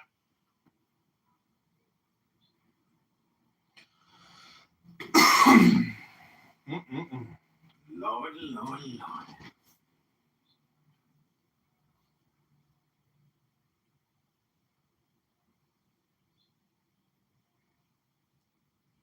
That's gonna give a ride. Good at taxes and our You shall know that the chosen priest, that of infinite space,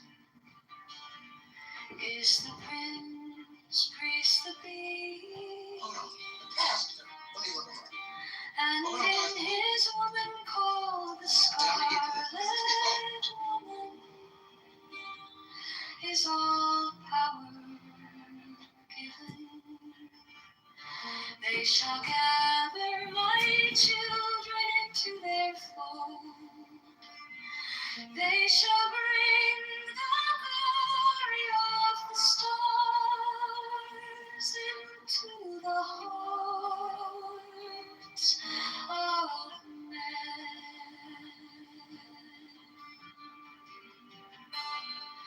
16, for he is ever a sun and she a moon. But to him is the winged secret flame, and to her the stooping starlight. But we are not so chosen. 18 burn upon their brows, O splendorous serpent. 19, oh, as your lidded woman bend upon them. 20, the key of the rituals is in the secret word which I have given unto him.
Now ye shall know that the chosen priest, my son, infinite space, is the prince, priest, the beast.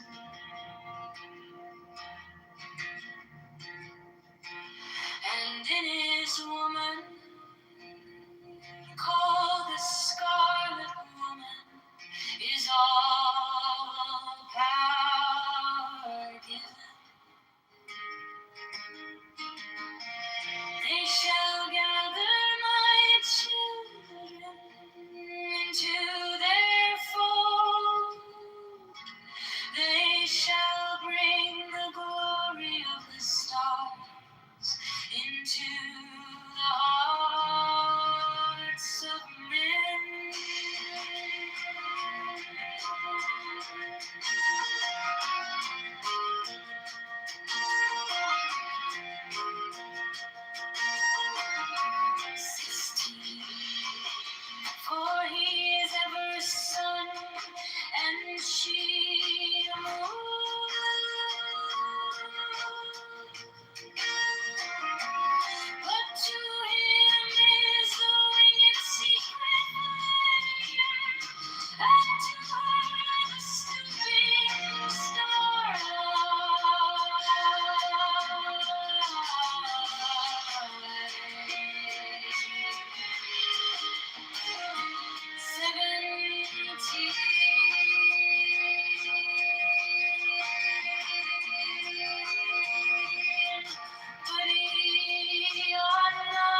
given unto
come forth, oh children, under the stars and take your fill of love.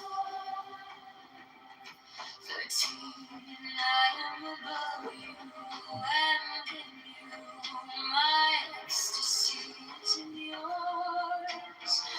My joy is to see your joy. For to the child God's heart is the naked splendor of the wit. She bends in ecstasy to kiss the secret orders of her deep winged gold star. You are mine, wank of Nakonso.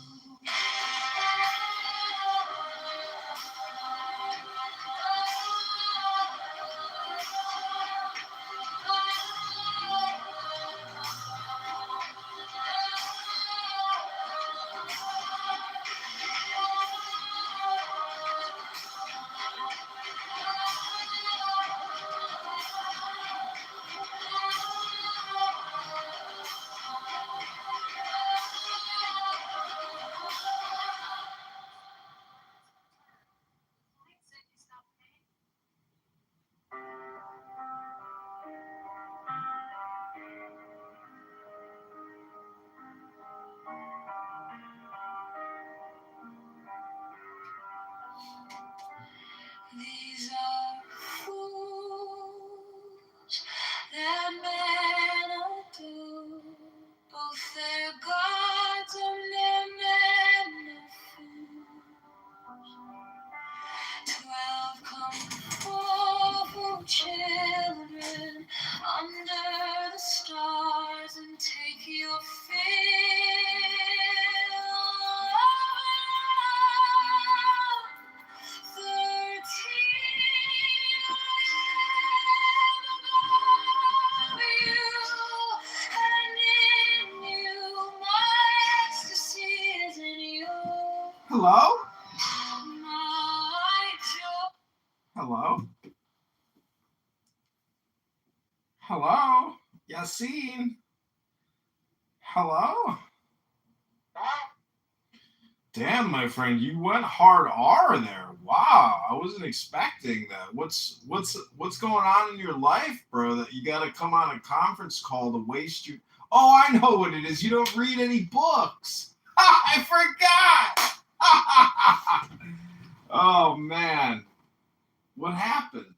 What happened to you? Did you forget how to use your brain to insulted my penis. to improve your brain? Well, you never... The point is you're the loser on a conference call app screaming out the N-word. That's your opportunity cost? That's what you choose to do with your time? You suck, bro. You never even invited me to a book club. You're pathetic. My friend, what happened to your brain? Oh my God, my friend. Tragic, really. A tragedy. My brain went retarded. Yeah, you went full R word. I mean, you know, she's a horrible person. Don't get me wrong. I'm not sticking up for her, but I'm just questioning your values, you know, because I am reading a book about values, and the book doesn't mention anything about some Jewish guy using conference call apps to scream out the N-word. It doesn't seem to me like that would be polite society that I would want to live in, you know? It's just my opinion. I mean, because, you know, I'm not saying anything other than the fact that, you know, I try to avoid conflict. That's how I survive. Hello? It's like, you know that guy who was murdered at the rifle range because he was doing charity work with veterans that had PTSD? And he was like the #1 assassin that we've ever produced. He killed like hundreds of people. Chris Kyle, I think his name was. You know what I'm talking about? Yes. Yeah, I mean, Ron Paul said after his death, if you live by the sword, you die by the sword. And I was like, yeah, you know what? Turns out your environment actually determines whether or not sometimes you live or die. So I'm just saying that, you know, in terms of being productive and accomplishing something, I was only in that room because I was the first person in that room, and I wanted to ask Nye about her opinion on reparations. And we had an interesting conversation about individual lawsuits versus class action lawsuit and all of her opinions and about how she never got compensated for her 40 acres. And I was like, well, you weren't a slave. You live in 2026. Some people are time travelers and they don't even know it. So anyways, I have been reading a book, and, you know, I realized that if I listen to these dumb clubhouse rooms and I put it on my YouTube live, in a way, if someone was to analyze who I am and what I do all day, well, I have to agree with them that recording Pepe and Matt Cool eke out one word every, you know, minute. Like, I'm not recording intellectuals. Let's put it that way.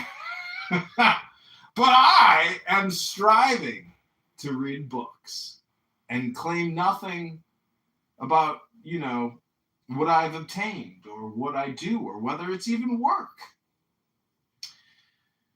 So what I'm trying to say is, hello?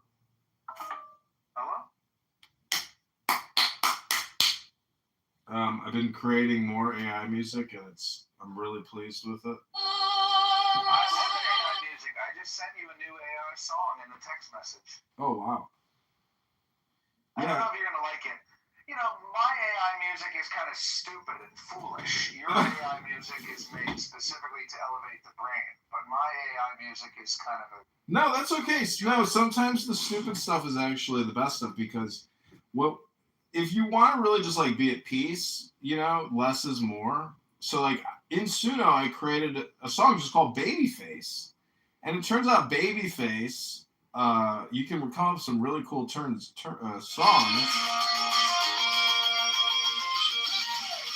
No Antifa gonna get me. Ha ha!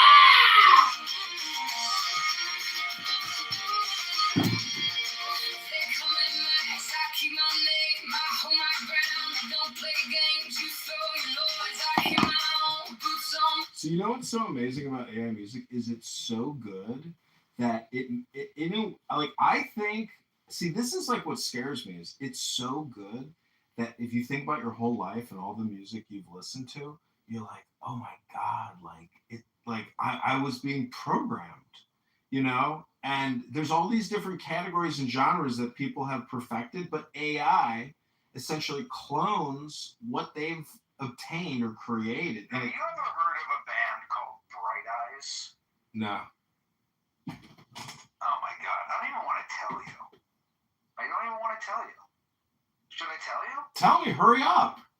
Well, it's a very depressing band made by a very depressed band.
Anyways, I've come to the conclusion that you are an R word and that everyone on this app is an R word. I'm an R word. And what I'm saying is, in an R word index or an R word bell-shaped curve, some people are on the left side of that curve. Majority of the people are in the center of that curve. And there are some people on the far right of that curve. Now, all I'm trying to say is the difference between the right, the middle, and the left is only one thing. And that is a book or books. And so I have been reading Ayn Rand's The Virtue of Selfishness because of that stupid person on here, that R-word person, Simon. And it turns out that Simon is a horrible communicator. But Ayn Rand is a fucking genius. And she lays it all out about how R-worded out we are. Wait, are you being sincere? Yes. See my PTR? Do you see my PTR? Hello? It's like you with a nose. I'm holding up what's called a book. Now, I was in the room earlier talking about reparations, and this is what I brought up. Page 37 of the Objectivist Ethics, where Ayn Rand writes, "When I say capitalism, I mean a full, pure, uncontrolled, unregulated, laissez-faire capitalism with a separation of state and economics, in the same way and for the same reasons as the separation of state and church. A pure system of capitalism has never yet existed, not even in America. Various degrees of government control have been undercutting and distorting it from the start. Capitalism is not the system of the past.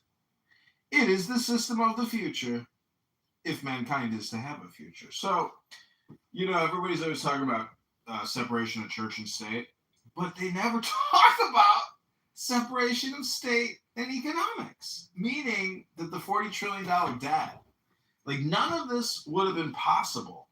COVID, all the wars, none of it.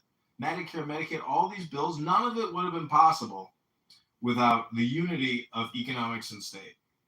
And so this is really the big takeaway, is that everybody here is on this app, even the Republican conservatives, they're all communist socialists. They all believe in state-controlled economics. And even reparations itself is the unity of economy and state. Without it, how else are they going to get it? So This app is a bunch of R words, my friend, completely and totally. No one here could actually run a pizza shop profitably. No one here could run a car dealership profitably. Because if you just ask the R words on this app, give me the formula for creating a profit, they wouldn't be able to tell you.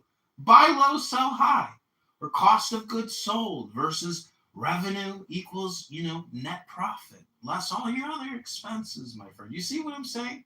We're dealing with R words that actually are just communists. They really just believe that the government, and this is why that guy Edward, who's also a horrible communicator and annoyingly long-winded, and he, please let me finish. No, let me keep going.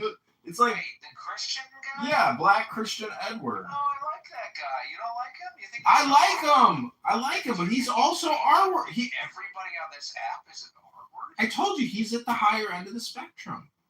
He's less R word than the severe left R words. He's still more R word than the... If you're on this app, by definition, you must be R word. You wouldn't be here if you weren't R word. You see what I'm saying? Even the guy that invited me to this app, who's like a hardcore Democrat, and he did give me my money back because I gave him $10K, and I said, if you don't give me my money back, this is what I'm gonna do. Wait, why did you give him that much money? Because I wanted to invest in a business with him, and he ended up doing nothing and just taking my money. So I said, give me my money back. He said, no. I said, all right, well, this is what I'm going to do if you don't give me my money back. And then he gave me my money back. Because he knew my threats weren't empty, and he knew there could be serious repercussions if he didn't give me my fucking money back. So he gave me my money back. Anyways, I'm just saying that to come on here and not read a book, but if you got the time to come on here and say the N-word, after getting your dick called small, like, bro, that's not an environmental problem. That's a your choice problem. And so text me anytime and say, John, I've decided to open a room, and I'm in an office at a desk in my house on my couch, and I'm going to read a book. Would you record it and listen to it? I would say, yeah, right away, my friend, any time of the day. Instead, I got to hear you, on my YouTube Live, which you could get my YouTube Live suspended saying that kind of shit. So I've asked you before, please, no hard R, just soft H, okay? Hello? That's true. I don't want to be here. I don't want to fuck your shit up.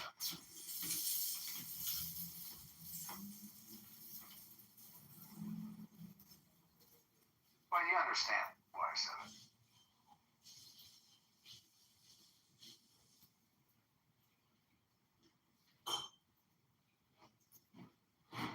I also, if you're interested, I did put the link in the chat to my new license plate mockery video, which I posted yesterday, and it already has 12,000 views, and it has 1,700 likes. 12,000 views for a license plate bumper sticker mockery.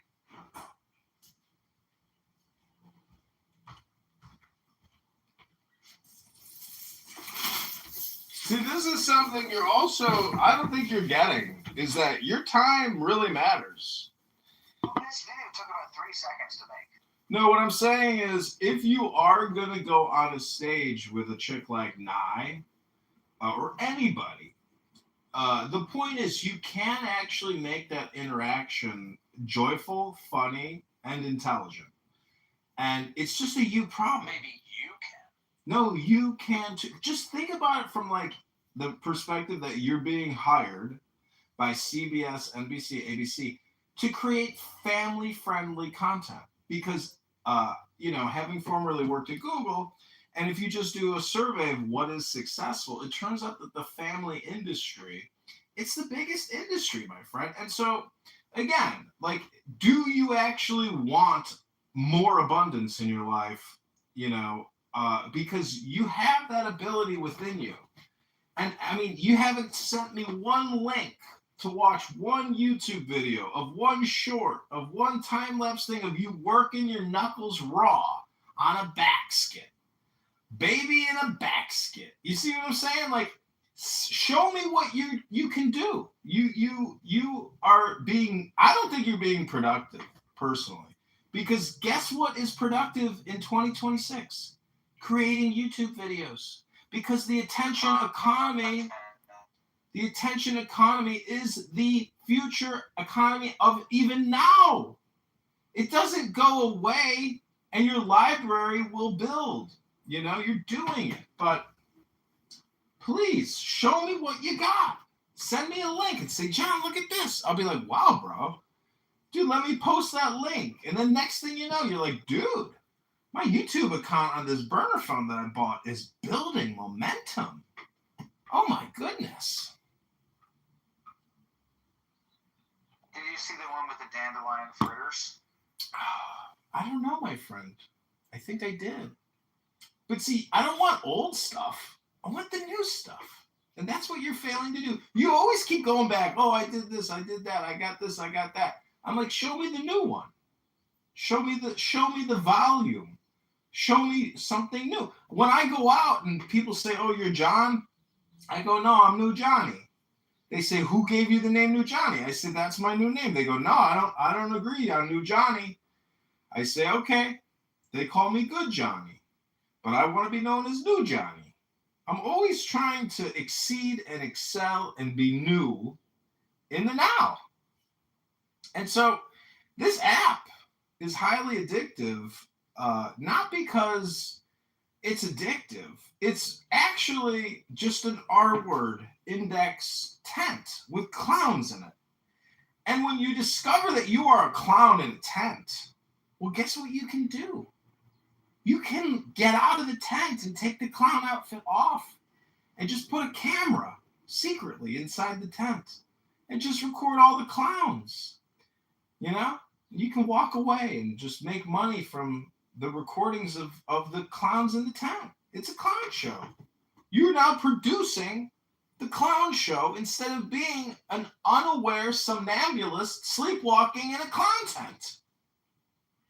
This is a graveyard, my friend. People don't come here to thrive. You have people here, their lives are horrible. And this is the dream state that they think, you know, that they're manipulators and they're low IQ. There's so many losers on this app, myself included. I'm not saying I'm better or worse than anyone. I'm just simply saying. I had a productive day. You did? I taught a bunch of teenagers how to drive. You also came on a conference call and called a black woman in Chicago the N-word multiple times. Now, I'm just worried about you, my friend, because in the real world, you know, maybe, I mean, you borderline personality, you know, are you going to inflame a situation by opening your mouth? Or are you going to remain silent and let the R word pass? You know, meaning like this too shall pass. So like if you were in a convenience store and an N word said something to you, like, hey, bitch, buy me this payday, bitch, and white boy, and whatever, you know? And let's say you said something like you said to Nye, you know? That's what I'm saying is, you know, you got to be like a ninja in this world today. And that doesn't mean open confrontation. That means attack in the shadows. Never let anyone know that you even did anything. If you had to do something, well, you wouldn't tell everybody about what you had to do. You'd keep it a secret. You wouldn't say nothing. Hello?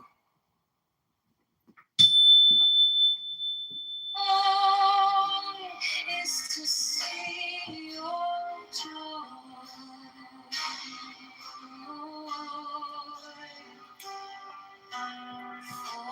Again, the name of this house is Emotional Programming Objectivist because I read books Unlike a lot of Jewish people I know, they don't read nothing anymore. I know this hot Jewish Israeli chick. She's like, "Oh, you should come to Hawaii with me, John." I'm like, "Oh, have you read a book?" She goes, "No, not in 20 years." I'm not kidding. And I said, "Well," she says, "Do you have any book recommendations?" I said, "Just pick up a book and take a picture of a book and confirm with me that you can even still fucking read." And she's like, "Ha ha ha, very funny, John." I'm like, "No, it's for real. You are fucking R-worded out. Your brain is rotted." You know, this girl has 3 Siberian Huskies. She's spent the greater part of her life just picking up dog poop. And, you know, for some people, that system works just fine. And if you got a lot of money, great. But part of life is using your brain to read books, to make your brain more intelligent, and to make your life even better. It works. They're programs that you can run through your brain. They're called books. And your brain isn't automatic. It requires work. And some people will, "I don't got time to read a book," but you got time to come to Clubhouse every fucking day. 12 hours a fucking day to run your fucking mouth. To listen to people, to debate people while you're supposedly working? My friend, read a fucking book.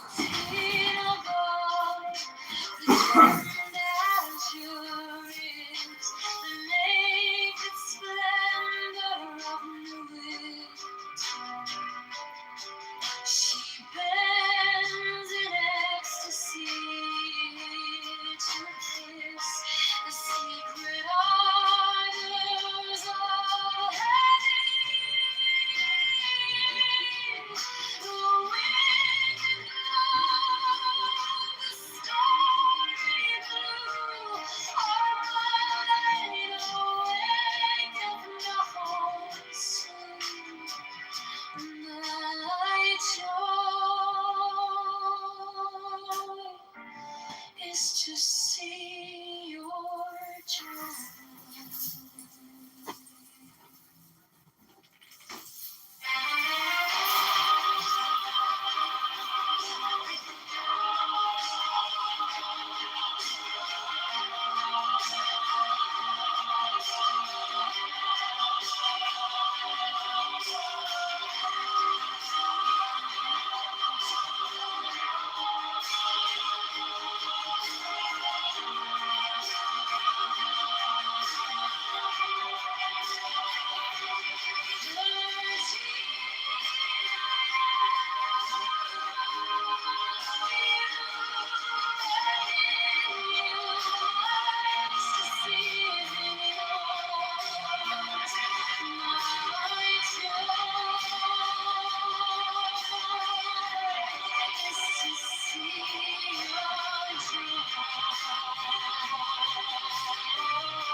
Fourteen above, the gemmed azure is the naked splendor of New Year.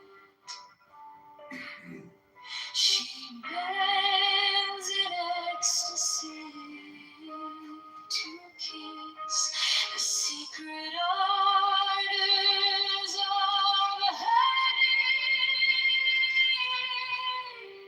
The wind and love is starry blue.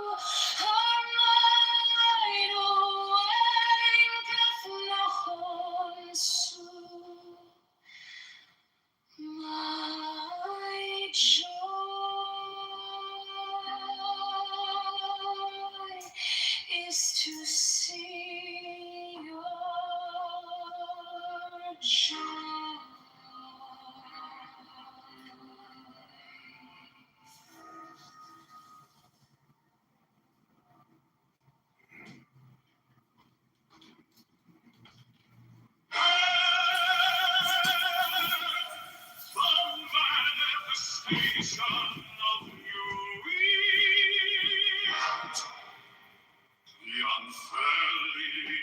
of the company of heaven.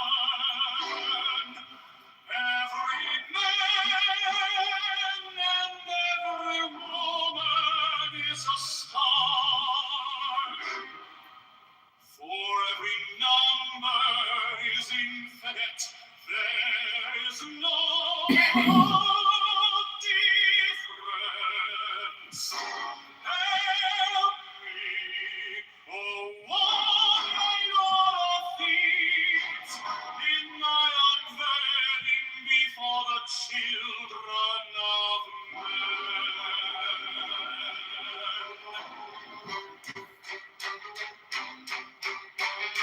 16 to my secret center, my heart and my tongue. 7, behold, it is revealed by Iris, the minister of God.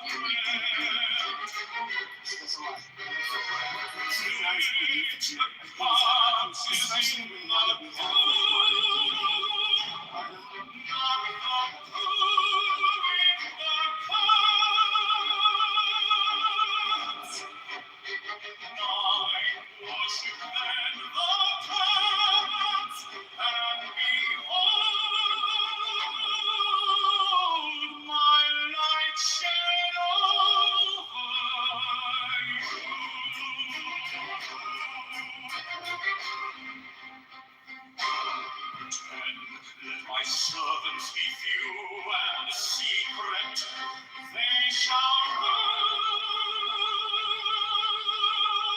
the many and the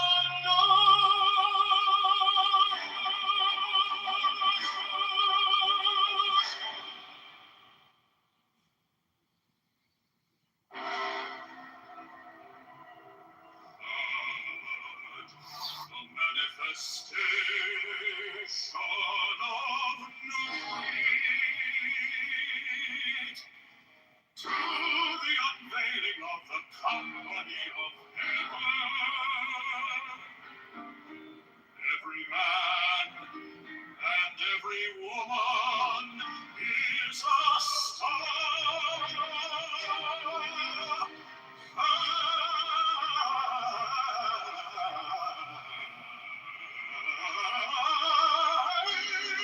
Every number is infinite.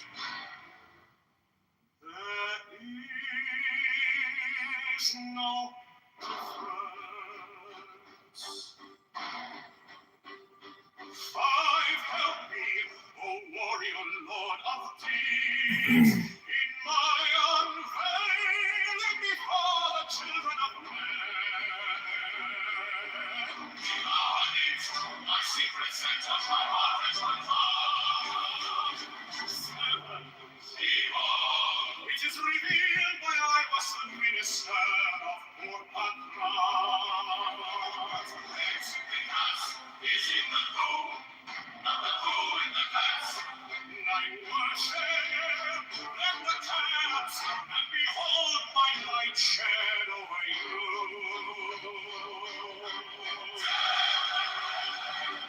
Let my servants be few and secret, they shall do the many and the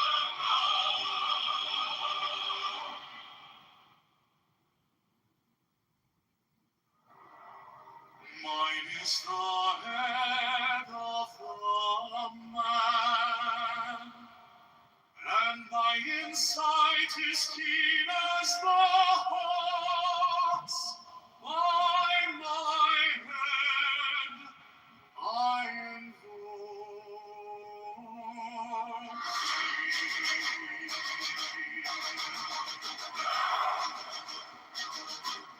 I am the only begotten child of my father and mother. My father is dead. My mother bore me with labor and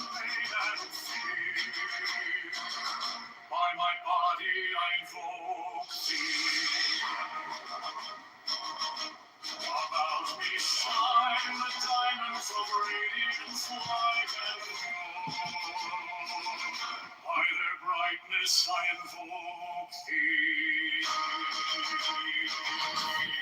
Mine is the red triangle.